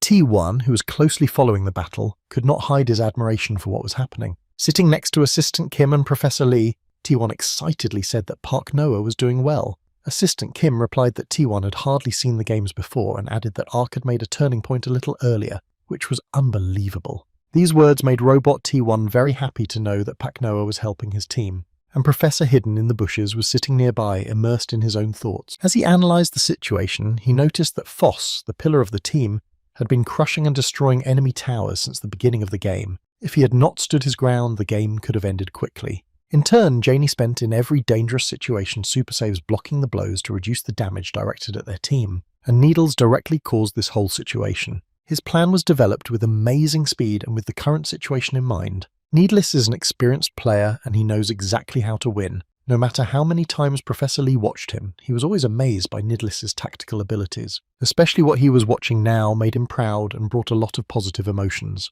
He thought that now the three of his team were shaking off last year's sadness, and at that moment Starbro said that NKD was crowding the enemy without any problems. Taking the advantage from below as a base, they lightning fast broke the line and started to come out. Then the invincible Demon Kings smashed the Guardian of the second line of defense. In the meantime, they began to attack the central barracks of the Viper Elemental team. What Matthew and Royd saw in front of them made them feel depressed. In parallel, Nidlis turned to Fosu Sunbae without an ounce of fear or doubt. He asked him if he remembered how they had lost to the Viper Elemental team last year. Foss immediately mentioned the moment when Nidlis had cried bitterly after the match, but that wasn't what Nidlis himself had to say. He was referring to the spectators they saw at the end of their game. It was a silent and cold stadium that did not let out cheers and was not happy. That moment seemed like hell. Even Nidlis himself found it very difficult to contain himself. And that's when he realised that what he hated most in the world was losing. Not only the opposing team, but also the academy and the audience. Foz immediately asked if the latter were also Nidlis's opponents. As if giving a positive answer to the last question, he said that he was going to make the audience have no choice but to shout joyfully at the end of the fight. He and his team were determined to finish this game with a 5-on-5 battle. A little earlier, players from other teams were polled. They were asked who they thought would win this battle. Dante from the Liberated Wolves team said with doubt in his eyes that NKD is not a promising team, which last year took the last place. Then there was Oster from the Honeybee team. He said that NKD can't beat the runners-up from last year, so he expects an uninteresting match from the very beginning of the opening. Then the same question was asked by BB from the Fire Buffaloes team. In his opinion, the Vipers Elementals will win by a strong margin. Ol from Team Unicorns was next in line. In her opinion, the undefeated Demon Kings team was a bunch of losers, and of course the Viper Elementals would win. And all the subsequent students interviewed also said that Viper Elementals would win. But already in real time, the host Starbro was literally shouting that the invincible Demon Kings were pushing the Elemental Vipers without respite. The NKD team was excitedly advancing on their opponent's base, and at some point they even started storming the tower in front of the barracks. Lightning fast, it was as if they had caused the Viper Elemental Tower to collapse. Thus they were left with only Sarakapshikis and a Nexus. Everything else was destroyed. Royd was violently enraged at what was happening. He couldn't believe that his opponents must have thought their team would give up here. He was sure there was a way to turn the situation around and they would find it to win. They decided to use the waiting man on the backside of Wens and open the initiation. This meant that the opponents would be attacked separately for the sake of winning such a large battle. In his opinion, if they start by destroying the rangefinder now, they can probably win this fight. Wens' target was Ark the Mage, who was injured early in the game. Ark quickly turned around and saw his opponent standing behind him, after which immediately he alerted Carrie to the unpleasant incident. She took the warning from Master Tracking Nunchi without hesitation and swung her foot at Wanza's face. Ark, ignoring her successful attack, asked not to call his ability Nunchi's tracking, and then he applied his firewall skillet, causing the area around Wanza to instantly ignite. Right in front of Royd's face, Ark eliminated a Wanza player from the game. Royd was dumbfounded, for he was sure that Ark was definitely the weakest player in the game on the line. But Ark, for his part, didn't even show the slightest sign of weakness. He stood firm, his gaze focused, and his confidence in his actions unmistakable. In Royd's opinion, the atmosphere around him had changed after the start of the fight, and at this moment Ark was mentally trying to concentrate, because he couldn't relax because he managed to defeat only one person. He concentrated trying to quickly assess what his opponents might do in the next move, and how his team should act. He had to determine absolutely everything. With his ability, he literally scanned the battlefield he was on with his co-commanders and enemies. He immediately searched for a safe position because he needed to attack from afar as much as possible. For the sake of their victory, he was willing to do absolutely anything, whether it was nunchi tracking or some other ability. He then immediately used his Ice Arrow ability and thus neutralized Matthew's player. Cold sweat was already running down Royd's face. With each defeat of his team, his nerves grew more and more tense. Royd didn't understand why they had such poor results. Before the fight with NKD, they had thoroughly checked the team's information. The 3 students from last year and a sophomore didn't stand out, and he found the skills of the 2 newcomers on the line to be abysmal. Before this fight, Royd thought they could easily rise to the occasion by defeating a team like this. Then he'd pay King back for that humiliation. But the team of the invincible Demon Kings were not so simple, and during the battle, Ark stretched out his arm. Before Foss concentrated in his hand a mass of energy that he was ready to direct at Max's face. He and Seben, who was standing behind him, were stunned at what was happening. For their opposing team was much stronger than they had anticipated, and while they literally couldn't move, Ark sent a beam of energy in their direction, which sent Max and Sabon to the other side of the world. After the attack, Ark froze in place as if contemplating what had happened. The other team members standing behind Ark were discouraged. After all, just now Ark had successfully eliminated 4 opponents. Nidlis, unable to restrain himself completely, giving in to his emotions, shouted sharply to Ark. Royd is clearly looking for a series of 5 kills and Ark must hurry to catch him. Foss said he really should let Ark have 1 more destruction, then ordered everyone else to hold on to Royd, and Nidlis said that he had to get rid of the 2 dogs in front of him first. Everyone was ready, but Ark had no mana. Nidlis said it wasn't important and that he should just swing the iron and do damage to the enemy. Listening to their conversation, Royd couldn't understand how they had the nerve to discuss it in front of him. The NKD team didn't pay attention to his feelings at all and immediately rushed into the attack without giving the slightest chance to defend. Starbro instantly jumped up. His reaction was so quick and rambling, and he did not hide his true emotions in his voice. Addressing the audience, said that in the first fight, the opening skirts, there was an unbelievable series of 5-player kills from the Ark fighter, and immediately a sign announcing it appeared right in the game. The entire arena was suddenly filled with loud cheers that echoed throughout the space. T1, who was watching this, was surprised that his little Pac Noah could do this. Assistant Kim stroked the robot's head and said that it was unbelievable because it was very difficult to make a series of victories over opponents. Ark and his teammates were immediately shown on the live stream that was going on right on the projection above the arena. Starbro announced that Ark of NKD was registering a series of 5 eliminations. The NKD who had caught all 5 Viper Elementals were now destroying the barracks as well. Even the members of the other teams in the spectator stands were shocked. But not King. He heard this and felt a great deal of irritation. But even so, Starbro continued commenting, saying that the NKD had destroyed the Twin Towers and were rapidly moving towards the Nexus. And Professor Lee, who had been calm and emotionless all along, suddenly clenched his hand into a fist, probably with confidence that his students would do well, because in the next instant the team of invincible Demon Kings were already destroying the Nexus in front of them. After that, the game instantly ended, and all the players began to remove their helmets from their heads, returning to reality. Ark was thrilled. He could not have imagined that he would make the first series of 5 destructions in his life at the competition, so maybe thanks to this everyone will forget that it was Ark who was sent to the grave first in the game. But then his gaze swept forward and he forgot all his worries and thoughts, for he heard the joyous shouts of the audience. It seemed as if they were echoing throughout his body. Foss was also incredibly happy to see the joyful faces of the audience, and Nidlis turned to his Sunbae. Foss smiled and asked Nidlis if he thought they were going to lose, and in his mind he realized that even a guy as impenetrable as Nidlis could also cry. Foss asked Nidlis with a smile whether he thought they would lose, and in his mind he realized that even such an impenetrable guy as Nidlis could also cry. And tears of joy also appeared in Janie's eyes, and not holding back her emotions, she hugged Carrie tightly in a burst of happiness. And the members of the Viper Elemental team had different emotions from anger and despair to anger and rage. As the 2 teams stood across from each other, Starbro announced that the first opening contest between the NKD and the GE would end with a victory for the NKD. The SKT show's special reporter then turned to the audience with a smile on her face and asked if they had fun watching SKT's opening ceremony. Right afterwards, she added that they will interview the MVP of making this game interesting. And then she announced that Ark from the Invincible Demon Kings was coming out to join her. With a nervous look, Ark said hello to the host from the audience who were watching the live broadcast. And the girl turned towards Ark, saying that he was probably worried because it was his first interview. His thoughts were full of the fact that people from all over the world were watching him at that moment, so his eyes were literally scattered. The girl went on to say that after the clash, the NKDs won the bout, and she asked Ark if they were confident of beating the GEs who came second last year. Ark was in a sweat of fear and stammering said they were confident of winning. She said that Ark had gotten his first defeat by winning and destroying 5 opponents in a competition. He'd achieved multiple firsts, and she wanted to know how he felt about it. Ark radiated tension and fear, but still said he enjoyed it. And then lastly, the girl asked Ark to warn the other teams that would meet the NKD. Ark didn't quite understand her request, so he stood with a perplexed look on his face until then. Until he turned his gaze to his boys, he immediately realised that what he was about to say would probably be their team motto.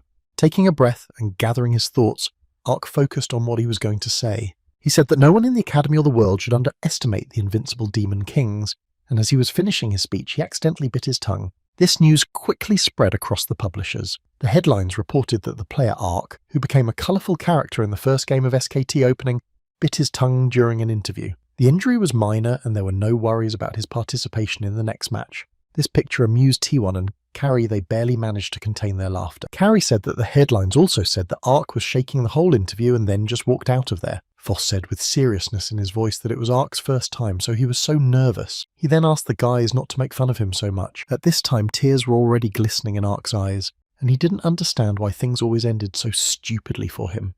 And the professor looked at all the guys and said they did a good job. He believes that it was an incredible match that told the world about the NKD, so it was a very valuable victory. Jenny said she was so pleased to see the audience shouting NKD. Nidlis added that next time he would make sure they had no choice but to chant their team name. Then Professor Lee announced that they still had time before the next match, so they should take good care of their condition.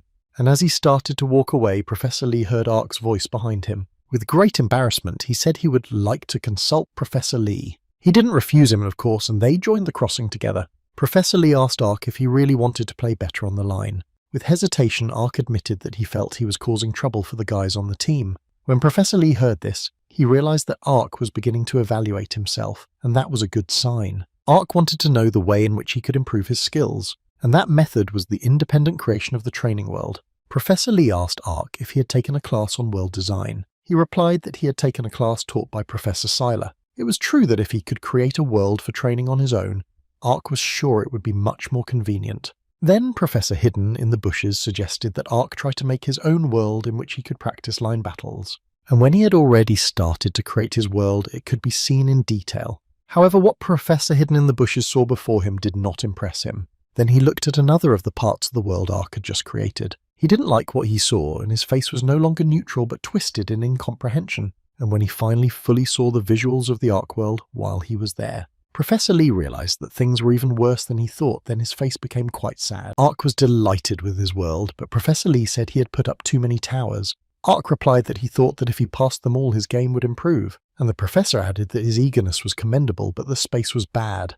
And at this point Professor Lee got excited about Ark's grades on the design of worlds, after which he decided to tell him about the essence of simple worlds. First, you need a purpose for which to use it. Their target at the moment is the training ground for line play. For this purpose, you will need to purchase the Heroes of Time World source from the section's internal store. Then in this source, you need to cut out the awkward moments to make the result more appropriate and fit the desired format. If they want to train the line, everything will be as it should be, even if there is only one first tower left, especially if you change the victory conditions to either destroying the first tower or defeating the enemy. And so in Professor Lee's hands, there was already a ready-made world for practicing battle midway. Ark was happy, but at the same time he couldn't understand where he could find opponents for training, but Professor Lee said that it wouldn't be a problem either. After all, he had a database of collected data on players that will help them with Ark. It could be used to make bots of players and train with them. When Ark saw this projection, he was delighted because it even contained the data of the NKD members and Professor Lee himself. Professor Lee replied to Ark that he could choose whomever he saw fit, and then he scrutinized all the candidates and noticed that one of them had unknown instead of a nickname. Professor Lee explained that the problem was that his nickname information had disappeared, and the old data was now displayed, so he didn't recommend using it. Ark thought about it and replied that he didn't have to confront only one person. So he decided to choose this unknown as his first opponent. Ark was going to defeat him today and move on to other save data. Not even a shadow of the former enthusiasm remained on Professor Hidden in the Bush's face. He scratched the back of his head doubtfully and said that since Ark wanted it that way, that's what they'd do. After that, Ark didn't hesitate to move to his training world without hesitation. Ark was very pleased with it, for there was really only the center line he needed. After familiarizing himself with his surroundings, he directed his gaze forward. Where the bot of that same nameless Ark was located, he immediately realized that his class was Assassin. When Ark's foot soldiers ran out to help him, he remembered that he needed to defeat the enemy as quickly as possible and move on to the next data. Avoiding mob attacks was the basis of the battle on the line, and coming forward with them was the basis of the basic. And while his thoughts were distracted by the repetition of the material he had recently learned, the unknown suddenly appeared in front of him. Subsequently, he sensed his opponent's weapon, which dealt Ark the first damage for this fight. Ark didn't even think he could be attacked at a moment like this, and the unknown didn't attract the attention of the towers, so Ark figured the enemy had noticed him getting a little out of their line of sight. This guy's skills were incredible. As soon as he managed to attack Ark, he instantly bounced away from him. His power was impressive, and with every move it became clear that he was not such an easy opponent. Professor Lee was sitting in his office, clearly thinking about something. He remembered the day Ark had chosen the unknown as his opponent. The professor had been excited, but he'd acted like a child. After all, he wanted to see Ark rise to the challenge of defeating Professor Lee himself from the past. Ark spent his free time in the crossing capsule from morning to night. On this particular day, he had played as many as 79 times since morning, but in all that time, he had never once been able to hurt the unknown, and Ark couldn't understand his style of play at all. He was very different from what Ark had been taught, and yet the unknown was the toughest opponent of all the line battles Ark had ever witnessed. Then he was finally exhausted and decided to go back to his dorm room. He recently told the professor he had beat this opponent today. If Carrie found out he'd failed, she'd laugh, so Ark should win. If only for persistence. While Ark was thinking about it out loud the whole time, a guy was standing behind him. As he came closer, he wondered if the man standing before him was really Ark. Then he added that it looked like Ark had been practicing late into the night, and Ark himself had never realized who the intimidating man in front of him was. The guy said that Nidlis's Sunbae was different. Ark was surprised and asked if he knew Nidlis Sunbae, and the guy said yes, because he was a second-year student too. After hugging Ark, the guy said he became a fan after Ark made his first series of 5 destroying enemy players. Then he said that he and Needles had actually had a bit of a falling out, so now they don't have a very good relationship. He then suggested that Nidlis Sunbae also quarrelled with his friends. The guy wants to make up with him because it was just a little misunderstanding. The guy asks Ark if he thinks that Nidlis is actually very stubborn. Ark didn't think so, and he couldn't think of anything to answer this guy. Then he asked Ark if Nidlis didn't grumble a lot. He literally chokes everyone with his pedantry. Ark replied that he curses quite a lot, and his Sunbae can be a bit intimidating. The guy was very pleased with Ark's answer and said that Nidlis didn't change at all. He said that he would be supporting their team at the next match and asked him to tell Nidlis that. Ark bowed in response and thanked him. And when the guy left, he left Ark alone with a bunch of thoughts. He realized that the guy hadn't even told him his name, so how was Ark supposed to pass on his words? Meanwhile, the same guy walked into the other building. He had an evil grin on his face. Hyunjun, who was standing there, asked him why he was laughing so hard. He said he would take his uniform and leave quickly, so if he was late again, Hyunjun wouldn't wait for him anymore. He immediately apologized to Hyunjun even though he didn't need his apology at all. The guy putting on his jacket said that he felt as if he had met a person from his native land for the first time in a long time. He was the captain of a Metal Sharks team named Loki, and he was also a former member of the Invincible Demon Kings team. He mockingly assumed that all the members of his former team missed him very much. A little later, while jogging in the stadium, Foss asked Ark with concern if he had been working too hard lately. Ark pretended not to understand his words. Foss went on to say that Ark practices physical strength with him every day, and as far as he knows, Ark is also practicing with Professor Lee. Ark said he had no problem with that because he was having fun improving his abilities. Foss responded by saying that they would have to go watch the other teams compete today, so Ark shouldn't stress too much. Ark agreed with what he said and then asked his Sunbae what he needed to do to play well in line battles.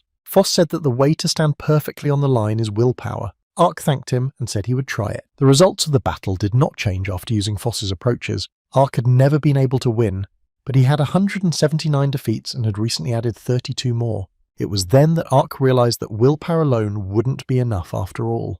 And then came the moment when the NKD team came to watch the other teams compete. Ark was impressed by the scale and atmosphere of the place they were in. Janie noted that they finally felt what it was like to be spectators at the stadium. Foss asked Ark if he was watching the competition for the first time. In turn, Ark responded in the affirmative. Hearing this, Foss addressed everyone on his team and told them to keep a close eye on tonight's match. Carrie and Ark turned in his direction and took in their Sunbae's words with a serious look. And then the entire stadium was filled with the voice of Starbro, who greeted the audience and introduced himself and Analyst Big Fish. Then he added that today is the day of the last match of the first week of SKT, so everyone should remember that after the end of today's game, they will have a 2-day break. And tonight, viewers should be ready to meet the two teams, made up of only sophomores and juniors, and the first is the team that finished a respectable third place in the standings last year. This is the Liberated Wolves team who came to the competition with their coach, and the collective that opposes them is none other than. And by slowing down his speech, Starbro was trying to stir things up,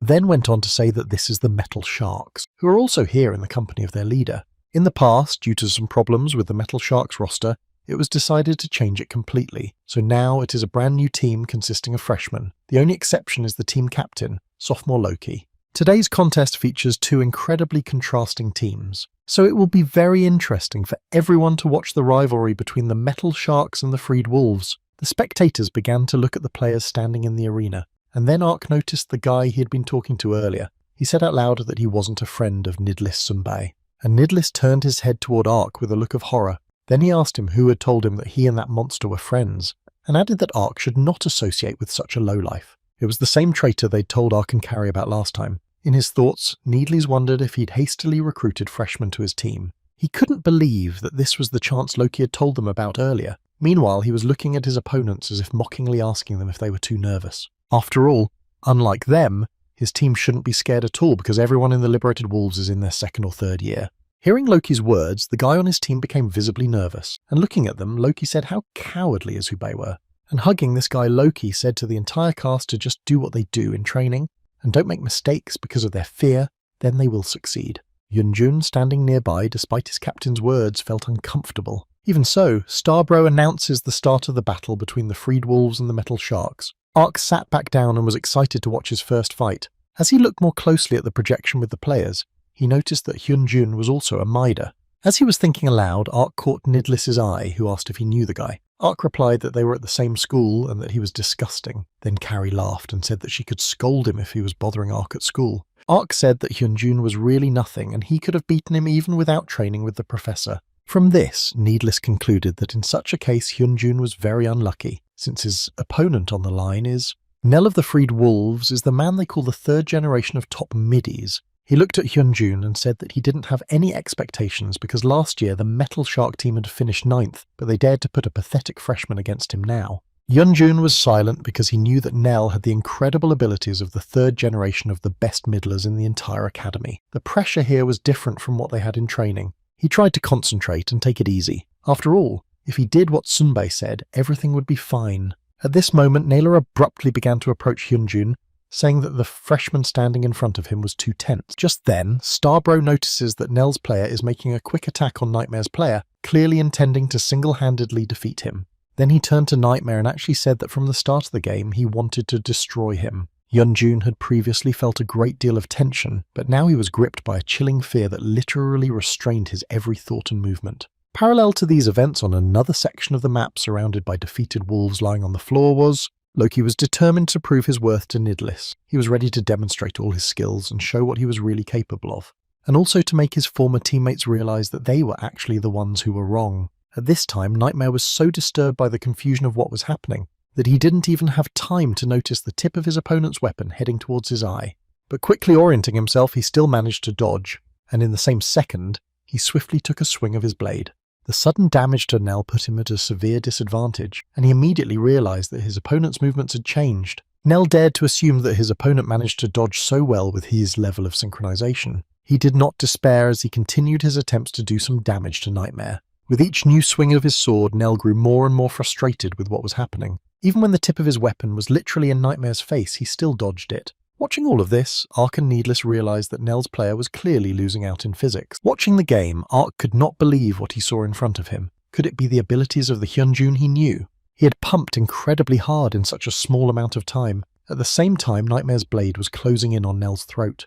In the next instant, Nightmare was far behind his opponent as if teleported, and Starbro, with screams and outright shock on his face, immediately announced that very suddenly a Nightmare player who was a first grader for the first time in the game eliminates an opponent named Nell. Starbro was expressing his complete incomprehension of what was going on. The Metal Sharks outclassed the Liberated Wolves in battles on literally every line. From the very start of the game, the Metal Sharks were outnumbered, and their opposing team, the Liberated Wolves, fell under the pressure of their fortitude and began to make mistakes, and judging by the look on Loki's face, he was very amused. The Liberated Wolves' towers continued to be destroyed one after another as well, and the Metal Sharks are literally destroying the Liberated Wolves team with their superior strength. While the metal sharks were rapidly approaching the Nexus, and in real life, it was as if something switched in Hyunjun's head. Concurrently, Starbro announced that the Liberated Wolves team was destroying the Nexus by an incredible score difference. But at that moment, something happens that no one could have imagined. The Metal Sharks team makes their Dark Horse exit, and following the undefeated Demon Kings, the rebellion of the teams at the bottom of the standings continues. Ark couldn't believe what he saw before him, and Nidliss's face contorted with anger. Already when the fight ended in Week 2, Skatey undefeated Demon Kings continued to fight. Kari continued to take down her opponents with even more gusto. Turning to Needless, she admitted that at the last game she thought she had been too inactive. He responded by telling her to be more serious, but she kept smiling and replied that she was serious and realised that her strength was in close combat. Already forgetting what Kari Needles had said with momentary tension. After all, he remembered last week's Metal Sharks fight that he and the boys had watched. After it was over, Needles was getting worried for some reason. And now, during the fight with the other team, Needles spent Jenkin right in front of the opponents, chopping up their weak point. Nidlis was so strong because he was concentrating on the upcoming fight in which he was determined to defeat Loki. And in this match involving the Invincible Demon Kings, they defeated the Fire Buffaloes. Events were moving very quickly, and it was the turn of a competitive game between the White Owls and the Viper Elementals. Royd, standing opposite his opponents, was overjoyed, for his boys and the White Owl team had met even sooner than he had thought. With madness in his eyes, he said that now it was his time for revenge against King. But focusing his gaze, he noticed that King wasn't among the members of the White Owl team. And the girl with the pink hair turned to Royd and said that he seemed to be looking for a newcomer from their group. But she never answered him at that moment. And during the game, when she sent Royd to the other side of the world in battle, she said he didn't have to try to meet him because he was on their team. King is the backup, and he was just watching them play from the TV screen at that very moment. And after that competitive fight, the next one followed, which was won by the Liberated Wolves playing against the Victory Unicorns. This fight was followed a short time later by the next. In it, the Colourful Mermaids team defeated the Honeybees team. There were some extremely amazing things happening at the next competition. The Metal Sharks' ability was utilised with the summoning of their team symbol to destroy the enemy. Starbro was thrilled with what was happening and then announced that the Metal Sharks had destroyed the nexus of their opponents. And at the end of this competitive battle, their team defeated Stone Shadow with a scythe. The SKT Week 2 rankings were finally revealed. The Invincible Demon Kings were now in first place. It has become known that the undefeated Demon Kings team will oppose the Metal Sharks. Holding up a sheet with this information, Foss told his boys that they would now have to face the team Loki was on. But for Ark, the main opponent on this team was his classmate Hyunjun. Nidlis was just as determined as Ark, for he was already anticipating the upcoming fight. And then Kari leaned against Needles and said that she thought her Sunbae had been thinking about their team's traitor. It literally took him by surprise. Then Needles elbowed Kari a little. She said she didn't care if he was a traitor or not. She'd never met the man, and to be honest, she thought it was a little wrong to determine anything by listening to either side. Kari tried to understand them, but it was harder for her than she'd imagined. And she suggested that no matter what, the boys strive for their team to win. Because either way, if they win, everyone in this room can get what they want. Nidlis said with indifference that did it really show on his face that he was thinking only of this liar. Everyone was surprised by his words because they really thought they were. A little later in the fantastic academy dorms of the gamer faculty, Ark bought one of the drinks from the soda machine and threw it into Han's hands, and asked him who his team would be facing this week. Han said that this time it would be the White Owls. When Ark heard that, he said that this team had won first place last year, and it was sure to be a very tough fight. Han, as if to refute these words, said that King was rumoured to be depressed, thus becoming a backup on the White Owl team. Han went on to say that in any case, whether King was strong or not could only be known by facing him in a battle. At that moment, someone appeared behind Ark's back. As he got closer, the man said that if Ark had bought what he needed, he'd better get away from the machine. Shifting to the side, Ark looked at the face of the guy who had just come up. He immediately squeezed his shoulders because it was Hyunjun. After a moment, Ark realised that he shouldn't be afraid because Hyunjun had already lost to him in a one-on-one fight. He should feel confident now, so he turned to Hyunjun and said that he had heard about their upcoming rivalry. Then he added that Hyunjun had improved his skills a lot, but of course it couldn't compare to the skills of his own, who had destroyed 5 players in the competition. And with a gloating look, Ark said they should have a good game anyway, after which he extended his hand towards Hyunjun to shake hands. But the man said nothing. He turned silently and strode away, leaving Ark in bewilderment. After all, everything Ark had just said had made Hyunjun incredibly angry. Trying to forget about this situation, Hyunjun walked out into the courtyard of the Fantastic Academy where Loki was waiting for him on a bench. Sitting down in the row with him and holding out a can of soda to Yam, Hyunjun asked his Sunbae if they could not use this at least during the game against the Invincible Demon Kings. Loki assumed that Hyunjun was saying that because he was afraid to use the helper, but that wasn't the case at all. Loki paid attention to those words. Stroking his Hubei's head, he said that if he wasn't a coward, then what was the matter? He had already said that there was no one at the academy who knew about the helper. This assistant is a do everything for them and even ensure victory in battle. If he defeats all opponents, the lives of every member of their team will change forever. And then Loki put his hand around Hyunjun's neck, saying that the helper chip implanted in his body was not recognized by the crossing security system. And if they just kept quiet, no one would ever find out. So in Loki's opinion, they shouldn't complicate things and just do what's already planned. Hyunjun immediately recalled with shame the words of Ark, who had just told him that they should play a good fight against each other. At that moment, Hyunjun looked at Loki and said something unexpected. He confessed that there was someone he wanted to defeat in a fair fight. Loki's eyes widened in surprise, clearly reflecting the shock of what he had heard. Then he immediately said that human psychology is a pretty simple thing, and if a person gets what he wants, he immediately changes. Loki turned his back to Hyunjun and asked him if he really thought he could defeat NKD without the help of a helper. After all, they are a strong team.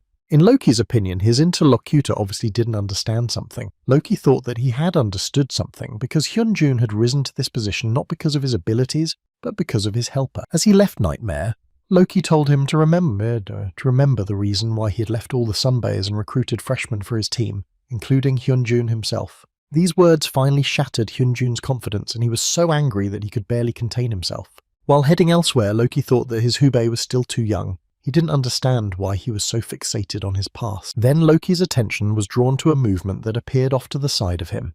As he looked closer, he realized that Nidlis was in the same room, so he didn't hesitate to walk towards him. As soon as they looked at each other, Loki felt a hard stare full of hatred from Nidlis. But he looked at him with a completely different look, as if full of incomprehension. And Loki walked past Nidlis and waved his hand into the void to greet his longtime friend. Then he heard Nidlis address him and say that in the next game he would prove Loki wrong for making such a choice. While Nidlis's face literally contorted with rage, Loki laughed in response to his words, and said their biggest problem is their obsession with the past. After a while, the entire team of the invincible Demon Kings watched with excitement at Nidlis, who had huge black eyes and a haggard look, but he ignored what was happening and pointed to his phone, saying that everything was fine and he just needed to prepare something. As a countermeasure for the battle with the metal sharks, he had prepared an analysis of patterns and several combat techniques, so now he's ready to send it to the rest of the team by phone. Foss looked at what came to him on the phone and concluded that Needles could have prepared this in just one day. Also looking at this information given to him, Ark was delighted. After all, there was selected and described all the habits of the Metal Shark team members, and listening to the endless praise in his direction, Nidlis thought that perhaps he might have gone a little overboard. Immersed in his thoughts, he remembered that he thought he had already dealt with his feelings, but when he met Loki in person, he succumbed to his emotions again. Shaking off his head, Nidlis told himself that he should only aim to win and he shouldn't complicate things. After all of the invincible Demon Kings must join forces to win the team game. And then Ark came closer and noticed from the state of his sunbae that he was probably blaming himself. Instantly he thought that he didn't want to lose to his enemy Hyunjun either. As soon as he read the information Nidlis had given him, Ark himself would start his special training again. As time passed, he found himself back in his training world. He was still trying to defeat the unknown player who had been keeping him busy. During the battle, when enemy infantrymen seemed to be fighting against each other independently, a bright glow swept through them, which bypassed them in perfect time to attack. Ark found that this was the unknown approaching him in this manner. He was travelling at an incredibly fast speed as if nothing would dare to stop him. With each new fight when Ark confronted this unknown, he felt more and more clearly what he was missing in his line play. It was a timing that he began to adhere to from then on.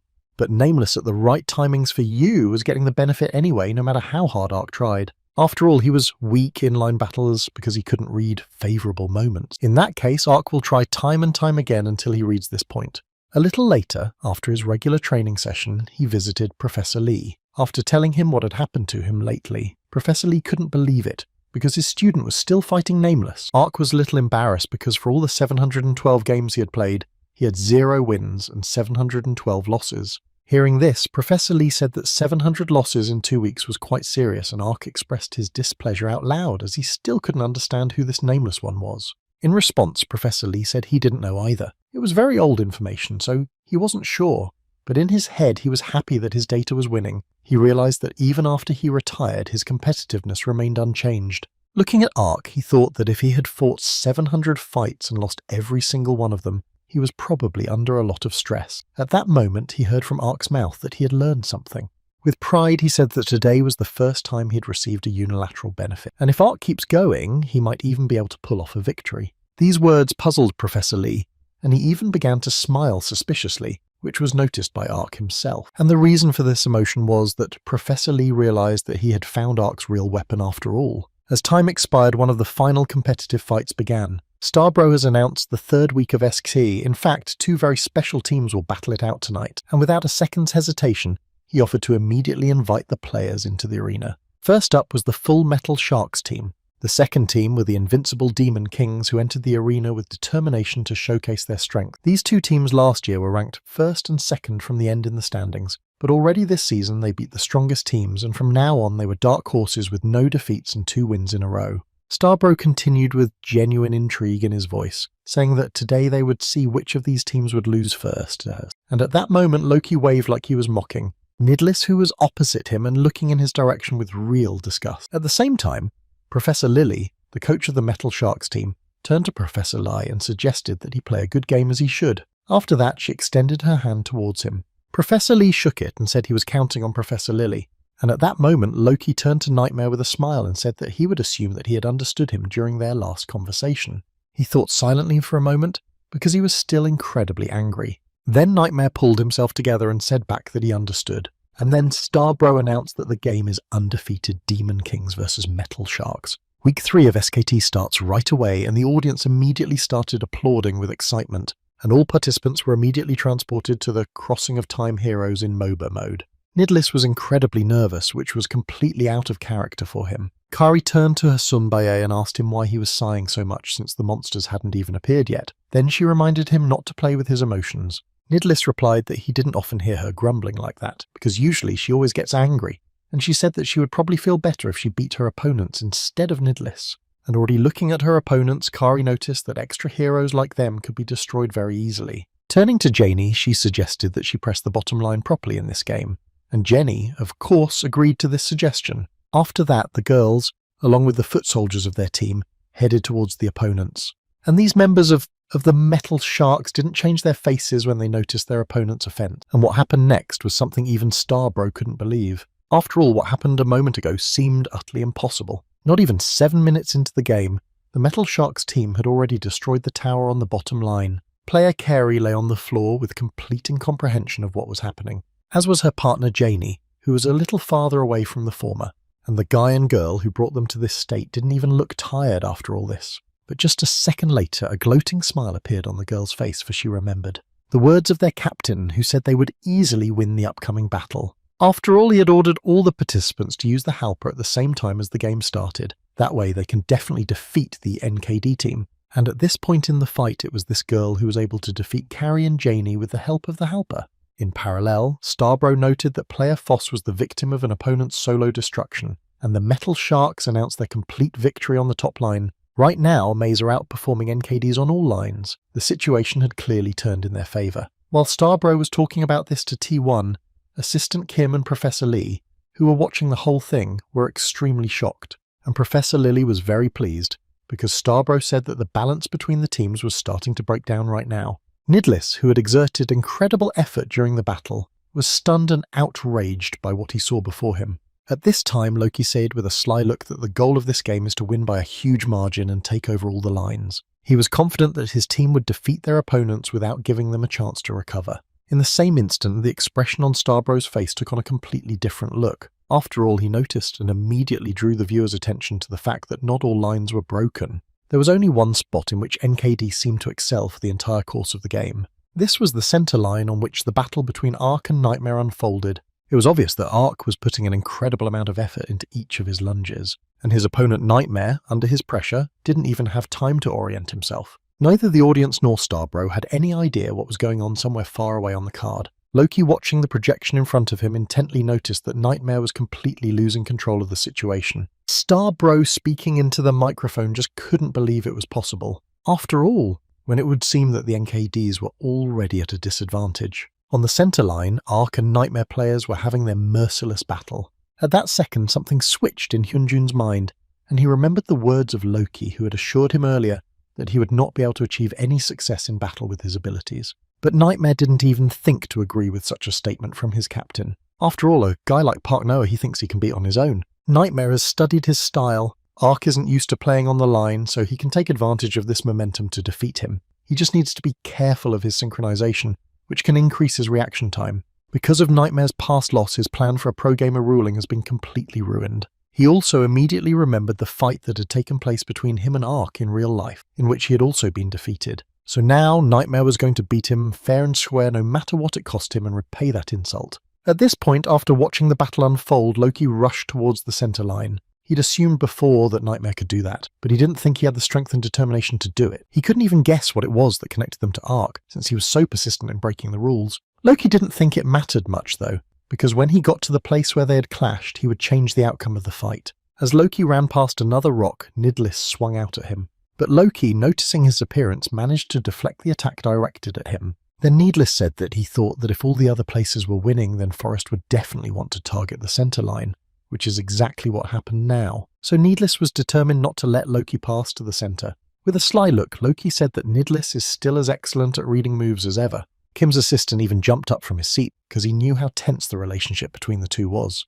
Thinking about it out loud, he couldn't believe that after all this time they had met, and T1 sitting next to him didn't know about all this, so he immediately wondered what the two of them had had in the past. Kim's assistant explained to the robot that they came here together as students on recommendation and also won first and second places. Hearing this, T1 assumed that they were good friends. Assistant Kim went on to say that these guys knew each other before they came to the academy. They were selected by Professor Lee last year as students on his recommendation, even though Loki had changed the team in the end. The information T1 had just gotten made him think, and after a bit of thought he asked which one of them had won first place in the exam after all, while they continued their fight. Assistant Kim answered the robot with an intonation like it was obvious. Of course then Nidlis won the battle, while he answered in a fight that lasted until now. Nidlis knocked Loki's weapon out of his hands with his blade, after which it made many rotations around its axis in the sky, and finally landed on the ground. That meant only one thing: Loki was now completely disarmed. He was visibly nervous and said that Nidli's game was never inferior. Loki had lost every time they had played since he was a child, but Nidlis was not interested in the memories that suddenly came over Loki. When Loki heard that, he said that he was a little upset and at the same time began to condense the power in his right hand. And in his thoughts he realized how Nightmare felt, so he decided to play a little game with Needles.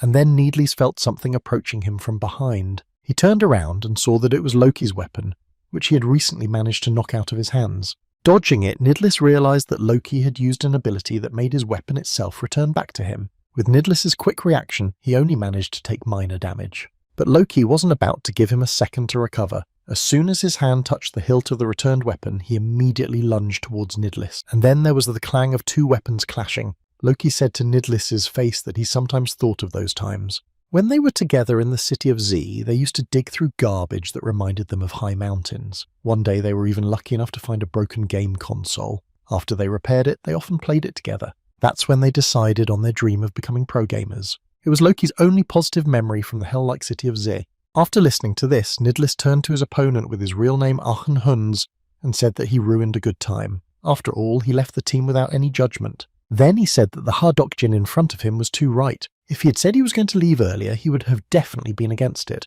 But as if ignoring his words, Nidlis grabbed Loki's arm. Having disarmed one of his limbs, Nidlis swung his sword, subsequently delivering a crisp and powerful blow that struck Loki on the shoulder. With that, Nidlis managed to knock Loki off his feet, and now he was on top of him, looming over him. He held the hilt of his weapon tightly with trembling hands, and looked at Loki and said that then he would really be against it, but even so he had to share his desire with him if he really considered him his friend.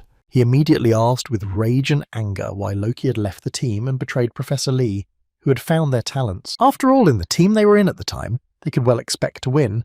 Loki was already on the verge of marvelling that Nidlis was so incredibly since it seems he deliberately didn't destroy it faster than he could just to talk. Loki also added that Nidlis should think about the fact that everyone can have personal circumstances. In addition, he already mentioned the reason why he left the team. He mentioned that at the time he was grabbing the chance he was given. Without answering, he still held Loki, and after a second Nidlis felt something strange. The alert that appeared said that player Nidlis had just lost his right arm. It will take exactly 10 seconds for her to fully recover. Nidlis was so furious that he shouted An Hyunsu's name in a loud voice. He then promptly jumped up and swung at Loki's head with insane force centered in his leg. However, at that moment, the helper chip embedded in his neck activated, and there was a search for information, after which the Heaper reached out his hand to Loki. Thus he was able to block with his hand the leg of Nidlee's, which was already very close to his temple. Nidlee's eyes immediately widened.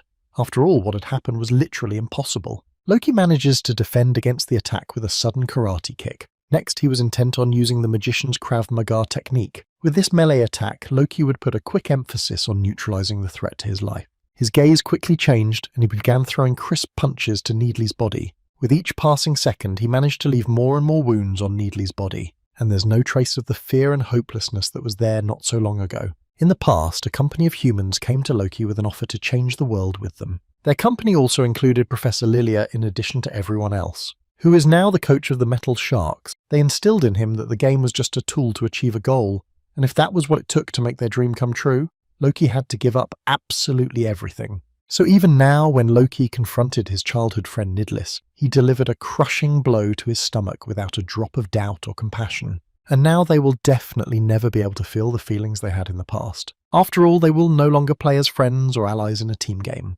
Looking into the past, when Loki first learned about such an amazing thing as Halper Chip, he was amazed that such a small thing could do absolutely anything, and Professor Lily assured him that the chip her team had developed was flawless, and it's sure to be undetectable because the chip doesn't interfere with the Crossroads program. It's configured to affect the player's brainwaves before they're transmitted to intersection, and the defense system will detect them as simple waves. This chip also stores the data of several thousand highly ranked players, as well as movement patterns of athletes and martial arts fighters. In addition, it is the best help system that can make the most favourable decision at the right moment. After listening carefully to Professor Lilia, Loki agreed with everything she said, but he didn't like the name of the chip, which sounded like a game-made program. He thought the name was too long, and then they agreed to henceforth call this program Halper. And now Starbro has announced that player Loki of Metal Sharks is single-handedly destroying player Nidlees of Invincible Demon Kings.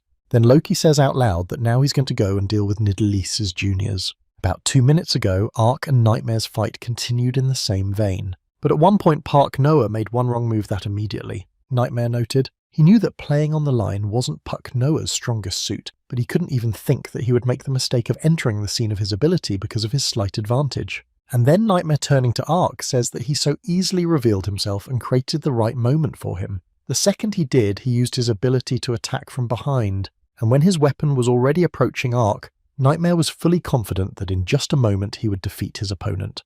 But he didn't hesitate and used his leaping ability, thereby disappearing from sight in Fiat in a flash. Almost immediately, Nightmare realized with bated breath that it was only a decoy, and from behind his back he feels the attack of an infantryman from the enemy team. Nightmare couldn't understand the gist of what was happening. If Ark had taken the attack on purpose and used the displacement, and then he was pulled out of his thoughts by an energy ball that hit him in the face. With the kickback from his last attack, Ark managed to take Nightmare down, and Pak Noah looked in his direction and said that he had fallen for a similar trick last time. So looking at him now, Park Noah noticed that Hyunjun hadn't changed at all. Park Noah was proud of himself, and he asked Hyunjun, who was lying on the floor, who was the real loser now. In his own mind, he was thinking that he had succeeded in stealing Unknown's luring template, because after playing him over 700 times, Ark has developed a habit. It is to play and think about what Nameless would do in the situation he was in, and so began to involuntarily absorb his techniques. And now that there was time for the foot soldiers to approach, Ark thought about what Nameless usually did at times like this. If he were standing against Ark now, he would absolutely defeat him. And at that moment, Nightmare lunged at him with another attack, but Ark managed to avoid it. This was watched closely by Professor Lee, assessing Ark's every move. He had previously only received reports from Ark about his pumping, so he didn't know that he had improved his line play significantly over the past 2 weeks. During this fight, Ark was haunted by a strange feeling. Perhaps it was because he had been fighting Nameless too much lately. He could feel himself easily confronting his opponent, from whose face the tension did not leave for a second during their entire battle. Nightmare had a very hard time accepting the fact that Pak Noah opposing him was clearly in the lead. After all, after losing to him, he trained every day and analysed absolutely every detail to get stronger. After all, he didn't even want to entertain the idea that he didn't have this or that talent. His goal is to defeat him with his own strength and prove otherwise, that it's not him who's the loser but Park Noah. He in turn didn't even think about anything other than the fact that Nightmare had very little HP left, congealing a massive energy over his hand. Ark says that this means he can then defeat Nightmare, even if he uses the ability to exchange at such close range. A second later, a bright and powerful explosion rang out, illuminating the entire area. Ark's health points dropped slightly after the blow was struck. Nightmare's HP was similarly depleting with every passing moment and there wasn't much left. And then in a burst of emotion he thought about the fact that he was losing to Pac Noah again. Then he remembered Loki's words that if he wanted to win he should just use the Halper. But he wasn't going to cheat. All he wanted to do at this point is a long-awaited victory for the entire Metal Shark squad. But just a second later, the picture in which his team was winning changed to one in which the invincible Demon Kings were winning. Nightmare couldn't understand why he was even imagining something like this, for he is neither past nor present, never recognized him, didn't recognize that loser Park Noah was better than Hyunjun himself. And while he was worrying about it, Ark realized from his opponent's XP that it would only take one hit to destroy him, so now he could use his extensive skill set. But at that moment, Hyunjun looked at Pac Noah and realized that if he continued like this, thus he will lose again to Pac Noah in disgrace and feel humiliated. And at that moment in real life, a Halper connected around Hyunjun's neck. Ark, completely unaware of this, directed his fiery attack towards Nightmare. But then when it dissipated, Ark just couldn't believe his eyes. Nightmare was running at him at an incredible speed, and he wasn't even in any way damaged by Ark's last attack. In his head, Nightmare blamed himself, but realized that his Sunbuyer was right. And then Loki came running into the center line to attack. He watched the scene and said aloud that Nightmare had acted as if he wouldn't use him at all, and yet he surprisingly has great skills at managing a Halper. After the blow, Ark didn't feel or understand anything. It was as if everything was blurred and he woke up in reality. But even there, at first, he simply couldn't focus on the voices around him. And when he took off his helmet, Ark heard that in the end, Metal Sharks with overwhelming results get the long-awaited victory. Ark couldn't believe those words. He directed his gaze forward in an effort to make sure he was in reality saw his opponents in front of him. Loki looked at Nightmare and said that during the game he was already worried that he wouldn't listen to him. He thought that what had happened today was just an oversight, so he would try to turn a blind eye to it. Loki then immediately added that he would count on Nightmare in the future as well, and after Loki finished his monologue he directed his gaze forward. There he saw Ark sitting with his head lowered to the floor in the crossing capsule. Everyone from the Invincible Demon King's team was desperate. Nidlis could barely contain himself. Foss and Ark were also disappointed. Janie cried with sorrow, and Carrie in her usual way was angry about what had happened. Leaving behind the NKD guys, the AI members moved forward.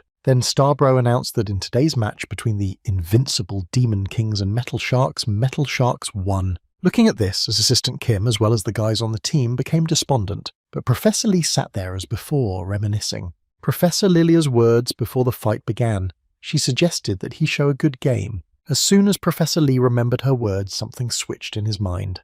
And when all the NCD team members gathered in their office with Professor Lee and Assistant Kim, there was an oppressive atmosphere in this place. Everyone had no desire to even raise their heads, which were lowered to the floor. Assistant Kim even noticed that Foz, who was always cheerful at this moment, looked completely different. Everyone seemed to be shocked by their first defeat. And then they heard Foss's voice saying that they were completely unable to resist the Metal Sharks. Who would have thought that Foss would lose so easily just because of his physics? Carrie's hands only clenched tighter as she listened. Inside she was seething with anger, and Ark decided to break the silence. He admitted that this game seemed a little strange to him. He had tried to convince himself that he had caught the flow. At some point, Nightmare's underdog became too strong and it couldn't help but be alarming. As if ignoring his words, Professor Lee said that the guys on the team shouldn't be so depressed. In his opinion, they did what they had to do in this game. Then Professor Lee remembered the words that his team coach had once said to him, emphasizing that true success comes to those who strive to master everything necessary little by little. So they need to take this defeat as a foundation and get even stronger. Assistant Kim added that they have a lot of competitions in the future, and right now the guys need to pull themselves together. During Assistant Kim's speech, Professor Lee realized that he should check the entire Metal Sharks team, including their coach, Professor Lily. When they had already talked, the rest of the day was spent alone with their thoughts, and the next morning. Despite his condition, Ark decided not to skip his daily jog, and even during it, he kept thinking about losing. Given that it had been about 24 hours, he felt exhausted. Nidlis Sunbae looked like he was having a hard time. After all, they had lost to the team that Loki was a member of, so the defeat was a big blow to them all. But Ark in turn was more concerned that he didn't want to lose to at least the underdog Hyunjun. Ark thought that now his enemy was taunting him, but in any case, they are now tied at 1. And if they meet again in the playoffs, Ark is determined to win it. In the present tense, slowing down his running and stopping completely, Ark thought about how he had managed to defeat Hyunjun very easily in the past, and perhaps now he has failed to do so again because he is temporarily unable to use his synchronization level. Moving towards the fantastic academy dormitory, all his thoughts were occupied with the fact that he was incredibly eager to return to using his signature skill. When he was finally in his room and out of breath, he realized that he felt much better after his usual exercise routine. And then Ark noticed that Han was sitting on the second floor of their bed, playing an electric guitar enthusiastically.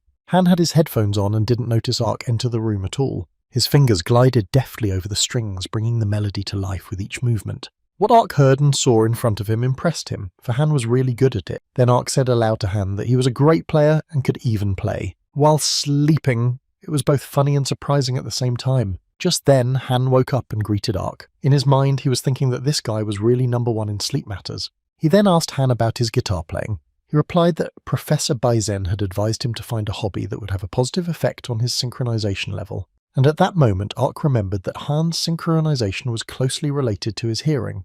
Han confirmed this and added that he would be performing with a band at the school festival. He immediately explained that SKT Academy would be transformed into a hologram in the 5th week of SKT Academy, and that it would be the day of its merger with its mirror world, which he would be performing at. When Ark heard that, he realized that Han was unbelievable because he was preparing for the upcoming festival at the same time he was competing. Han said without surprise that his Sunbae, who was in charge of vocals, couldn't participate, so they needed to find a new vocalist. Then it was like it hit him, and he told Ark that he had a conversation to have with him.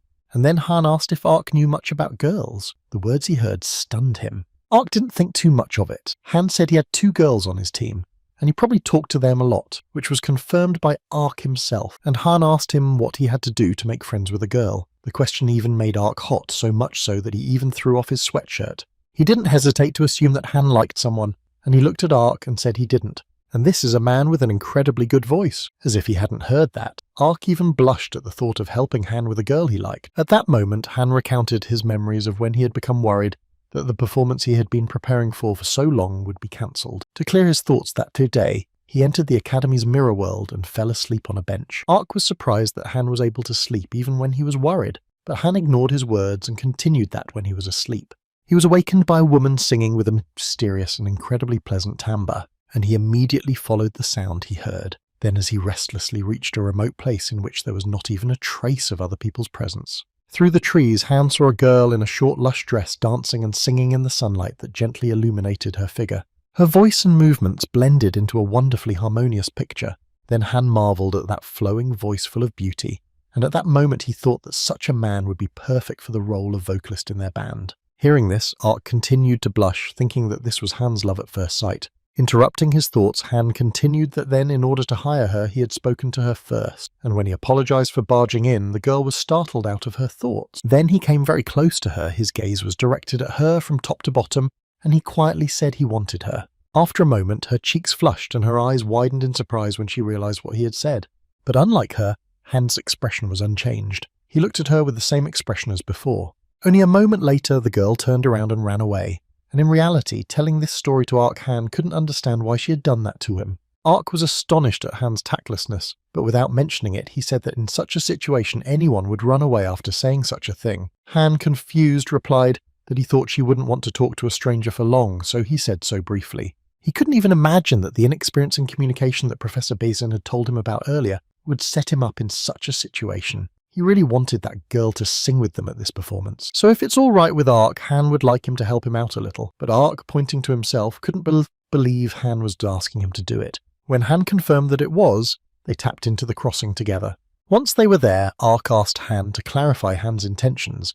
If it meant that Han had asked him to talk to her instead of him, even though Han was a good conversationalist himself. Han then confirmed that he had indeed asked him to do so. Ark, already resigned to his fate, suggested that it wouldn't be easy for them to meet the girl, but Han replied that it would be all right because he had a good ear, and then he listened intently as he analysed every piece of territory that was covered by his ability. Analysing every rustle in the park, he saw a squirrel gnawing on a nut, a couple seeking privacy in the woods. Also guys walking down the alley who were speculating about who would end up winning on SKT, and amidst all the voices and rustles, he finally found the girl. She was like a light in the midst of all the noise and talk that was going on around her. As soon as Han realised that it was her, he told Ark that he had found her and rushed in the right direction, without giving his companion even a second to get his bearings. Making your way through the dense forest, overcoming every tree in your way, at some point Han finally slowed down and used his foot to apply the brakes. He pointed forward and said that the girl was there. He was trying to catch his breath and couldn't understand how Han could run so fast. And a moment later, he heard a melody coming from the thick of the forest. The incredibly beautiful girl Han was talking about was twirling and humming a mesmerizing song. Watching from the sidelines, Ark and Han seemed frozen, mesmerized by her movements and voice, which merged into something magical and timeless. That's when Ark realized why Han had been so serious about it earlier. For looking at the girls full of happiness singing, he literally felt his soul being healed. Still, her music was incredible. And then Han, as if reading Ark's mind, said that it was a song sung beautifully with his voice. Ark only wanted to answer him, but when he stepped his foot to move closer to Han, he accidentally hit a branch that made a loud crunch. And the girl heard him behind her back, not expecting any danger, or extra eyes turned back. But there she saw Han, who had frightened her last time, in the company of a young man unknown to her. Han looked at her without any embarrassment, not even thinking the situation was strange, and told her that she was incredibly beautiful. For the first few seconds she stood in a daze, silently staring forward. But as soon as her gaze met Han's, she blushed instantly and jerked upright, not expecting to see him again. Ark, who was watching this picture first, looked at the expression on the girl's face and then at Han. Then, a girl's voice was heard, full of anger and bewilderment, asking Han why he kept following her and torturing her. It was then that Ark realized that there had been a misunderstanding between them. He was sure she was misunderstanding them now, and probably now Ark, who had come as a link, had to make the first step.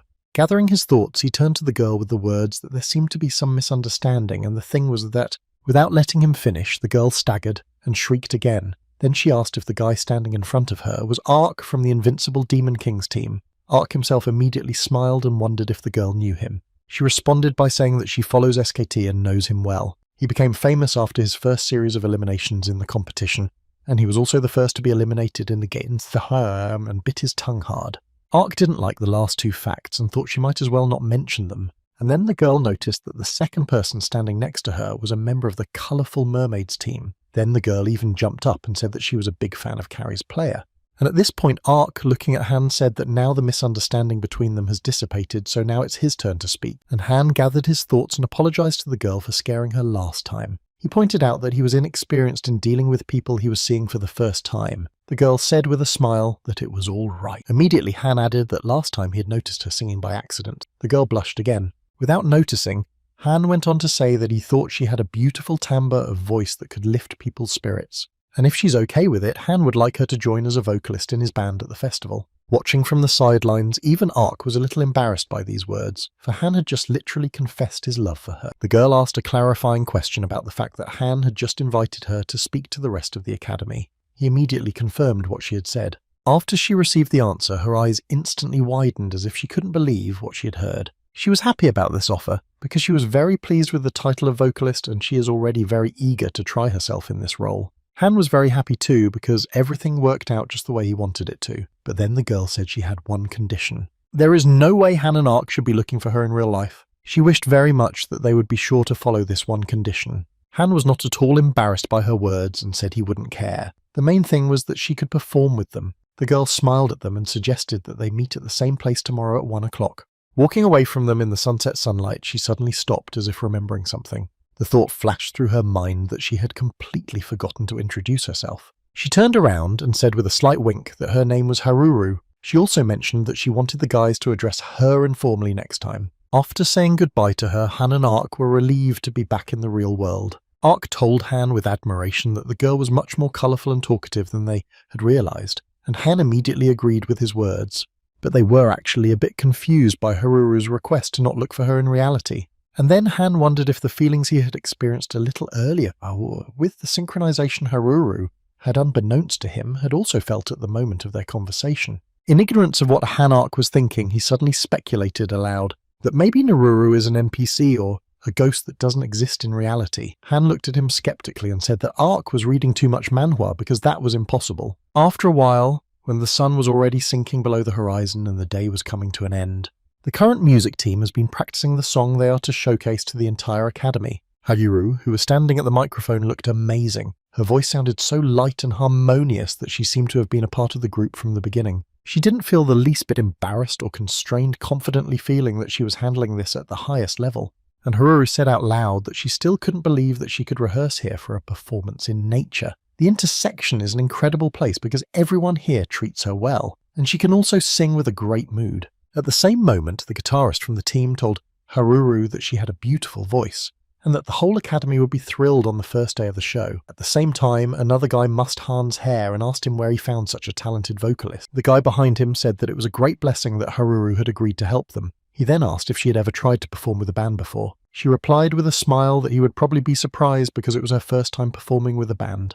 When he heard her answer, the guy excitedly said he wanted to be friends with her even more. He offered to exchange contacts, but she admitted, with a slight smile, that it might be a little difficult, and the arrow piercing his heart. She threw him on the floor, while the other boy in the group said they were going for a little walk and invited Haruru along. Han immediately noticed how her face betrayed a slight agitation, and he told his senpai that he had previously mentioned that he had promised Haruru not to meet her in reality, and he immediately apologized. Han then said that he was sleepy as usual, so he'd skip that walk too. The boys, mesmerized by her beauty and talent, silently walked away, and Han, watching the scene, turned to Haruru and suggested that he leave the place as well. As Han began to walk away, Haruru's voice came from behind him. Haruru, after a moment, offered Han to keep her company and take a little walk together. Surprisingly, he agreed, and then they moved out, enjoying the soft light of the lanterns that created a cozy atmosphere around them. Haruru cheerfully said that they had been practicing the number diligently, and Han replied without enthusiasm that it was indeed so, and it was even time for sleep. Then Haruru thanked him for offering her a place to enjoy singing. Then she expressed her desire to ask something. She asked if what Han had said yesterday was sincere, but Han didn't quite understand what she was talking about, and she practically quoted him saying that her singing makes everyone around her feel better. Looking at her, Han said that in his case it was indeed true. These words embarrassed the girl so much that she even turned her head to the side so that Han wouldn't notice. Immediately, Haruru said that she had just sensed his directness. Han immediately apologized because it might have disturbed her. In return, she assured him that it wasn't that at all. Then she mentioned what the commentators had said about Han looking at the soul of the person he was talking to first. She wondered if he was capable of knowing what she was thinking. Han replied that he wanted to go to bed and suggested that Haruru come back. She laughed and replied that she hadn't really thought about it. Han then clarified that he was really only talking about his thoughts. After his answer, Haruru sank down, but Han said he wanted to ask her something too.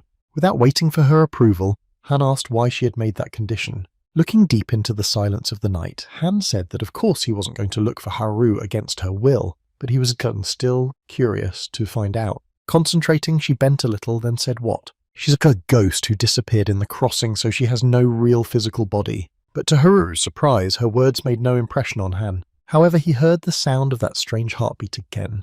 Only when he and Haruru talk about reality, fear and fun, positivity and negativity, they become a rhythm with mixed opposite feelings. After a while, Haruru, still looking nervously at Han, turned to him. He, knowing how nervous she was, decided to lighten the mood by saying that it seemed like Haruru had been reading too much manhwa since she was talking about ghosts. She laughed back and agreed with Han's words, but he couldn't stop thinking about what was real for Haruru. At this time, Ark was a bit nervous and couldn't decide how he should act in this situation. Foss and Jenny, also watching, were slightly concerned. Right in front of them, the argument between Carrie and Needles flared up again. The argument was so fierce that it seemed as if a fire was already blazing in the background of these two. Foes watching this was already wondering about the well-being of their team, hoping everything would be all right. After a while, a new competition began and the atmosphere around immediately became heated. This time, the undefeated Demon Kings and the Stone Shadow with a Scythe team were ready to fight. Starbro announced the start of a new contest. After that, he immediately asked analyst Big Fish about his prediction for this fight between NKD and KTSC, and he replied that he thought that this time the Stone Shadow with a Scythe team would give their best. All the third-year students who were key figures in the team had graduated, and only students with no game experience were left, so they had only defeats on this SKT. And the invincible Demon Kings, although they lost to the Metal Sharks.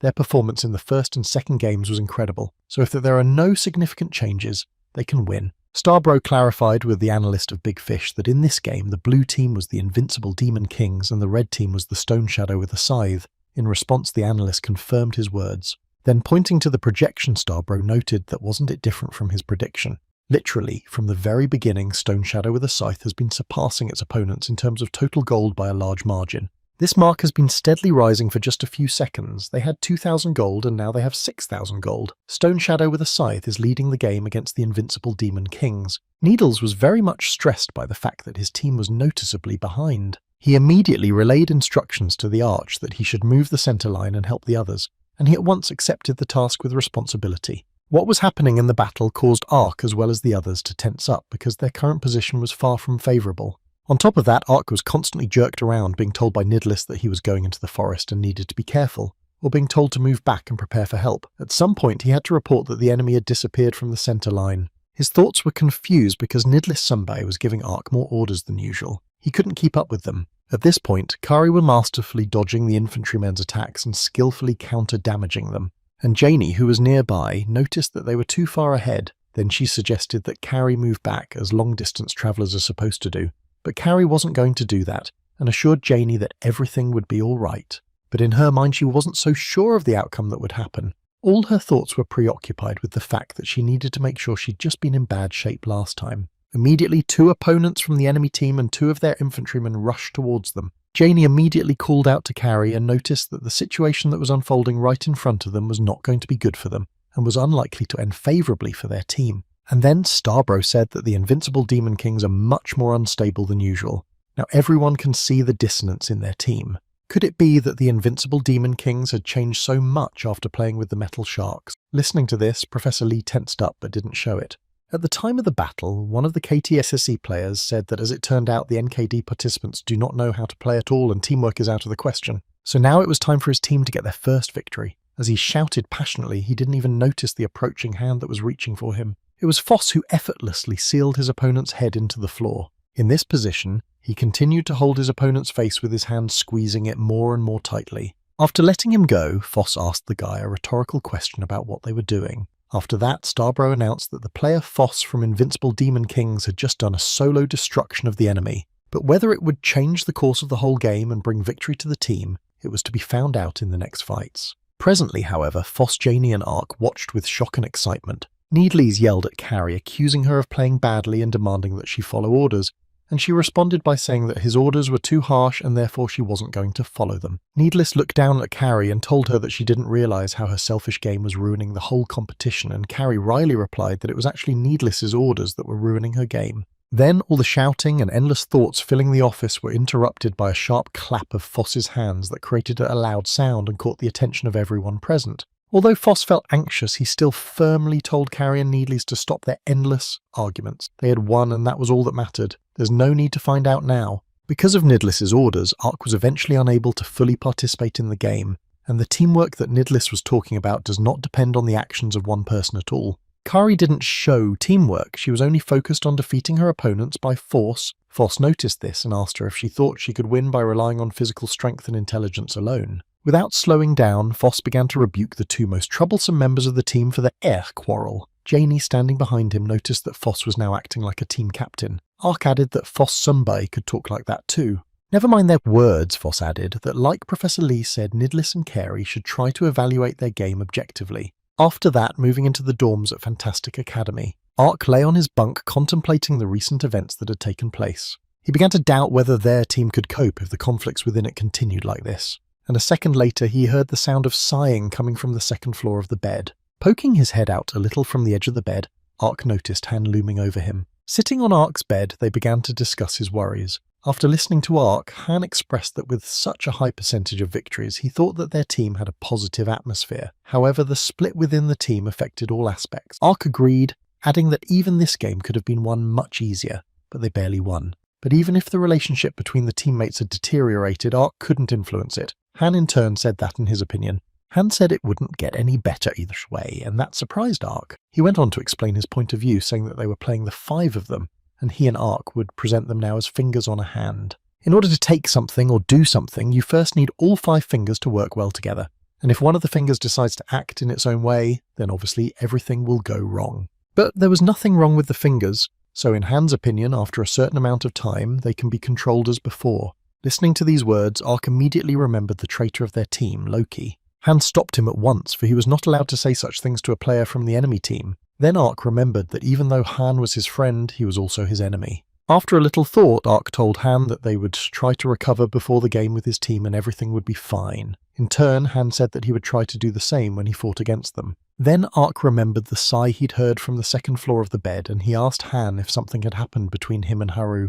And from the silent look on Han's face, Ark realised that he must have been right. And Han said without changing his face that nothing really happened. Haruru has adapted well now and is socializing a lot with Sunbae, so their band rehearsals are going great. Everything's going great, but the only thing that confuses Han is that he feels like he's the only problem in all this. After all, Han promised Haru that he wouldn't look for her in reality, but the more time passes, the more interested he becomes in what she really looks like. Listening attentively to Han and watching his every move, Ark thought that Han had really fallen in love with this girl. And while the boys chatted, in the sunny and dense forest, mobs resembling small drops of water scattered around fleeing, from Carrie, who deftly took them down one by one. She was so passionate about it that she dispensed with them in literally seconds. She stopped, suddenly plunged into her memories and remembered what. After coming to the academy, Carrie thought she couldn't lose to anyone by physical strength, but then during the fight she gave the victory to some minor characters. While she was pondering this, she noticed that all the mobs that had just recently been jumping around her had been destroyed. Suddenly, she thought about the fact that if she was going to lose in physics, then why would she even stay in the invincible Demon Kings? And that's when she had already disconnected from the crossing and found herself in the real world. Carrie was very upset because the day before she had also had a fight with her Sunbae. Thinking about it, she lowered her gaze to the floor and she noticed that there was something lying there. Taking it in her hand, Carrie assumed it was the thing of the girl ahead of her. She must have dropped her own thing, so Carrie immediately called out to her. When she heard her name called, she turned around and Carrie told her that she thought she had dropped something. She held out her find toward her. But at the mere mention of Carrie, she immediately grabbed her phone and started typing away at it. It upset Carrie because the girl didn't even thank her. The next second, the girl's smartphone screen was right in front of Carrie's face. Written on it was a question asking if the girl standing in front of the days was really Carrie of the Invincible Demon Kings. Carrie replied that it was indeed her, although she mentally wondered why the girl had chosen to write it on her phone. In a flash, the girl blushed and her mouth opened with joy. She picked up her smartphone again and wrote on it that she is a fan and she's really asking for her autograph. Carrie was immediately embarrassed by the request because it was the first time she had ever been asked to do that. When they went outside together, the girl bought a soda and held it out to Carrie. Looking at the girl, she asked her what it was. She responded by writing again on her phone that it was a counter-gift for a found student ID. The girl then admitted that she had always wanted to talk to Carrie as her loyal fan. Carrie felt awkward and a little embarrassed and admitted that she was not used to someone calling herself a fan. Looking at her, Carrie noticed how cheerful the girl was, but she couldn't stop thinking about why she was talking through the phone, if there was some reason for it. Carrie overcame the awkwardness and decided to ask the name of the girl sitting in front of her. It seemed to her that she was probably a freshman as well. When she heard the question, she immediately started typing something quickly on her phone.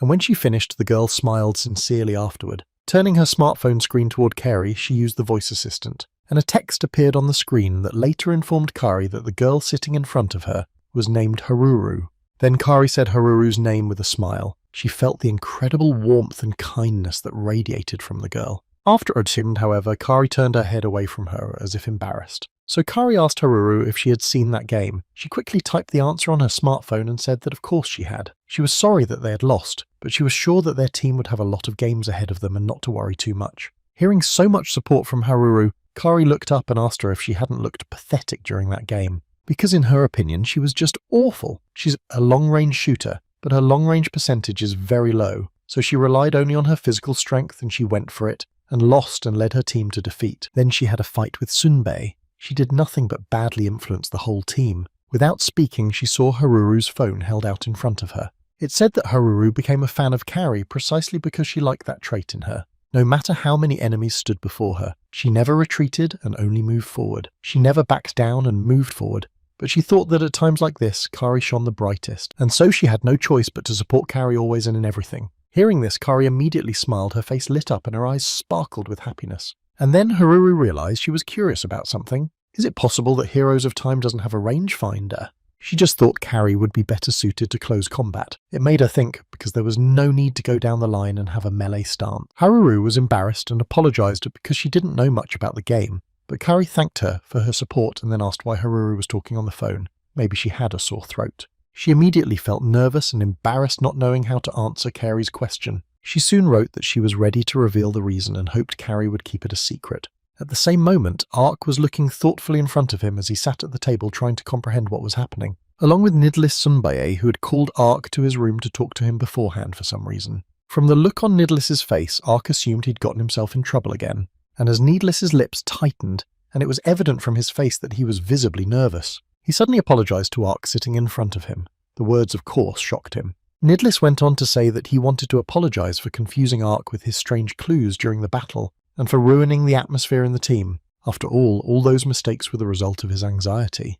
With one defeat, Nidlis showed everyone his indecision as a Sunbae. Leading an entire team was a pity for him, and at that moment he bowed to Ark in apology. When he heard that, he even got hot, and Ark said without delay that everything was fine, and in fact it was because of his own shortcomings. And as soon as he finished, he just stared at Nidlis in silence. But after a moment, Ark turned to Nidlis again and said he had something to tell him too, about the nightmare player who plays centre line. Ark had mentioned earlier that he went to the same high school. In fact, in middle school, Ark was the object of his bullying. This guy comes from a rich family, and Ark is the opposite of him because he's an orphan who grew up without parents, so they couldn't even be opposite. Ark was confident only in his gaming skills. He had defeated Nightmare in a cyber competition and thought he was capable of more. At that moment, he felt a psychological victory over his opponent. But this time he had lost the only battle he could win. Even though Nidlis was angry, Ark also found it terribly annoying. At this moment, Nidlis felt a strong sense of guilt, and a second later his eyes widened when he heard from Ark that in fact the outcome was not yet clear. After all, they're now tied for first place, and also considering that Nidlis had won first place when he entered the academy, their score with Loki was also 1, so they only got a draw. Ark said that they would win all the remaining games and make it to the playoffs, so they would meet the Metal Sharks again and beat them. And then an epiphany came to Nidlis. He realised what the professor meant when he said to meet Ark if he was concerned about the situation between them. Then Professor Lee said that perhaps if they talked, all Nidlis's worries would disappear. Nidlis at that moment felt a strong reluctance to lose. Perhaps that's what they call striving for a goal no matter what. And while he was absorbed in his thoughts, Ark looked at the time on his phone and realised that it was time for his training. Thinking for a moment, Ark looked away from the phone and turned to his Sunbae with determination, suggesting he go to a workout together to not only stretch but to take his mind off his heavy thoughts. And he agreed. After that, they had already connected to the crossing to Ark's training world together. Looking around, Nidlis said that he had noticed that Ark's line play had improved lately, but he didn't even know that he was doing this kind of training alone on a daily basis. Then Ark, excitedly looking at the projection in front of him, told Nidlis that he could choose his own weapon of any opponent. Nidlis's eyes widened as he thought of the weapon Loki had used to take him out of the game in their last fight.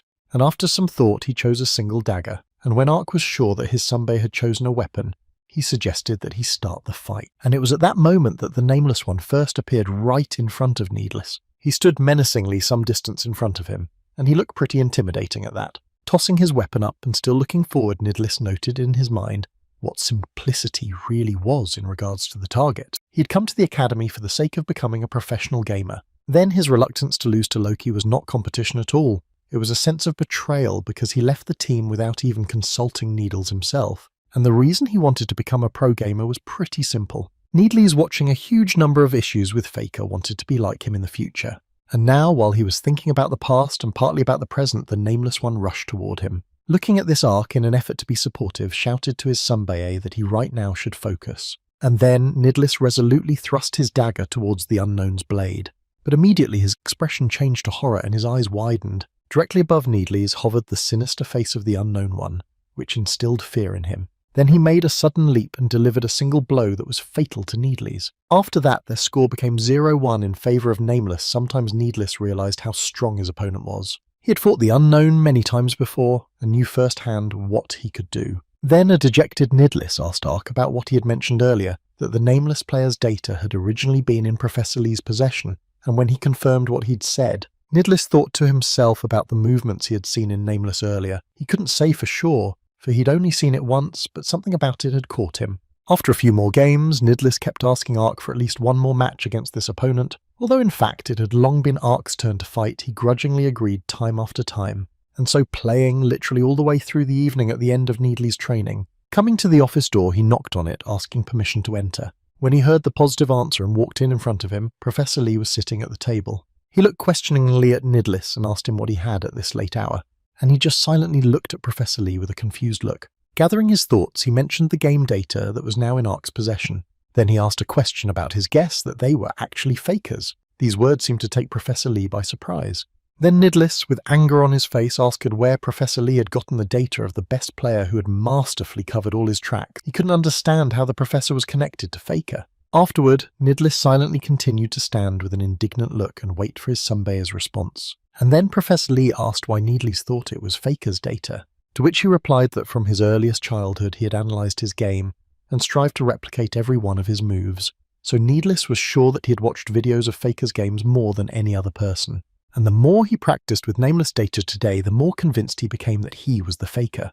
Earlier, when his data was on sale, Needless intended to buy it by winning an auction for any amount of money, but the seller never came forward. It was incredibly valuable data that can't even be purchased now. Jumping up, Needless said that the fact that they were now in Professor Lee's office said that, and before he could finish the sentence, he suddenly noticed that Professor Lee, sitting directly in front of him, raised a finger to his lips as if asking Needless to be silent. Then he said that if Needless was so interested in this information, he would be willing to share it with him. But what they were about to talk about, without letting the professor speak, the anxious Needless put his hand on his heart and swore to keep it a secret. A short while later, gathering all of the invincible Demon Kings in the study, Professor Lee, "I watched the guys with kindness and warmth in my heart, but they are here for a reason. And to discuss that in the 5th round, their team will be facing the Unicorns of Victory, and if it's business as usual, the undefeated Demon Kings are sure to beat them." According to Professor Lee, during the last game, his team members should have learned the importance of communication and teamwork, so this time he hopes they will show a different side of themselves. The guys were a little hesitant, but accepted and listened to Professor Lee's recommendations and wishes. He, in turn, looking at Needles and Carrie, thought that the most important thing was for these two to behave properly, and then everything would be alright. Kari wasn't going to hide her tension, and it was obvious from the look on her face that something was wrong here too. She held her hand up in an attempt to get Professor Lee's attention, and asked if she could play for the militia position this time, a player who fights in close quarters.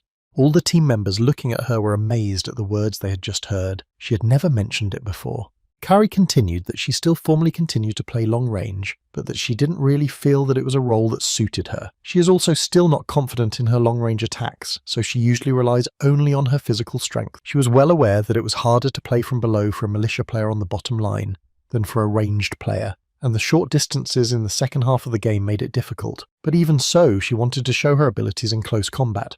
Bowing, Carrie added that she was not taking this step for a personal victory, but for the victory of the whole team. After all, she doesn't want to drag her friends at the bottom anymore. Professor Lee looked at her carefully and realized that Carrie had found all the answers with her strategy. While he was thinking about it, Carrie silently continued to bow in respect, but her face was already creased at this point, because she thought she was going to be rejected. And a second later her eyes widened as she heard Professor Lee say that she had actually come up with a good idea. And putting his hand on Carrie's head, Professor Lee stroked her hair and said that they would test her tactics in the competition, because with Carrie's physical strength she could definitely do it. She immediately blushed. Then she thanked Professor Lee for the opportunity, and at that moment Ark was amazed at what he saw, for the proud Carrie he knew had just bowed her head. But what surprised him even more was that the Nidlis Sunbei standing nearby said nothing at all against her idea. But it wasn't really that important. Carrie was happy, and Professor Lee was smiling too. Watching this, Nidlis also stretched his lips in a smile and even blushed a little, which was not characteristic of him at all. Noticing this, Arkvoss and Janie simply froze in shock. Sometime later, when the long-awaited competitive battle was about to begin, Carrie performed in it in a new-for-herself position of close range, skillfully dodged the attacks of opponents, and just as professionally attacked them back without giving them a chance to dodge. Carrie's opponent, who had now suffered considerable damage, cried out in pain, then collapsed to the floor without a sign of life. Starbro announced that this was the 5th second-hand player, Carrie from Invincible Demon Kings. She got back on her feet despite the difficulties of last night's game, so she was really good today, because the tactic of putting a militiaman on the line works perfectly, and Starbro assumed that Carrie would be the MVP of today's game. Hearing these words, Haruru, who was standing in front of the audience, froze with excitement, her eyes widening and her lips smiling.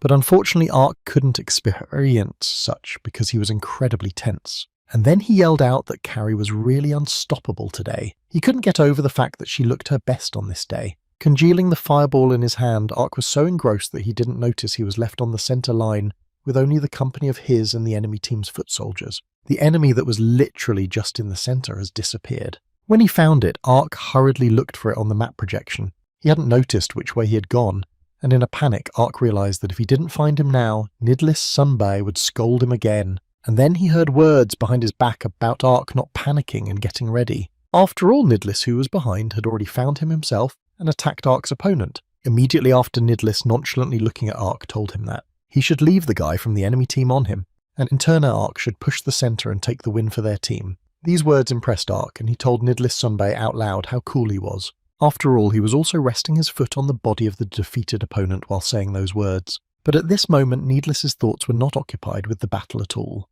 and the fact that he still couldn't realize if it was a dream or reality, what was real. Professor Lee was watching their fight closely at this second. This is the legendary hidden gambler, Faker. At this moment, Starbro was delighted to note that the invincible Demon Kings were overpowering the Victory Unicorns.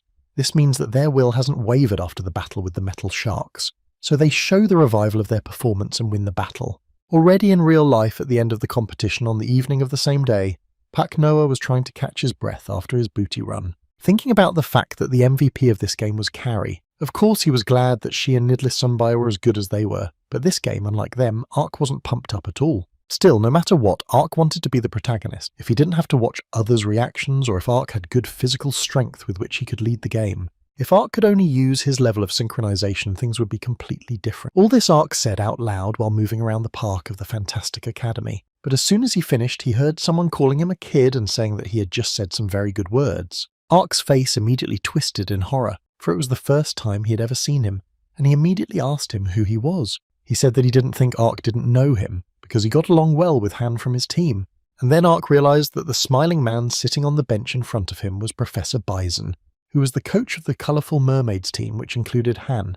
But Ark couldn't understand what Professor Bison was doing here. He told him that he had come here to see Ark. He was astonished, to say the least. After all, Ark had absolutely no way of knowing what purpose their conversation would serve. And then Professor Bison, saying he couldn't take it anymore, grabbed Ark by the shoulder, thus putting him in a very awkward position. Then he said with a smile that Professor Lee had stopped him, so he tolerated it as long as he could, but he couldn't take it anymore. After all, it was what Ark had wanted a little earlier, but Ark had no idea what he was talking about. Then Professor Bison clarified that it was about the level of synchronization, and Ark's face became even more distorted as if he was pierced by lightning. Ignoring this, Professor Bison, looking at Ark, said that didn't he want to know how to use it safely. He then sincerely invited him to join his research, and if Ark tried hard enough, Professor Bison would definitely help him use it again.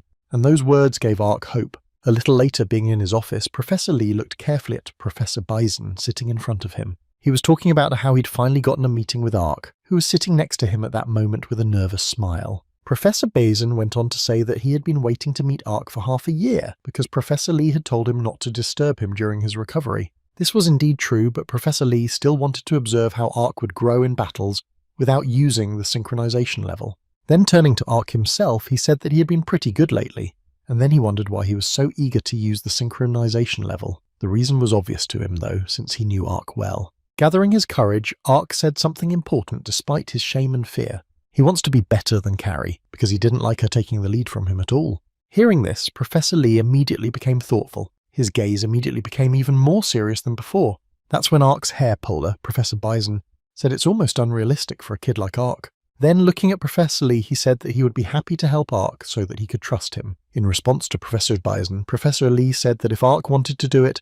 there was nothing he could do about it, thus endorsing their idea. Professor Lee said he trusts Professor Bison Ark and he's counting on him from now on, but until they are finished, he forbids Ark from using the synchronization level in competition. And with these conditions, Ark was incredibly happy and accepted his professor's instructions. He then got into the capsule and put on his helmet and connected to the crossing. Once there, Ark was a little confused and looked around at everything around him. The room in which he stood was filled with various devices, and Professor Bison, standing in front of Ark, was watching something on the projection in front of him. Turning to Ark, Wu said that they were in a world created by Professor Bison for the purpose of researching the level of synchronization. He also added a great many attributes necessary for the research. In addition to all that, there is even a video of Ark's entrance exam, but that didn't exactly make him happy, so he was skeptical. And after a moment, Professor Bison decided to get to the point. The reason for the instability of Ark's synchronization level was that compared to the synchronization of ordinary users changing slowly, the changes in Ark's level were too abrupt. Ark had said before that breathing triggers changes in his synchronization level.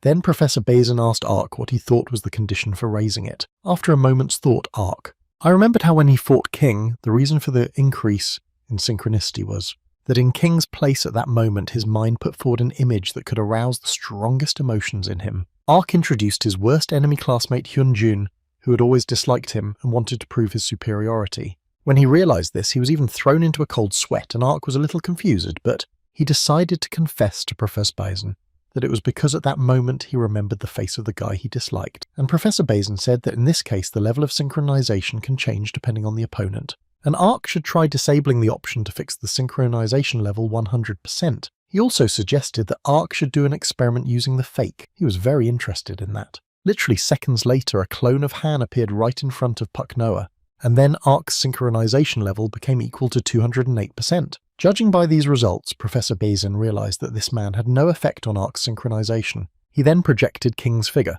At that time, Ark's synchronization increased very slightly and became 240%. For some reason, there was no significant change. And when Carrie appeared in front of Ark, the first more or less noticeable fluctuations were visible. The synchronization level became 340%, but why this process started on Carrie, Ark could not understand.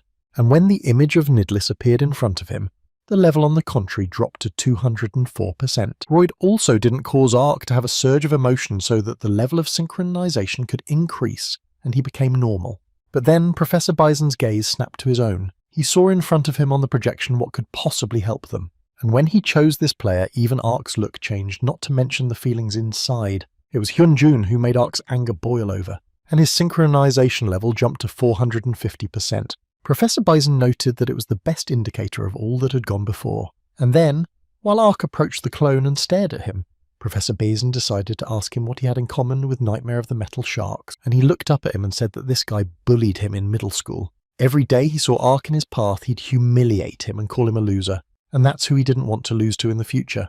In his head, Professor Bazin had long understood that the level of synchronization varied with emotion, but what is this emotion that Ark is capable of feeling towards both his teammate and his opponent? If that emotion determines his level of synchronization, the feeling that maximizes his synchronization is the awareness of his opponent, perhaps a thirst for victory or even fighting spirit. So far, Professor Biden couldn't make up his mind exactly, so he decided to find out a little more about everything, and they were about to embark on their next study. A great deal of time passed in trying to understand the whole point, and on the evening of another day in the dormitory of the fantastic academy, on his bed lay an exhausted Ark with huge black eyes. Looking at him, Han said he looked pretty tired, and he had heard from Professor Bison that he had begun to conduct various experiments related to the level of synchronization. Ark barely had the strength to confirm Han's words. He added that with Professor Bison did everything possible. Even held Ark for 5 days earlier. Ark thought Bazin was a simple uncle, but he is a monstrous Khan. Confirmed that their professor is obsessed with research. Ark was nervous and asked Han if he didn't mind Professor Bazin helping him with his training. Han replied that it was all right, and he was even willing to fight Ark in his best condition. Besides, he doesn't have anyone on his team who's looking for fun. Afterward, Ark remembered and asked Han how the concert preparations were going. Han said it's going great, the guys were getting along well, and he didn't even think they needed to rehearse. When Ark heard that, he immediately decided to ask how things were going with Haruru. Han said she was a great singer, but that's not what Ark wanted to hear. What he was really interested in was whether Han had found the reason he was so eager to meet her in real life. Turning away, Han said that he still hadn't managed to find that reason, and he had no idea why he even wanted it. In fact, it was all obvious to Ark, and he couldn't understand why Han wouldn't want to admit that he liked Haruru. If he wasted his time, Han and Haruru might not be able to meet at the end of the concert. Ark couldn't bear to see Han's fate slip away from him because of his stupidity. And then Ark wondered if he should just take matters into his own hands and bring these two together. At this time, in another place, 2 pairs of feet in shoes were striding around a particular room. It was Loki and Professor Lily dressed in strict formal suits. As they approached the table, they turned to the man sitting behind it. Professor Lilia noted that they hadn't seen him for a long time and asked how he was doing. A mysterious man. He greeted the two while continuing to play the chess game in front of him. Then I asked how the current cases were going, and Professor Lily said that in her opinion they were done with Halper's assurance, and also no one from the Academy's security service could guess about his existence. Loki in turn finished with bringing in all the members of the Metal Sharks as recruitment of new people. Upon hearing this, the mysterious man assumed that the preparations had been completed to some extent, and before they could begin, he had called Professor Lilia and Loki here to relay some information. They can't find out the exact reason, but he has received information that Faker, who has concealed his identity, is currently at the Academy. Those words stirred Loki. Could it be that his and Nidlis's idol was at the Academy right now? And then Loki's thoughts were interrupted by a mysterious man. He told Loki, Professor Lily and their boys to be careful with him from now on. After all, Faker could possibly be an obstacle in their big case. So all his team from now on need to never forget his existence. Confidently taking his hand the queen chess piece, the mysterious man said, that their major move would be executed in 3 days at the Academy Festival. Then, with his figure representing his team, he attracted the attention of those standing before him. and with a sly look he knocked down the king standing on the field representing the opposing team. He also said that on the festive day of the Fantastic Academy Festival he and his boys would destroy it. After a while, when the long-awaited day of the festival finally arrived, Ark and Han went to the festival together. Unlike the unemotional Han, Ark was simply delighted. Everything was incredibly beautifully decorated. There were huge projections being carried along the alley by the performing guys. There were also airships flying in the air to notify others about the beginning of the Fantastic Academy Festival. Walking through the streets, Ark noted that he had noticed people from real life here. Then he realized what they meant when they talked about merging reality and the intersection. Then his face changed and he looked at Han and said that he didn't have to perform today. Han replied that there wasn't much time left before the training camp, so it was okay. Ark wondered what he wanted to do with him. Without giving a specific answer, Han simply jabbed his finger in the direction. A smiling Foss standing in the apron who'd already greeted Ark. Ark was very surprised to see him here, especially in that outfit, and Fossumbe, noticing this, immediately said that his friend had some business to attend to, so he would stay here for a while in his place. When Ark heard that, he assumed that maybe Foss's friend had actually thrown it at him and run away, but he said not a little nervously that it had only been 3 hours and everything was all right. Foss then suggested that Ark take the battle ball, and once he found out that Ark didn't even know what it was, he explained to him that it was a Fantastic Academy Festival item that allowed for one-on-one play. If you throw this ball and hit a selected opponent, a shield will appear around the person who threw the ball and the one who was hit by it. After that, you have to choose how the participants will compete, and if they want to, everyone can bid in the form of an item. Basically, Ark can think of it as the academic version of Tomatina, which just started out away from them. This game required a lot of space, so Ark thought it was a bit rude to do it in the middle of a busy street, but Foss objected, because how could it be rude if she needed a festival for this kind of fun? And looking at Foss, Ark asked him, with a degree of skepticism, if this was where he had brought him. Without hearing back, Ark received a proposal from Khan, who wanted to challenge him to a contest. Accepting his offer, they started their battle right at the same spot. The barrier that formed around them sealed Foss standing next to him, which didn't help him understand why they had chosen this particular spot.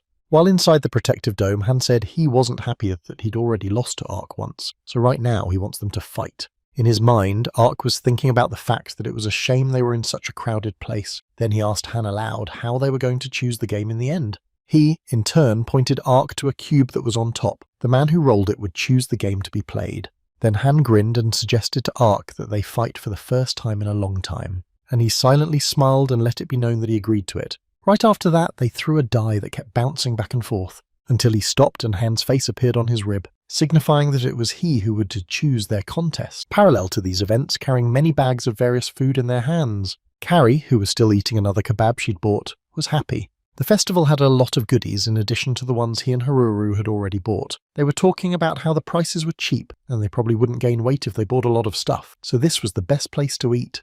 Haruru even thanked Kari for going to the festival with her today, but Kari said she didn't need to because they were friends. In response, Haruru laughed and said she was honoured to have such a friend. Then Kari asked Haruru what she was going to do tonight after the show, and if she would tell the guys the whole truth, and she took her hand to her throat and said that she thought it would be very scary. She can meet someone she knows in life in the intersection, but Haruru is afraid that in reality she will disappoint people she only knows here.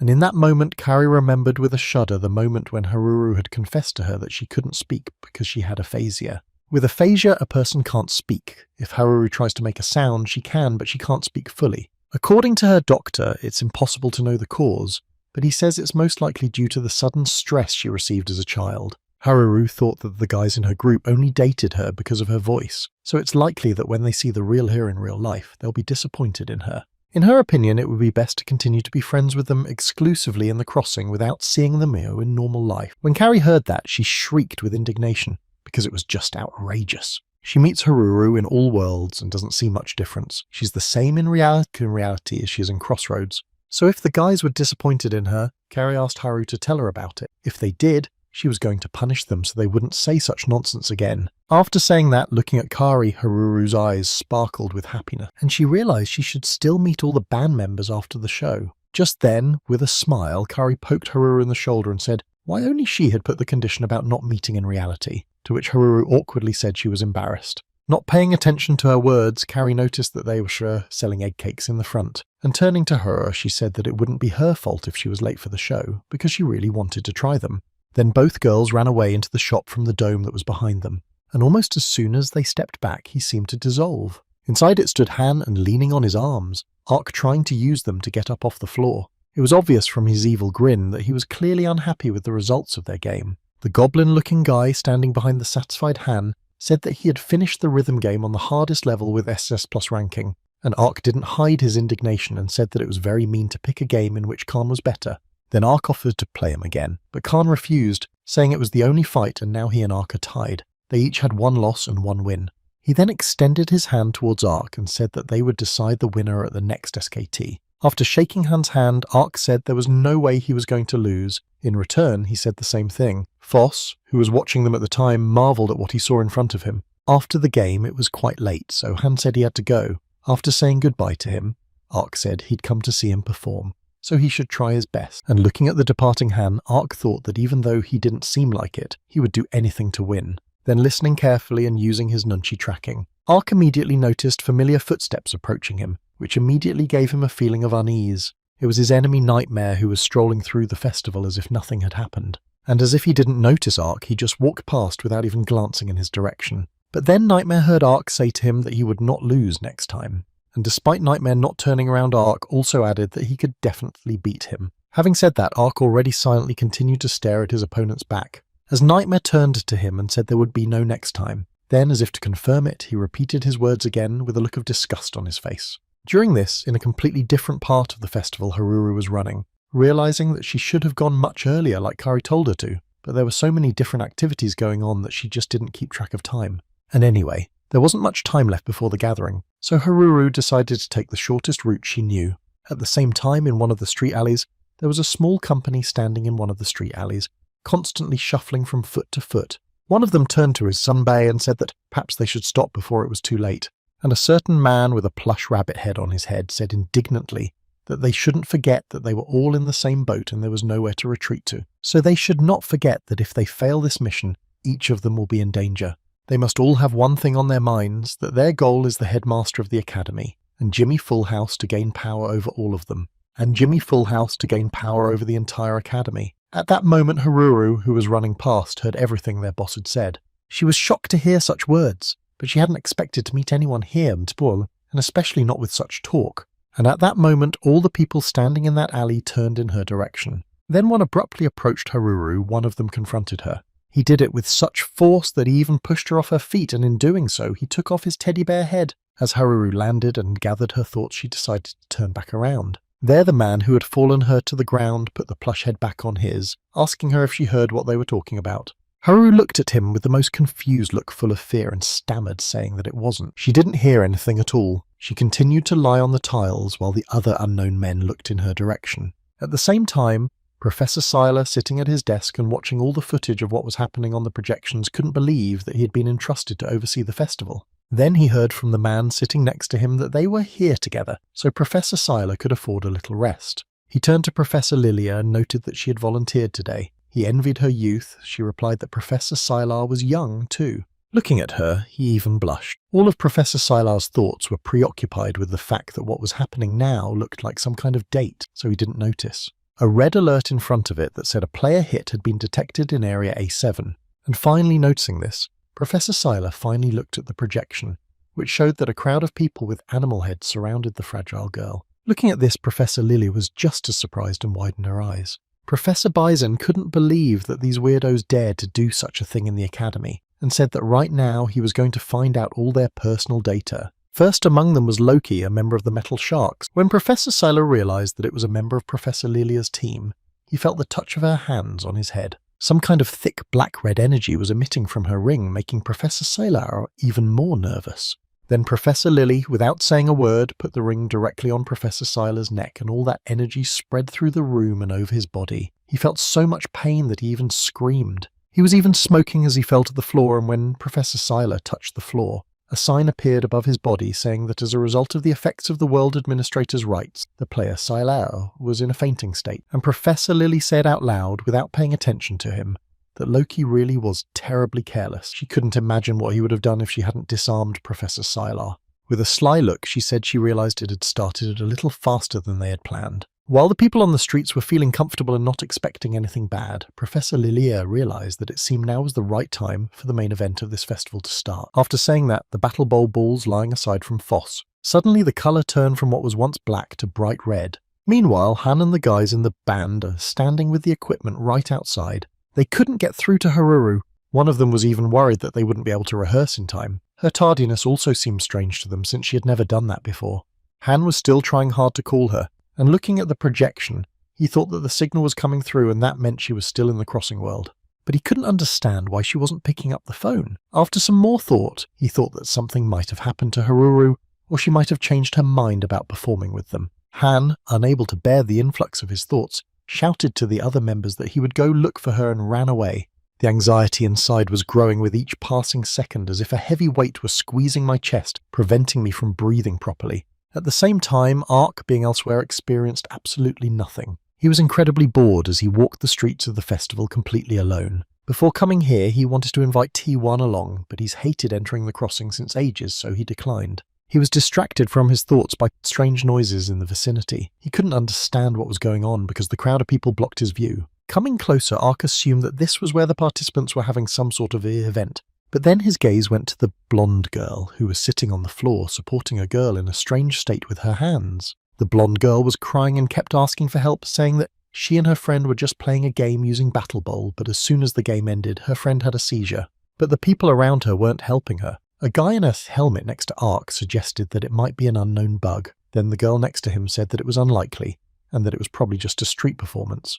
And then one of the girls in the crowd shouted with fear in her voice that she had tried to leave the game, but it wouldn't let her out. Her projection was giving her an error. Dozens of questions were heard from all sides. No one could understand what was going on, and everyone wanted to ask the Academy administrator about it. Ark also couldn't understand what the situation was, and he was sort of talking to himself, asking what was going on here, while behind him stood one of those men with animal heads. That man was clutching one of those red Battle Bowl balls in his hand. Literally seconds later, he raised his hand with the ball, pulling it forward. The unknown man with the head of a chicken brought it close to the back of Ark's neck, and at that moment a turtle flew over the entire fantastic academy from above, holding a huge palace with many green plants surrounding it on its back-together shell. There on the edge of the balcony on his chair sat Principal Jimmy Full House. As he gazed at what he saw below him, he noticed that in the city. Indeed, as he had been told, the academy was in disarray. He'd said it while he was bound by the black-red energy that had recently disarmed Professor Silla. The principal immediately assumed that whatever the girl was doing now was obviously not a joke. He didn't think she would do something like this.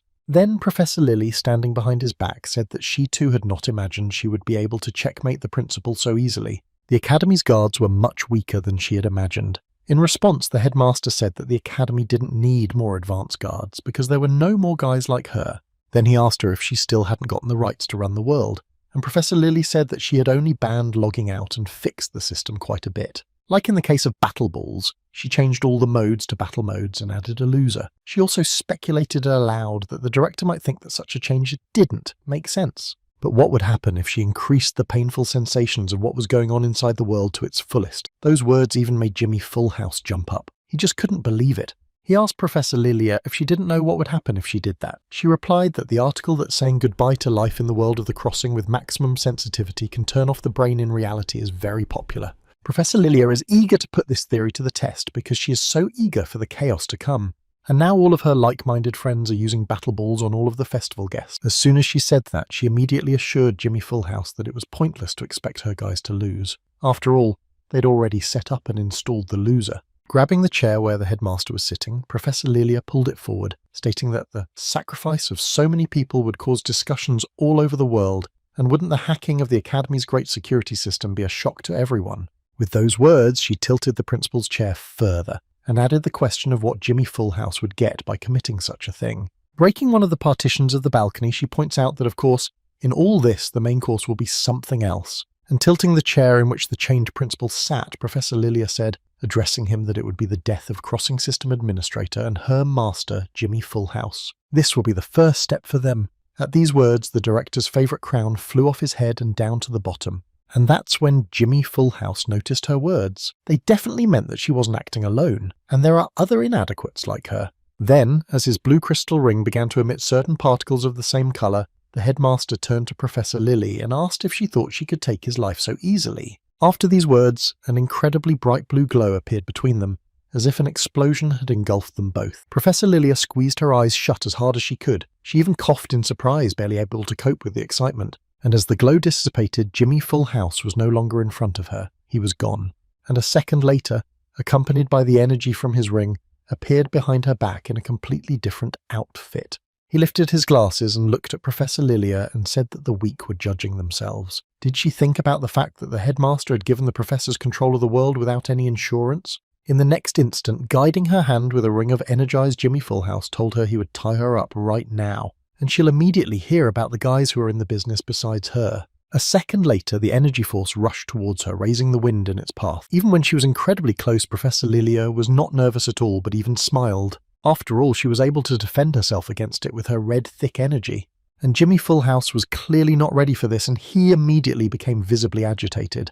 Because at that moment, the notification sign that appeared there said that an administrator's order had been triggered. Until the administrator's powers are stabilized, all his orders will be cancelled. Once this happened, Professor Lilia said that since they are the same administrators along with Jimmy Full House, they can mutually offset all orders. In all 3 years at the Academy, Professor Lilia spent that time creating a duplicate passport key. Holding the modified battle ball in her hands, Professor Lily moved closer to the principal and said that he had always liked the games, after all. Jimmy Full House understood that this was a challenge, and addressing Professor Lilia, he said that despite the change in the rules of Battle Bowl, she too must realize that she is not an exception to these rules. She immediately realized that the director was talking about the numerical value of pain sensations. Of course, she realized that she was also subject to their effects.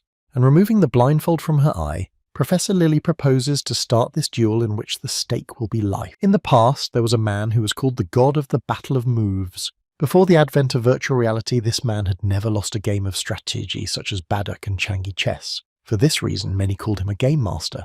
And after that, he was referred to as the principal of the Great Fantastic Academy, Jimmy Full House. At the moment of the duel with Professor Lilia, the headmaster quickly assessed the situation. Based on her self-confidence, it was clear that she had an ace up her sleeve, for the reason that in a battle bowl it is impossible to predict who will choose the game, and it was not clear what she had changed, so the chance of winning was minimal. It was an extremely dangerous situation in which the director could be checkmated. Pensive, he slowly put his hand to his chin as if trying to find a solution or ponder his next move. Then Professor Lilia quickly approached him with a sly expression on her face that clearly showed her interest. She wondered what could have made the headmaster think so much. Because no matter how much he reasoned, the game was going to start anyway. And that's when she put the ball on Jimmy Full House's body. Then a shield began to appear around them, which meant only one thing. The duel would begin in a matter of seconds. Approaching the shield, Jimmy Full House leaned against it with his back and arms. For then, when he thought about it, his choice was to tell the people outside about what was happening here.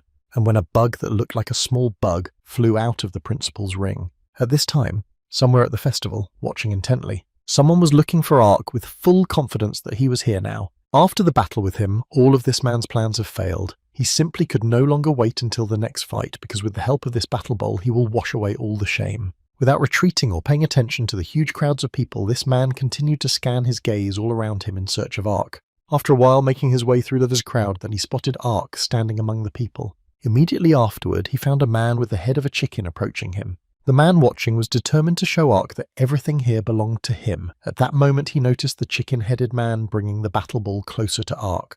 And when he was about to almost touch his back, King stopped his movement, addressing the man with the chicken head. With a menacing look, he made it clear that Ark was his prey and no one else. Without answering, the chicken-headed man moved his ball hand closer to King, and when it touched his hand, a shield appeared around the two of them, signifying the start of the game pushed Ark out of his seat. He even fell from surprise, because literally just now his thoughts were occupied by a girl who was incredibly bad after the game.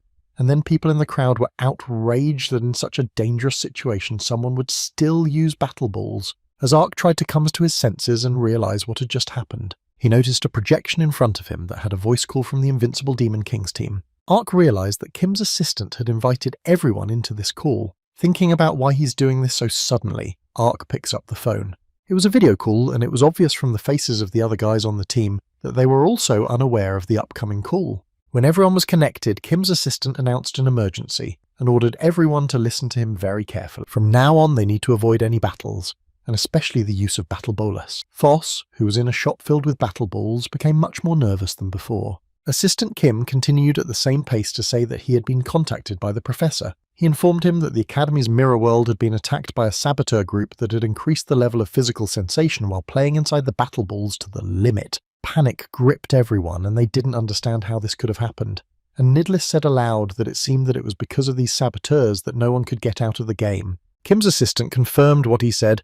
The professor said that the saboteur is Professor Lily of the Metal Sharks, and soon her accomplices will start using battle balls to forcibly attack players. After these words, the image of Loki appeared in Nidlis's mind, and he realized that he would most likely be involved in this case as well. At the same second, Nidlis frantically began to pry from Assistant Kim where Professor Lee was now, and Kim's assistant said he told him that he went to handle the whole situation. But in fact, when he tried to enter the crossing, he was not allowed in because the gate was closed. And a turtle flying over him at that moment gave him an idea, and then he was left with only one way to connect. Then the realization came to Nidlis that Professor Lee was now with the saboteurs. Kim's assistant said that in any case, until the Professor Lee had sorted everything out, they should evacuate the guests to the square and hide. You could see from Carrie's face that she was nervous too. It seemed like right now she was facing one of the saboteurs. Two of his victims were lying right in front of her, and he was hovering over them. Hearing that, Kim's assistant immediately ordered Carrie to run away and not even think about fighting with him. And at the same moment, Carrie tried to call Harur, but she still wasn't picking up the phone, and as Carrie stared at the projection, the guy standing in front of her. Holding the battle ball in his hand, he turned menacingly in her direction. Then Carrie kneaded up her hands and told the mouse-headed man that it was rumoured that people like him attacked people with battle balls, and if they hurt her friend, she wouldn't let it go. At this time elsewhere, Ark began to notify people to evacuate. After all, there was a problem in Academy World. Everyone here was advised not to use battle balls under any circumstances, and they should follow Ark to the square right now. Then Ark thought to himself that the girl who had just fainted was probably hurt because of it. As Kim's assistant had said, it would be better not to tell others about the percentage of sensitivity and keep it a secret. The saboteur group kept Ark worried because there was too little information about it. He was also very worried about Kari, hoping she would be alright. Then Ark walked over to the shield next to it and addressed those inside. Ark told them that they should never hurt each other, and also not to start fighting until the administrator came. Ark didn't even realise who was inside. He also added that he would soon bring someone to help, but this only annoyed King, who was standing inside the shield. Then he made sure that the situation was confusing, and the guy with the chicken head was thinking that he was going to hunt Ark, but in the end he couldn't even think about meeting King here. He remembered the humiliation of being defeated by King during the entrance exam. He would never forget those calm but challenging eyes staring back at him. And now that he had a handler, King was nothing more than a sitting duck, so he offered him a gamble. After all, King couldn't afford to get scared over such a small thing. And looking at his face, the guy with the plush chicken head laughed in his face because despite the bait, that he still can't fight. At the same moment, Han quickly covered the distance and ran to someplace, stopping to look around and figure out what to do next. In the middle of the street, he tried to catch his breath from such a long and intense run. Han noticed that it had been quite noisy around for some time now, so he couldn't hear Haruru's voice. Although the exact state of affairs remained unclear, he was well aware that the situation was extremely tense. Han really hoped that Haruru hadn't gotten caught up in this chaos and was in a safe place. Then he realized he needed to focus harder and search for sound in even slightly deeper places. He was already concentrating as hard as possible, so when Han tried to do it again in real life, blood spurted from his nose. Then he tried to find Haruru again, and after a few seconds, a picture of the girl lying on the floor barely breathing appeared before his eyes. Han immediately gagged, sensing exactly which way she was in. Where she was, someone was having unsteady breathing, a powerless heartbeat, and had literally just passed out. Han hoped incredibly hard that it wasn't Haruru. As he rounded another bend, the Han in front of him noticed. Lying in the middle of the alleyway, Haruru lay unconscious on the floor with a completely helpless look. Looking at her, Han felt anxious and growing fear, and his heart clenched with worry. At this time, T1 was in a room all alone enjoying this time. While T1 was charging, he was staring at the tablet saying that nothing recharges like watching a drama. He was in Kim's assistant's office and talking to himself. He noted that since coming to the academy, he wasn't worried about the electricity bill at all, and yet he was very good for following Pak Noah here. Then he looked out the window, thinking about what his friend Pak Noah could sit still and what was so good about these festivals anyway. The fact that reality and intersection were combined today did not impress the robot at all. It was obvious to him that reality was better, and he didn't understand why people were so dependent on virtual reality. At that moment, he noticed that some of the people on the street began to light up, and then they disappeared from sight as if they had teleported somewhere in an instant. T1 was visibly nervous. After all, the people just reflected in the holograms had disappeared, and he assumed that there was some kind of connection failure. Either there was a power failure, but when he turned around he noticed that his diorama was still running, which meant that the electricity was fine. He was upset but thought that it shouldn't bother him anyway, and he should just keep watching the diorama. Meanwhile, in the area where the administrators of the Academy Mirror World are located, Near the projections that showed what all the players were doing, a man with a plush animal head said out loud that he didn't think Professor Lily would personally go after the headmaster. He also added that she was very hot. This place was in their hands and the director was about to be captured, so things are going pretty well. Before he can get excited, he notices a sign to his left informing him that there has been a malfunction.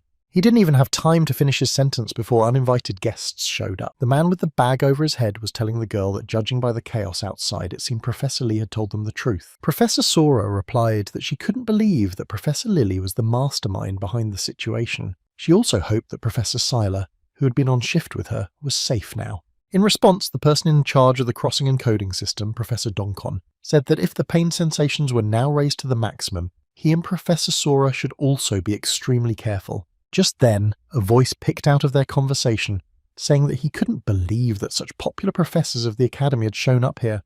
The guy with the plush rabbit head said that he thought he should greet the professors properly. As he said this, he squeezed the battle ball harder in his hand. Then Professor Donkong said that it seemed to be Professor Lily's accomplice that Professor Lee was talking about. When Professor Sora heard that, he said that he would take care of him and let Professor Donkong normalize the control center. Then the rabbit-headed guy said there's no way to invade Battle Bowl territory from the outside, so as long as he has Battle Bowl, they can't get through that corridor. At that very second, Professor Donkon assumed that the accomplice standing in front of them was going to use him to block the path, but Professor Sora told him not to worry. After all, she's going to win. Professor Sora was formerly an academy graduate in the top 1% of her class. At this point, raising the battle ball even higher, the rabbit-headed accomplice wondered aloud how it might end. Parallel to these events at a festival somewhere near the fountain, on one of the benches sat Han and on his lap lay Haruru's head. Still unconscious, she looked rather haggard. So looking at her condition, Han assumed she wouldn't wake up for a while. To make it happen sooner, he tremblingly began stroking Haruru's head, and at that moment a man came running toward him from the side. Genus from the colourful mermaids who shouted for Han. Genus said, running as close as he could, that he couldn't imagine Han being on a date in such a simple situation. Han replied that it wasn't a date at all and wondered why he kept talking like an aristocrat. Then Genus said that the great he had just met him, with a psychopath insanely addicted to the game and losing his mind. And Genus began to tell that it happened almost immediately after the chaos began, when he heard about the appearance of a strange man throwing battle bolus at others. He asked the Academy's Sunbai to catch him. But when they met him, he told them he wasn't going to be deterred by numbers. That guy was forcibly using battle bowls until the very end and fighting the guys one-on-one. And after that, Guinness saw a terrifying sight. The snake-headed man had taken out every single Sunbei. Guinness noticed that all the Sunbei who lost to that madman had lost consciousness and couldn't wake up. Han thought that the same thing might have happened to Haruru. Guinness turned away and said that he was sure that the madman was connected to the disturbance here, and appearing behind his back, Needless asked if he was telling the truth that the man who attacked people with the battle bowl was wearing a mask. Genus turned to Nidlis and said he was quite sure of it. When Han noticed him, he assumed that the man standing in front of them was a Sunbei from Ark's team. But Needles answered nothing, for he had just realised that it was Professor Lily's ally that Kim's assistant was talking about. The place was a mess. Passers-by were discussing that the masked men were challenging other players to battle using battle balls. One of them even said that he had just seen a man in a chicken mask use it, but he couldn't understand the purpose of them attacking others. These lunatics use battle bowls with maximum sensation, which means they have the card necessary to win, and Needles hoped that at least Professor Lee was okay now. Hiding behind a tree, Nidlis noticed the suspicious company. At that moment, he was thinking about what if Loki was really involved in everything that was going on. Even though he didn't want to, he has no choice but to verify this information himself. And then he activated the projection in front of him. He called Loki, who asked with surprise in his voice why Nidlis had decided to call him all of a sudden. Immediately he asked Loki a counter-question about where he was now. He jokingly began to say that why Nidlis so suddenly asks where he is. Does he really want to enjoy today's festival together? But he again, without answering Loki's question, asked with anger in his voice if all this noise around him was related to him. And just a second later, Loki's lips spread into a sly smile. Answering Nidlis, he told him how smart he was. Then Loki added that Hardok Chijin had more than enough powers of observation. As it happens, Loki can't go back in time now. After these words, he wished his old friend Needles a happy stay, but not before dropping a second later. Loki's face changed because Nidlis called him Ahn Hyun Soo. With a furious rage, he demanded to know where he was. In the meantime, something equally important was going on at Air Mobility headquarters. The professor hiding in the bushes sat on the dragon and harnessed it for flight. He thought that if the portal was broken, he'd have to fly himself, and holding the dragon's leash on his finger, the same ring as the headmaster's glittered on his finger. Almost in the same second, they soared through the air heading towards a turtle floating in the sky surrounded by a battle bowl shield. Just as Professor Lee thought, they closed the heavenly castle so that it was impossible to approach it. But with the powers that Professor Lee now had, he had the power to counteract it. So by releasing a mass of charged energy from his ring, he breaks the barrier and flies with his dragon into heavenly castle territory.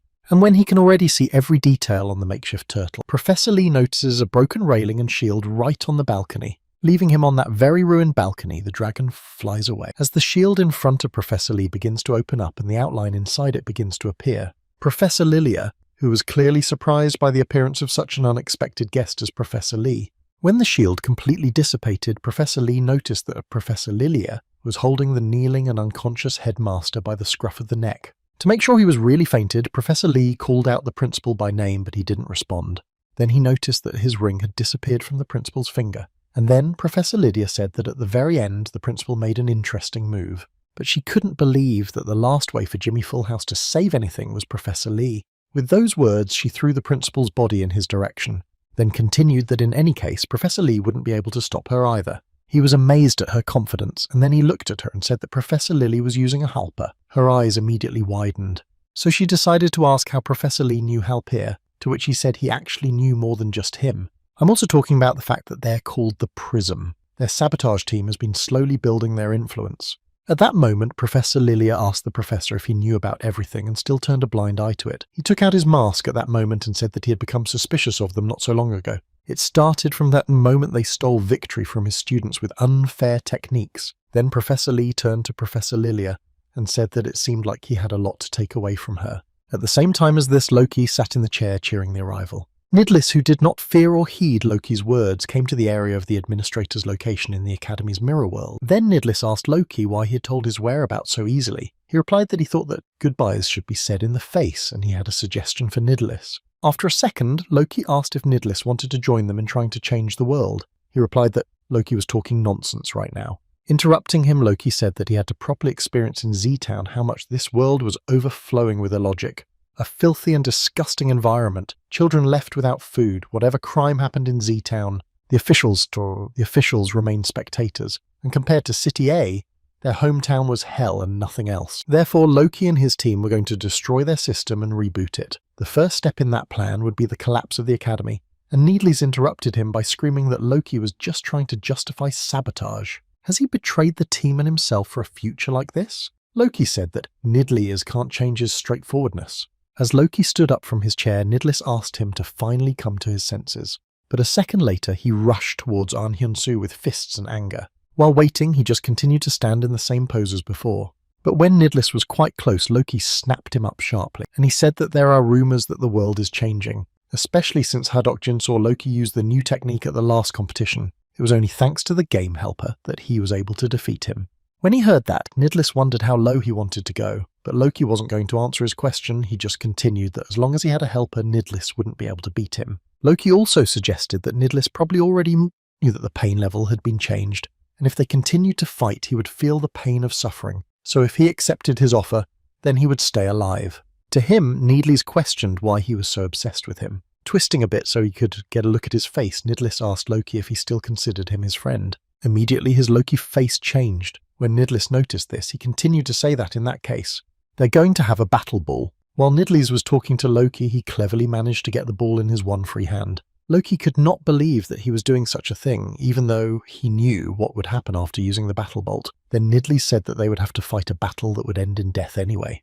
Looking Loki straight in the eye, Nidlis said that he could no longer watch him continue his evil deeds. At this time, somewhere in the Academy Mirror World, the Shield continued to be in the Mirror World together, which had recently been very crowded, but at the moment there was no one there anymore. Except King and the man with the plush chicken head. It was obvious that King was getting the most out of the two of them. He couldn't believe that he was feeling the pain inside crossing at this moment, because it had never happened before. The chicken-headed guy couldn't believe King had fallen from just one punch to the stomach. After increasing the sensation index to the maximum, the reactions became significantly different. He also added that King is visibly afraid of pain, but he shouldn't give up so easily because it could end too easily. After all, this is a two-touch game in which you have to touch your opponent twice in the same place. After a little explanation of the rules of the game, he said that when a player is wounded, a mark appears in his place. If this area is attacked again, An electronic current appears and the player wins, but if you hit a different spot, the mark moves. So you have to attack twice in the same place. Looking down at King, the chicken-headed guy said that the decision whether to end this game or not is in the hands of the stronger player,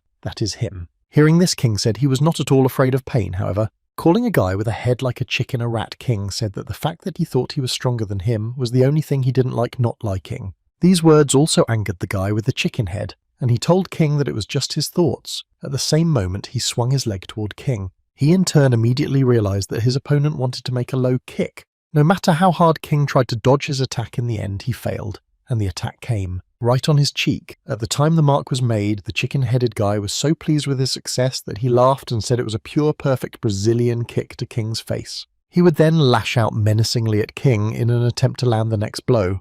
The one was of course afraid, but still continued to block all attacks from his opponent. Gathering himself, King couldn't understand why he should be beaten by a rodent like the guy standing across from him. Then he remembered the words of his father talking to his assistant about King not actually being able to recognize faces. His father's assistant at the time said it was true. According to the doctor, his son had a hard time distinguishing faces. The reason why the test showed these symptoms is because, interrupting him, King said he just didn't need to know them. There was no need to know the faces of those below him. In any case, King can sense the atmosphere around his opponents and mistake them for animals. Then his father assumed that because of his outstanding reaction ability, King had lost interest in the others. But despite that, King went on to say that it's no problem at all. After all, it would give him the mindset of the strongest to never lose to anyone. His father said that it would be a shame to hide his talent in his one world.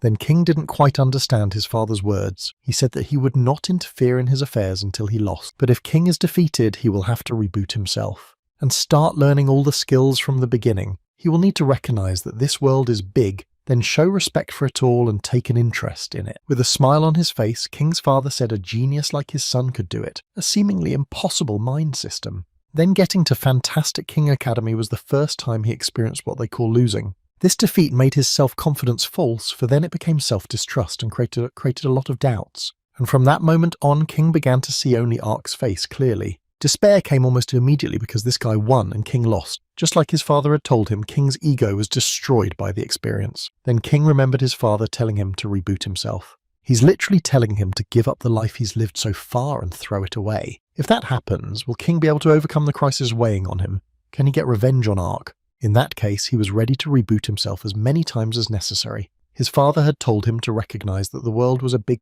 place, and to show interest and respect for everything by taking an interest in it. So does King have to admit that these ineptitude are on par with him? Body instincts, absolutely everything felt repulsive, but King had to do it. After all, if all this was necessary to defeat Ark, he was willing to do it. And in that moment, he finally saw his opponent's face properly for the first time. When he punched King in the face again, he realized that he'd been fighting the chicken-headed guy the whole time. From such a blow and a shock, King could barely stay on his feet. He staggered backwards and leaned on the railing that was inside the shield. King said aloud that as soon as he recognized it, he began to see things he hadn't seen before.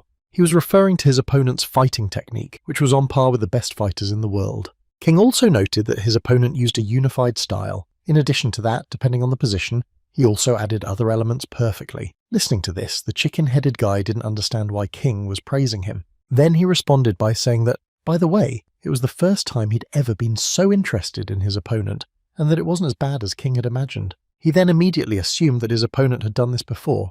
At the same time, King kicked him in the head with his foot, and the chicken-headed guy immediately tensed up because King had just repeated the Brazilian kick. Clearly copying his technique, immediately King was a little disappointed and said he was a little wrong. After all, the attack was a chopping attack and came in a bit higher, so he should tweak it a bit. As the chicken-headed man's fist flew toward King, he noticed how much the man in front of him had changed, which made him very uneasy. But he decided not to give in to his emotions and thought about how he could end the game as soon as possible. Gathering his thoughts and taking aim, he dealt the long-awaited damage to King. Except it hit the other cheek. It wasn't what the chicken-headed guy had planned. And looking at the expression on King's face, he realized that he was not afraid of pain at all. King turned to him and asked him if he was going to finish. If he has anything else of interest, King would want him to show it to him. As it is, King will take literally everything he's got. And then he realized what his father meant about living in a spacious world. All these losers were nothing to King's experience. Leaning toward the chicken-headed guy, King recognized that so far he was stronger than him. And with a crazed look, King mentioned the words of some wise man who said that what destroys us makes us stronger. Not long ago, the chicken head guy was saying that the game would be over if you hit the same spot twice in a row. He suggested that he should fight quickly and find out what would be faster to pump King or beat the chicken head guy. Parallel to these events, Kerry continued to run away from her opponent while he himself took aim trying to hit her body with a battle bowl. Once again throwing the ball and missing, the mouse-headed girl asked Kerry how long she would keep running away like this. She replied with a smile that he didn't think anyone would seriously agree to fight him, and she certainly knows that the feeling in the game is conveyed to the mat. As she continued to run away from him, Kerry thought about how Kim's assistant had told all the guys on the team to evacuate the square. She didn't know how many saboteurs there were, but she and her team needed to get them as far away from the square as possible. And as she was running away, she heard an indignant voice behind her. The mouse-headed girl said she didn't think she needed to waste her precious time on one animal. She was nothing at the competition and now she was running away pretty well, so Kerry could count herself lucky. Kerry couldn't leave these words unanswered, so she grabbed a tin can that was lying nearby and threw it at the mouse-headed girl's head.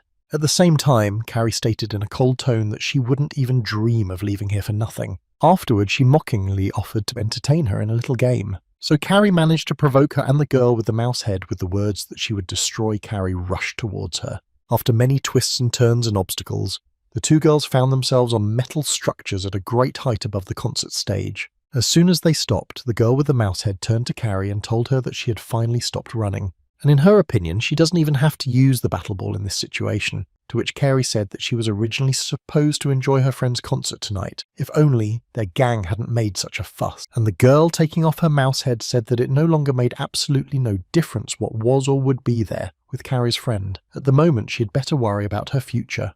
The moment she was already holding the mouse's head in her hand, Kerry noticed that the girl behind her was already familiar to her. Payne of the Metal Sharks also noted that at the competition, Kerry was simply destroyed by her attacks without being able to resist. And now Kerry must regret taking off the mask, because it's tantamount to saying that Payne is ready to bring her brain to a complete shutdown. But her words didn't scare Kerry at all. She was only glad that now she recognized the true face of one of the saboteurs. Payne was one of their members, and Kerry wanted to pay her back for that loss. With those words, she jumped up and aimed to kick her opponent in the temple, but Payne managed to block that blow. She thought that, despite her defeat to Kerry, still wasn't afraid even though the level of sensation was now being transmitted to the mat. Calling Kerry a hopeless wench, Payne tried to strike at her, but with a few deft back flips, Kerry moved away from her. Then she decided to make another attempt, noticing that Kerry's movements were very troublesome, and Payne thought it would be a good idea to scare her. Afterward, she turned to Kerry and said that whatever she does now, she can't beat her anyway. After all, she's now using an assistant program called a helper. It responds accordingly based on data from the most capable players from around the world. Before Kerry could realize the full magnitude of what was happening, Payne said she just couldn't win against that kind of power. Then Kerry speculated out loud that fighting Payne would mean fighting thousands of the best fighters in the world, and she confirmed her words by adding that she's not the kind of fighter Kerry can beat. Afterwards, Kerry's face was full of admiration and she was literally glowing with happiness, and she said that now she understood why she had lost. In a fair fight, she couldn't have lost to someone at the academy in terms of physical strength.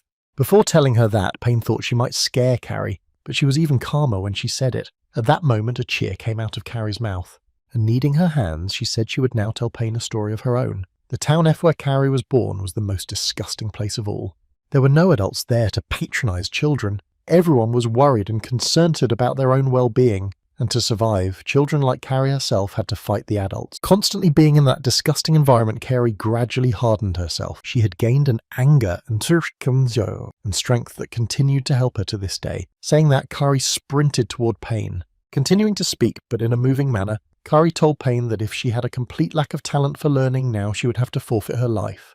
And confused Payne couldn't read her opponent's next move at all. She would make an overhead or underhand punch, maybe in flight again. But it didn't matter, because in any case, the helper would respond in any situation. With each passing second, Kerry drew closer and closer, and her footsteps became more and more distinct. And Payne's helper kept failing, and while she couldn't figure out why this was happening, Kerry was close enough to grab her and put her body weight on Payne. And losing their balance, they tumbled down the metal structure together. Meanwhile, the snake-headed guy continued to stand in place menacingly, straightened up, ready to act at any moment. Around Han and Genus, who kept pointing out their threat while the atmosphere grew increasingly tense. He also added that this guy's a crazy, sick-in-the-head, gambling-dependent psychopath who's attacked people around him here before. Then he pulled out a battle ball and told the guys nearby that he had found a hunting ground full of monsters. When he was about to throw the game ball in front of him, suddenly a guy much taller and tougher than him appeared. Golden Mountain turned to the guy with the snake head and asked if he was the one who was attacking everyone. He warned that he wasn't going to forgive him if he continued to make a mess of the place. He also thought in his mind that if he could defeat this scoundrel now, it would probably be huge news. So now he had a good chance to become a superstar of the academy in an instant. Wasting no time, he grabbed the guy with the snake head by the arm and told him to leave so as not to inconvenience those around him. The guy was silent, but when an electric current ran through Golden Mountain's entire body, he said that the stupid mobs had better leave. And according to him, everyone should now realize the current situation, so they should desperately start running away right now. As soon as these words were spoken, the crowd of people who had formed a pandemonium began to flee from the place in a panic, and underneath the snake mask was Stade from the Metal Sharks lineup, who was just thrilled that people were freaking out at the sight of him, and immediately Herd's thoughts that Halper was the best just took hold, and that's when he got his attention. Han, who without any excitement approached him and asked about Haruru, who was lying behind him. He asked if she had lost consciousness because of Stade.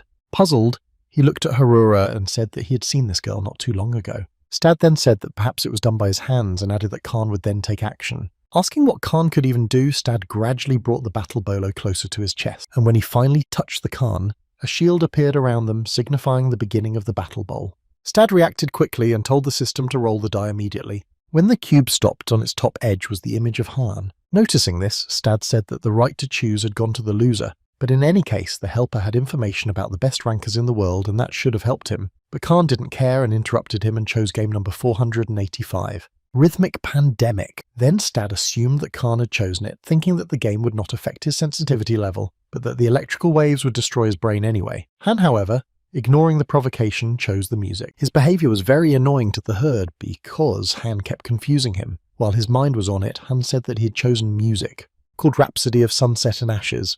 After hearing that, the herd was immediately hot.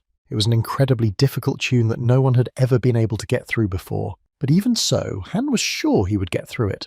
For here in the intersection, anything is possible, and by placing your fingers over the key projection, Khan and his opponent Stade prepared themselves and froze, waiting for the contest to begin. Seconds later, notes began to appear in front of them and they moved out from time to time. However, soon their number began to increase rapidly, and it was already quite difficult to keep track of them. Stade especially felt difficulty in performing this game. He missed notes many times, and yet he was able to hit the keys in time.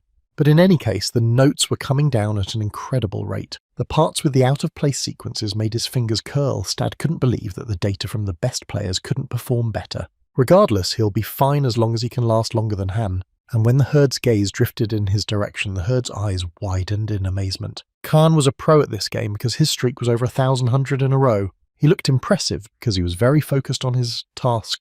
At one point in the game, his thoughts suddenly returned to Harur. Han thought that if he could only express himself a little better, if only he understood his own feelings a little better, he could have asked her to go to the festival together, and maybe that would have made a difference. Han also thought about what if they had a chance to meet again, if only that would be possible. At the same time, in real life, Han's nose was bleeding with such force that it was even dripping onto the seat of the crossing capsule. In the same second, a notification appeared in the intersection that the SSS rank was clear. When Han and Herd were scattered around, Genus ran up to Han and burst into tears. He grabbed Han's body and shook it violently, trying to bring him out of unconsciousness.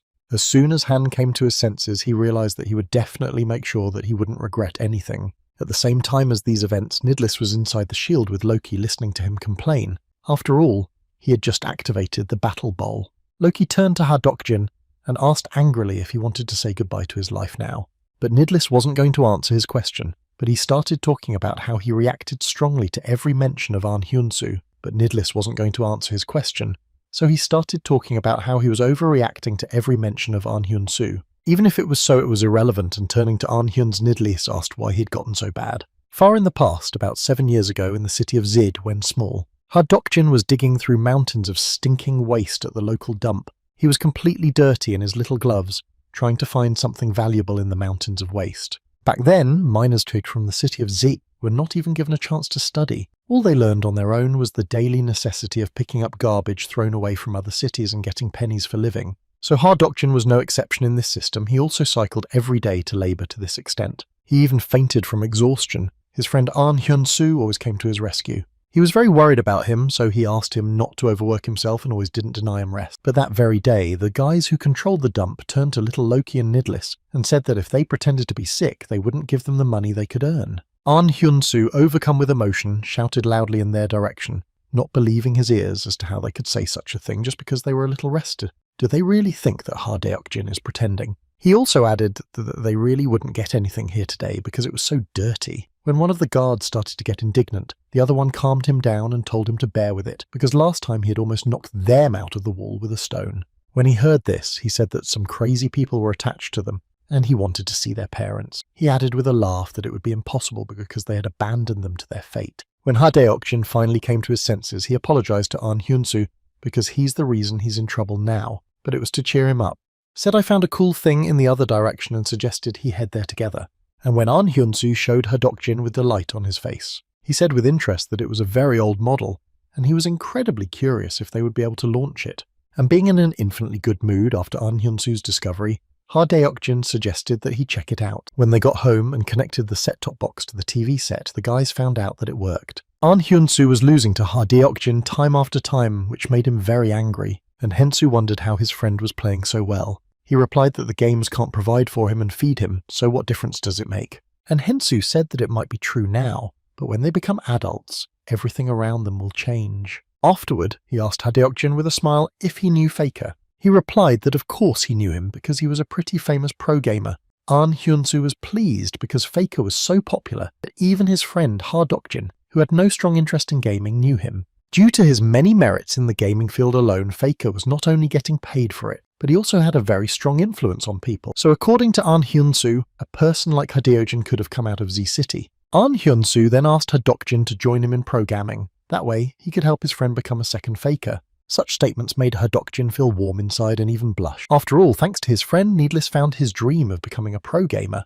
After meeting Professor Lee, he was able to come to the academy. Then why did Ahn Hyun-soo betray their team after coming such a long way? Loki answered the question immediately, and said that he had done so because he had learned that the academy was a place filled with more than just dreams. Then he assumed that Nidlis also knew very well where the academy got its money from. It continued to function solely due to the contributions of the elite families who attended Fantastic Academy, and the first rule they established in this place. It was said that the students coming from F and Z cities were only ruining the academy. Those from elite families called for them to be expelled, so that they wouldn't ruin the academy's public image. Loki went on to say that from the beginning their dreams could not be realized here. That's why he grasped the hand of the Prism Alliance, to burn out the academy's rotten system. Then he once again proposed to Ha-deok-jin to change the world with them, to make the world they want to see. Listening to all these words, Nidlis seemed to understand a little why he and Loki had become so emotional when reminiscing about each other. It was pathetic, but in Needless's opinion, using this fact was the only way to stop Loki. With these thoughts, he ordered the system to roll the die. He then immediately suggested to Loki that they continue their game they had started. In turn, Loki did not wait for an answer to his last question and even grinned angrily, and started yelling at Needles about how he'd already said one of them would get hurt. Why even that doesn't stop him. He looked at the cube with his face on it and told Loki not to worry. After all, this was not at all the game he had imagined. Since it was Needless's turn to choose a game, he gave his preference to game number 32 called Pac-Man, and they were immediately in the right arena. Pac-Man is a game where you have to escape from the inconsistently wandering maze Pac-Man. Victory will be taken by the participant who collects the most jewels. Immediately, Needles announced that from this moment on they were starting a fight at the stake of which his life and end would be at stake. An analysis of the losers inside the intersection with the maximum sensation factor put 8 out of 10 people into comas, and the survival rate was only 20%. At that moment, an oversized Pac-Man crawled out from around the corner. His fang-like teeth glinted in the sunlight. Looking directly at him, Nidlis said that he would bet his life on winning this game without a second thought. And then he felt the Pac-Man getting closer and closer to him and Loki with every millisecond. Then Nidlis turned his back to the Pac-Man and said that if he fell into a coma, there was an 80% chance that Loki would win. Then Nidlis turned his back to the Pac-Man and said that if he fell into a coma with an 80% chance that Loki would win. Then he remained standing, motionless in the same spot, anticipating that in just a second he would be swallowed up by the Pac-Man. Needless said that if he could win, then Loki would apologize to everyone and get punished, but he just couldn't look at it. There was fear on his face. Loki asked Nidlis to stop, but not paying attention to his words already being in the mouth of the Pac-Man. Nidlis said that after that they will definitely play together again. As he did so, Loki rushed forward and shouted for him to stop immediately. But when he heard the distinctive sound, Loki realized there was no turning back. And at the same moment, the shield surrounding them all this time began to dissipate. The nerves and adrenaline that had consumed Loki's head threw him into a cold sweat. Meanwhile, the turtle with the sky castle still continued to float through the sky in the same way. There was still a shield on the balcony Professor Lilia had damaged, hiding Professor Lilia and Professor Lee behind its walls. During the fight, Professor Lee looked calm and confident, while Professor Lily had long since been exhausted. She looked at her opponent and couldn't understand what was going on. Snapping her out of her musings, Professor Lee suddenly reminded her that she herself had said that the helper contained the data of all the top players who should react for her. That meant the way to destroy it was simple. You just have to become stronger than the people who came first in the games. At that moment, Professor Lily realized what had happened. Professor Lee was the faker. Then she picked up why that mysterious man had told her to be careful. It wasn't that she couldn't stand up to Professor Lee with a helper. It's just that now she would be forced to change her strategy as well. Immediately, without a second's hesitation, Professor Lee gripped his sword tighter. Parallel to these events, Ark looked around in surprise when he came up on. There wasn't a soul in the square, and there was an ominous emptiness that alerted him. But a moment later, his gaze drifted forward and he spotted a familiar figure. In the distance stood Gynus, who was desperately screaming, trying to reach him. Ark couldn't quite make out what he was trying to say, but he could sense the anxiety in his voice. His attention immediately turned to an even more frightening sight. Right behind Gynus, Haruru and Han were lying motionless on the benches. When he got close enough to see the whole situation, Ark asked what had happened here. Gynus said that Stad had come here to battle ball all the people, but Han didn't let that happen, for he had defeated him single-handedly and then lost consciousness. When Ark heard this, he approached Han's motionless body. At that moment, a guy with a teddy bear head appeared behind Ark and spoke mockingly, speculating about whether anyone here had passed out. But as he looked more closely, his tone changed dramatically, for even from the back he instantly recognized the Ark standing before him. And when Ark slowly turned around, his gaze was so fierce that the guy in the bear's head felt the tension around him become almost unbearable. Ark and Gynus continued to stand in silence with the guy with the bear head looking at each other. The expression on Ark's face did not change. It remained as cold and impenetrable as before. His appearance made it clear that he was still angry and determined. Then the bare-headed boy realized that he hadn't expected to run into Ark here, and it made him feel uncomfortable. The thought flashed through his mind that it was he who had managed to defeat the herd, who now lay unconscious behind him. He couldn't even imagine how Ark managed to do it, because Stad was not a weak opponent. His musings were abruptly interrupted by Ark's voice, who spoke, saying that there were rumors that saboteurs were using battle balls to attack everyone. At that moment, Ark looked straight into the bare-headed guy's eyes and in a firm, commanding tone told him to immediately pull out the battle ball. He suggested that they fight a fair fight right now to find out once and for all who was stronger. The guy with the head of a bear watching what was happening did not change his posture, remaining standing as before as if assessing the situation. Then, scratching his head, he grinned and scornfully called Ark a loser, claiming that he would never understand his place in the world until the end. But as it happened, he decided he would give him a chance to prove his strength in battle. Throwing a battle bolt in Ark's direction, he said they would fight right here and now with no excuses. Then the guy with the bear's head gestured for Ark not to hesitate and to attack him immediately, showing that he was ready for a fight. Then Ark cast his gaze again towards the bare-headed guy, carefully studying his appearance and demeanor. Then he confidently told the system to roll a die to determine the terms of their upcoming battle. Before the die landed, Ark noticed something strange in his opponent's manner of speech that seemed vaguely familiar. Ark noted to himself that the communication style of the man standing in front of him, also his costume, which he had seen a little earlier.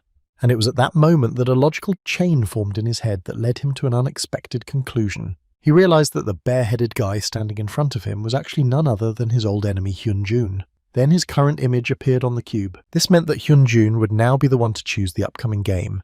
Without wasting any time, he confidently informed the system that their battle would take place in the arena of the World of Time Heroes. After a second, the surrounding space changed and they both found themselves in the place Hyun-jun had chosen. As soon as the protective shield around them began to disappear, the system announced that players' avatar data from the World of Heroes of Time was being uploaded, and they also had to choose a profession and a suitable weapon for battle. While he was pondering his choice, he suddenly asked Hyun-jun a question about how he became like this. As he thought about his choice, he suddenly asked Hyun-jun how he had become like this in the first place. But even with such a sarcastic answer, Ark agreed, selecting his weapon as he went. It was obvious that Hyun-jun had been like this from the beginning, and that his nature had long since been formed. As soon as they both decided on their professions and weapons, Hyunjun didn't waste a second and rushed to attack Ark. Ark looked at Hyunjun completely calmly without showing the slightest bit of excitement or fear of a fight. Then he concentrated, took a deep breath, then smoothly exhaled, emitting a characteristic sound of full concentration.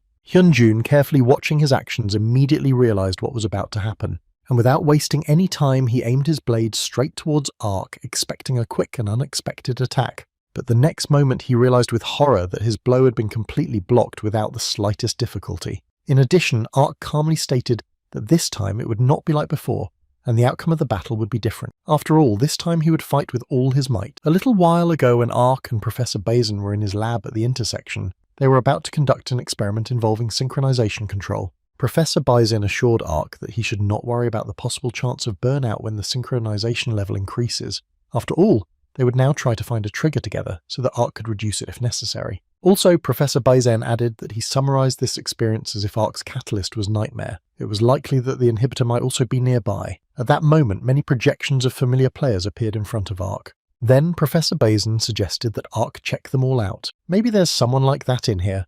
And after this experiment, Ark and Professor Bazin continued to conduct experiments together.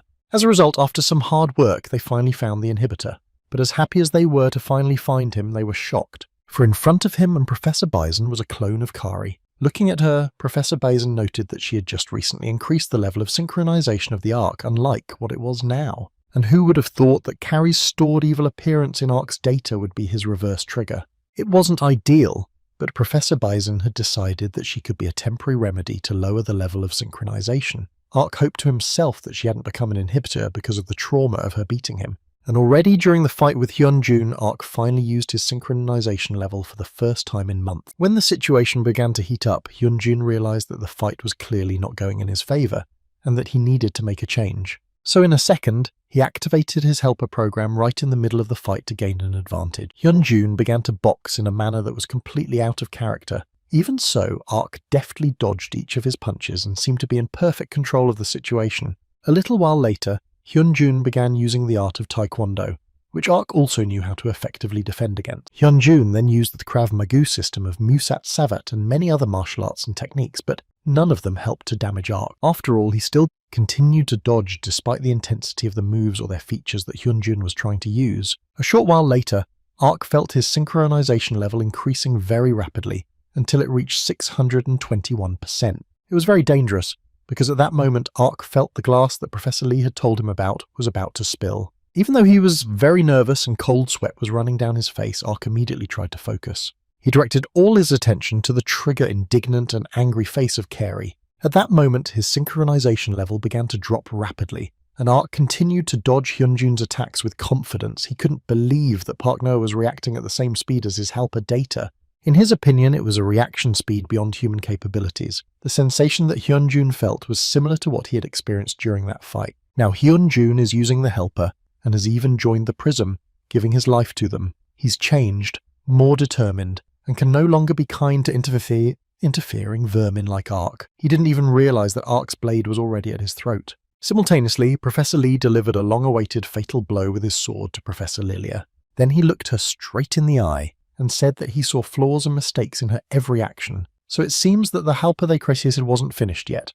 And already looking at him, Professor Lily said that Professor Lee is incredible, that previously no one noticed such flaws. After hearing her sentence to the end, Professor Lee recoiled and watched as her body collapsed to its knees with no previous strength. The moment his blade was above his head, Professor Lee said that Professor Lilia's game would be over, and in his opinion that was how this whole situation would be resolved. Then she said that just as Professor Lee had guessed, the helper wasn't finished yet. After all, they didn't have the most important data of the best gamer in the history of the world, but now they didn't, because the data obtained during the battle. That is, Professor Lee's data will be stored on the helper's server. When Professor Lee heard that, he assumed that's why she fought him. And without answering his question with a gloating look, Professor Lilia said that very soon the development of the helper would be completed. Literally a moment later, her eye with the indicator activated the invincible helper. The sparks from Professor Lily's eye also transferred to Hyunjun's eye indicator.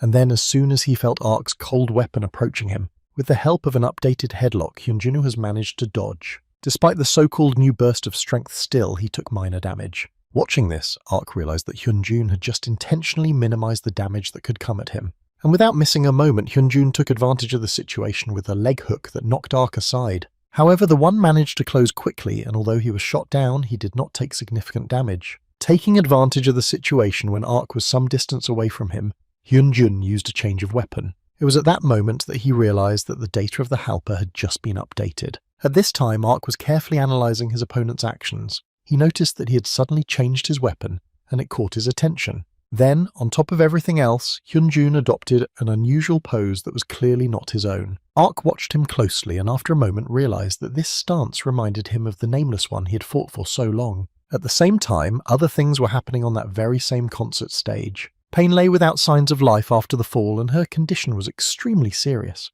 And on top of her was Carrie, who was hanging from the wire. She had noticed the wire on the metal structure before she fell and decided that she should use it. So by jumping, Carrie stayed in the air and survived, unlike her opponent Pain. In parallel, the shield in the middle of the street began to dissipate. When he was completely gone, it became apparent that King had defeated the chicken-headed guy, and it was obvious by the look on his face that he was thrilled about it. At the same time as what happened in the previous location, Haruru and Han continued to lie motionless, and in the area where the administration of the Academy's mirror world was located, Loki nervously held the head of Nidalis lying on the floor. He didn't feel triumphant about his eventual victory in the Battle Bowl. On the contrary, looking at Needley's face, he felt anxious and hoped he would be all right. At the same time, Professor Lee, who was watching Professor Lilia, saw her fall, and as soon as he did, he found that the administrator rights had been returned to him. He needed to quickly override the exit restriction and adjust the pain level. After a moment, he managed to resolve the exit, but as soon as he tried to change the pain level, Professor Lee discovered that this function could not be changed.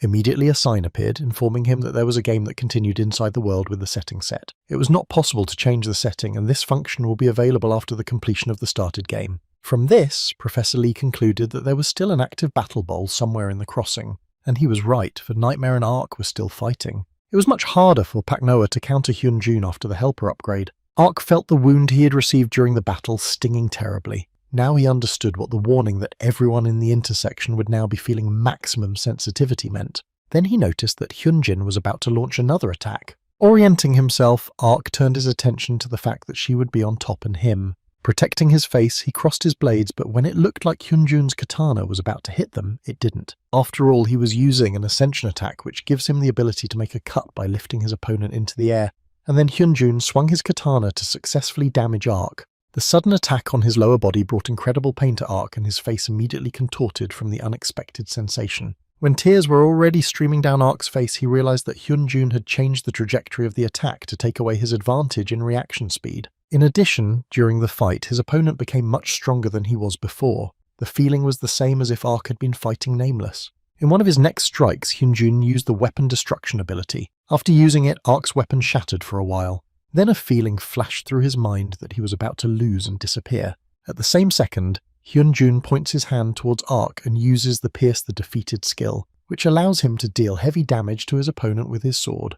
And then Ark thought that his brain would be the first to shut down after such a blow, and then he himself. Parallel to these events, the dragon that had just landed soared into the sky. He was near the shield that appears when you activate the Battle Bolt. As he got closer, he noted aloud that this was the place where the Battle Bolt signal had last been recorded. And then he noticed that the battle right now involved his apprentice Ark and Nightmare of the Metal Sharks. It may have seemed so at first glance, but in fact Professor Lee knew that Ark's true adversary was the Halper. Extending his arm forward, Ark suddenly changed Nightmare's trajectory, knocking him off course and causing him to lose his balance. Professor Lee watched in amazement at what had just happened. Ark landed a powerful punch with his hand right on Nightmare's chin, even leaving a mark on it. After the collision, Ark was thrown back from the violent recoil. But a moment later, despite that, he was back on the attack. His eyes glowed brightly and his outstretched arm trembled with tension as he lunged toward Nightmare with incredible speed. As he came close, Ark grabbed his face, clenching his fingers so that the bear's head was deformed. With all his strength, he slammed Nightmare's head into the ground with such force that the debris of the arena's pavement shattered around him. This sight seemed unreal, because at this moment the level of synchronization of the Ark reached the absolute limit of 999%. Almost instantly after their collision, there was a massive explosion in the arena. Professor Lee, who had been watching the events unfold, realized that Ark had raised his synchronization level to its maximum. Even though this was the optimal choice for victory in the current situation, Professor Lee knew very well that it was still an extremely risky move. Despite the strongest attack when it seemed that Nightmare should have lost by now, he still raised his blade. His bare head was deformed, but he continued to swing his blade, pointing it towards Ark. Afterwards, he stopped and noted how much he was in pain at that moment. Looking at Park Noah, Hyunjun thought he had some kind of 8th grade syndrome, and shaking off the remnants of his bear mask, he said aloud that he would finish off Park Noah right now. Hyunjun's appearance from the intersection and from reality felt incredibly angry. In the past, the first thing he experienced after entering the academy was a sense of defeat. There were guys here who were actually people much stronger than himself. Hyunjun was no different from the other poor people in D-City. That's when he realized that he had just been mistaken about being among the elite of D-Town. And despite this, he didn't want to give up, so he always continued to fight to the last. Like in this fight, he would in any case continue to flail his arms and legs in an attempt to defend himself. At the time of the fight, something happened to the helper and the reaction didn't work. When searching for the next information to fight with, an error came up, and that's why. At that moment, Ark managed to land a blow to Hyunjun's neck. It was the fight where he was going to prove himself. But because of the breakdown in the helper, things didn't go according to plan. Realizing this, Hyunjun remembered Loki's words that it was time to admit that he would never be able to cope using only his own strength. And in a moment of endless hatred from the memories, Nightmare felt another blow that came to his cheek. Error after error appeared in front of Hyunjun. These warnings kept on and on. At that same second in real life, the helper chip around Hyunjun's neck began to spark. Then his symbol stopped glowing around Nightmare's neck as if it had just broken. At this moment during the fight, Hyunjun clearly sensed what Halper had just passed out. The fear that came over him made him break out in a cold sweat, for he could not even guess what would happen next. What a difference he and Ark really had. It seems that until the very end, Hyunjun will feel that disgusting feeling of defeat even in a fight with a loser like Park Noah. At that second, everything began to blur in Ark's eyes. He thought he'd won and it was over. Earlier, Professor Bison had said that if the synchronization level was out of sync instead of burning out, Ark would get a shock, and if he did, he might not be able to live normally anymore. But Ark thought it was better than ending his existence altogether. But still he was very sorry, because he wanted to continue to improve in the field of gamification. Just a few seconds later, Carrie's screaming face appeared in front of Ark, asking if he was going to come to his senses. It was as if he had sobered up and was even frightened by this sudden guidance, but nevertheless he found that he was still in his body. And it seems the synchronization level just suddenly normalized. Nightmare noticed the change in Park Noah's demeanor and decided to seize the moment and immediately rushed towards him. Park Noah realized that his synchronization level was no longer rising and assumed that instead of shock, the very process of burnout had occurred, which meant he'd have to fight without his signature ability. Even so, Park Noah was not going to give up and resolutely rushed forward to attack Hyunjun, continuing to fight despite the changes. At the moment of the battle, it seemed as if he was pierced by an electric current that shook his body. Park Noah, noticing this strange change, turned his attention to Hyunjun, who was lying on the floor, and assumed he was just suddenly weak, but either way it was very strange. After that, the fight ended, and the shield around the two disappeared, and Professor hidden in the bushes watched this moment with pride. He thought about the fact that it wasn't really the opponent who had weakened, but Ark, who had come to the academy and didn't hope for synchronization but only trained hard every day. Though he did not rest, his efforts were not in vain, and at some point he became much stronger than he was before. He considered him a strong hero,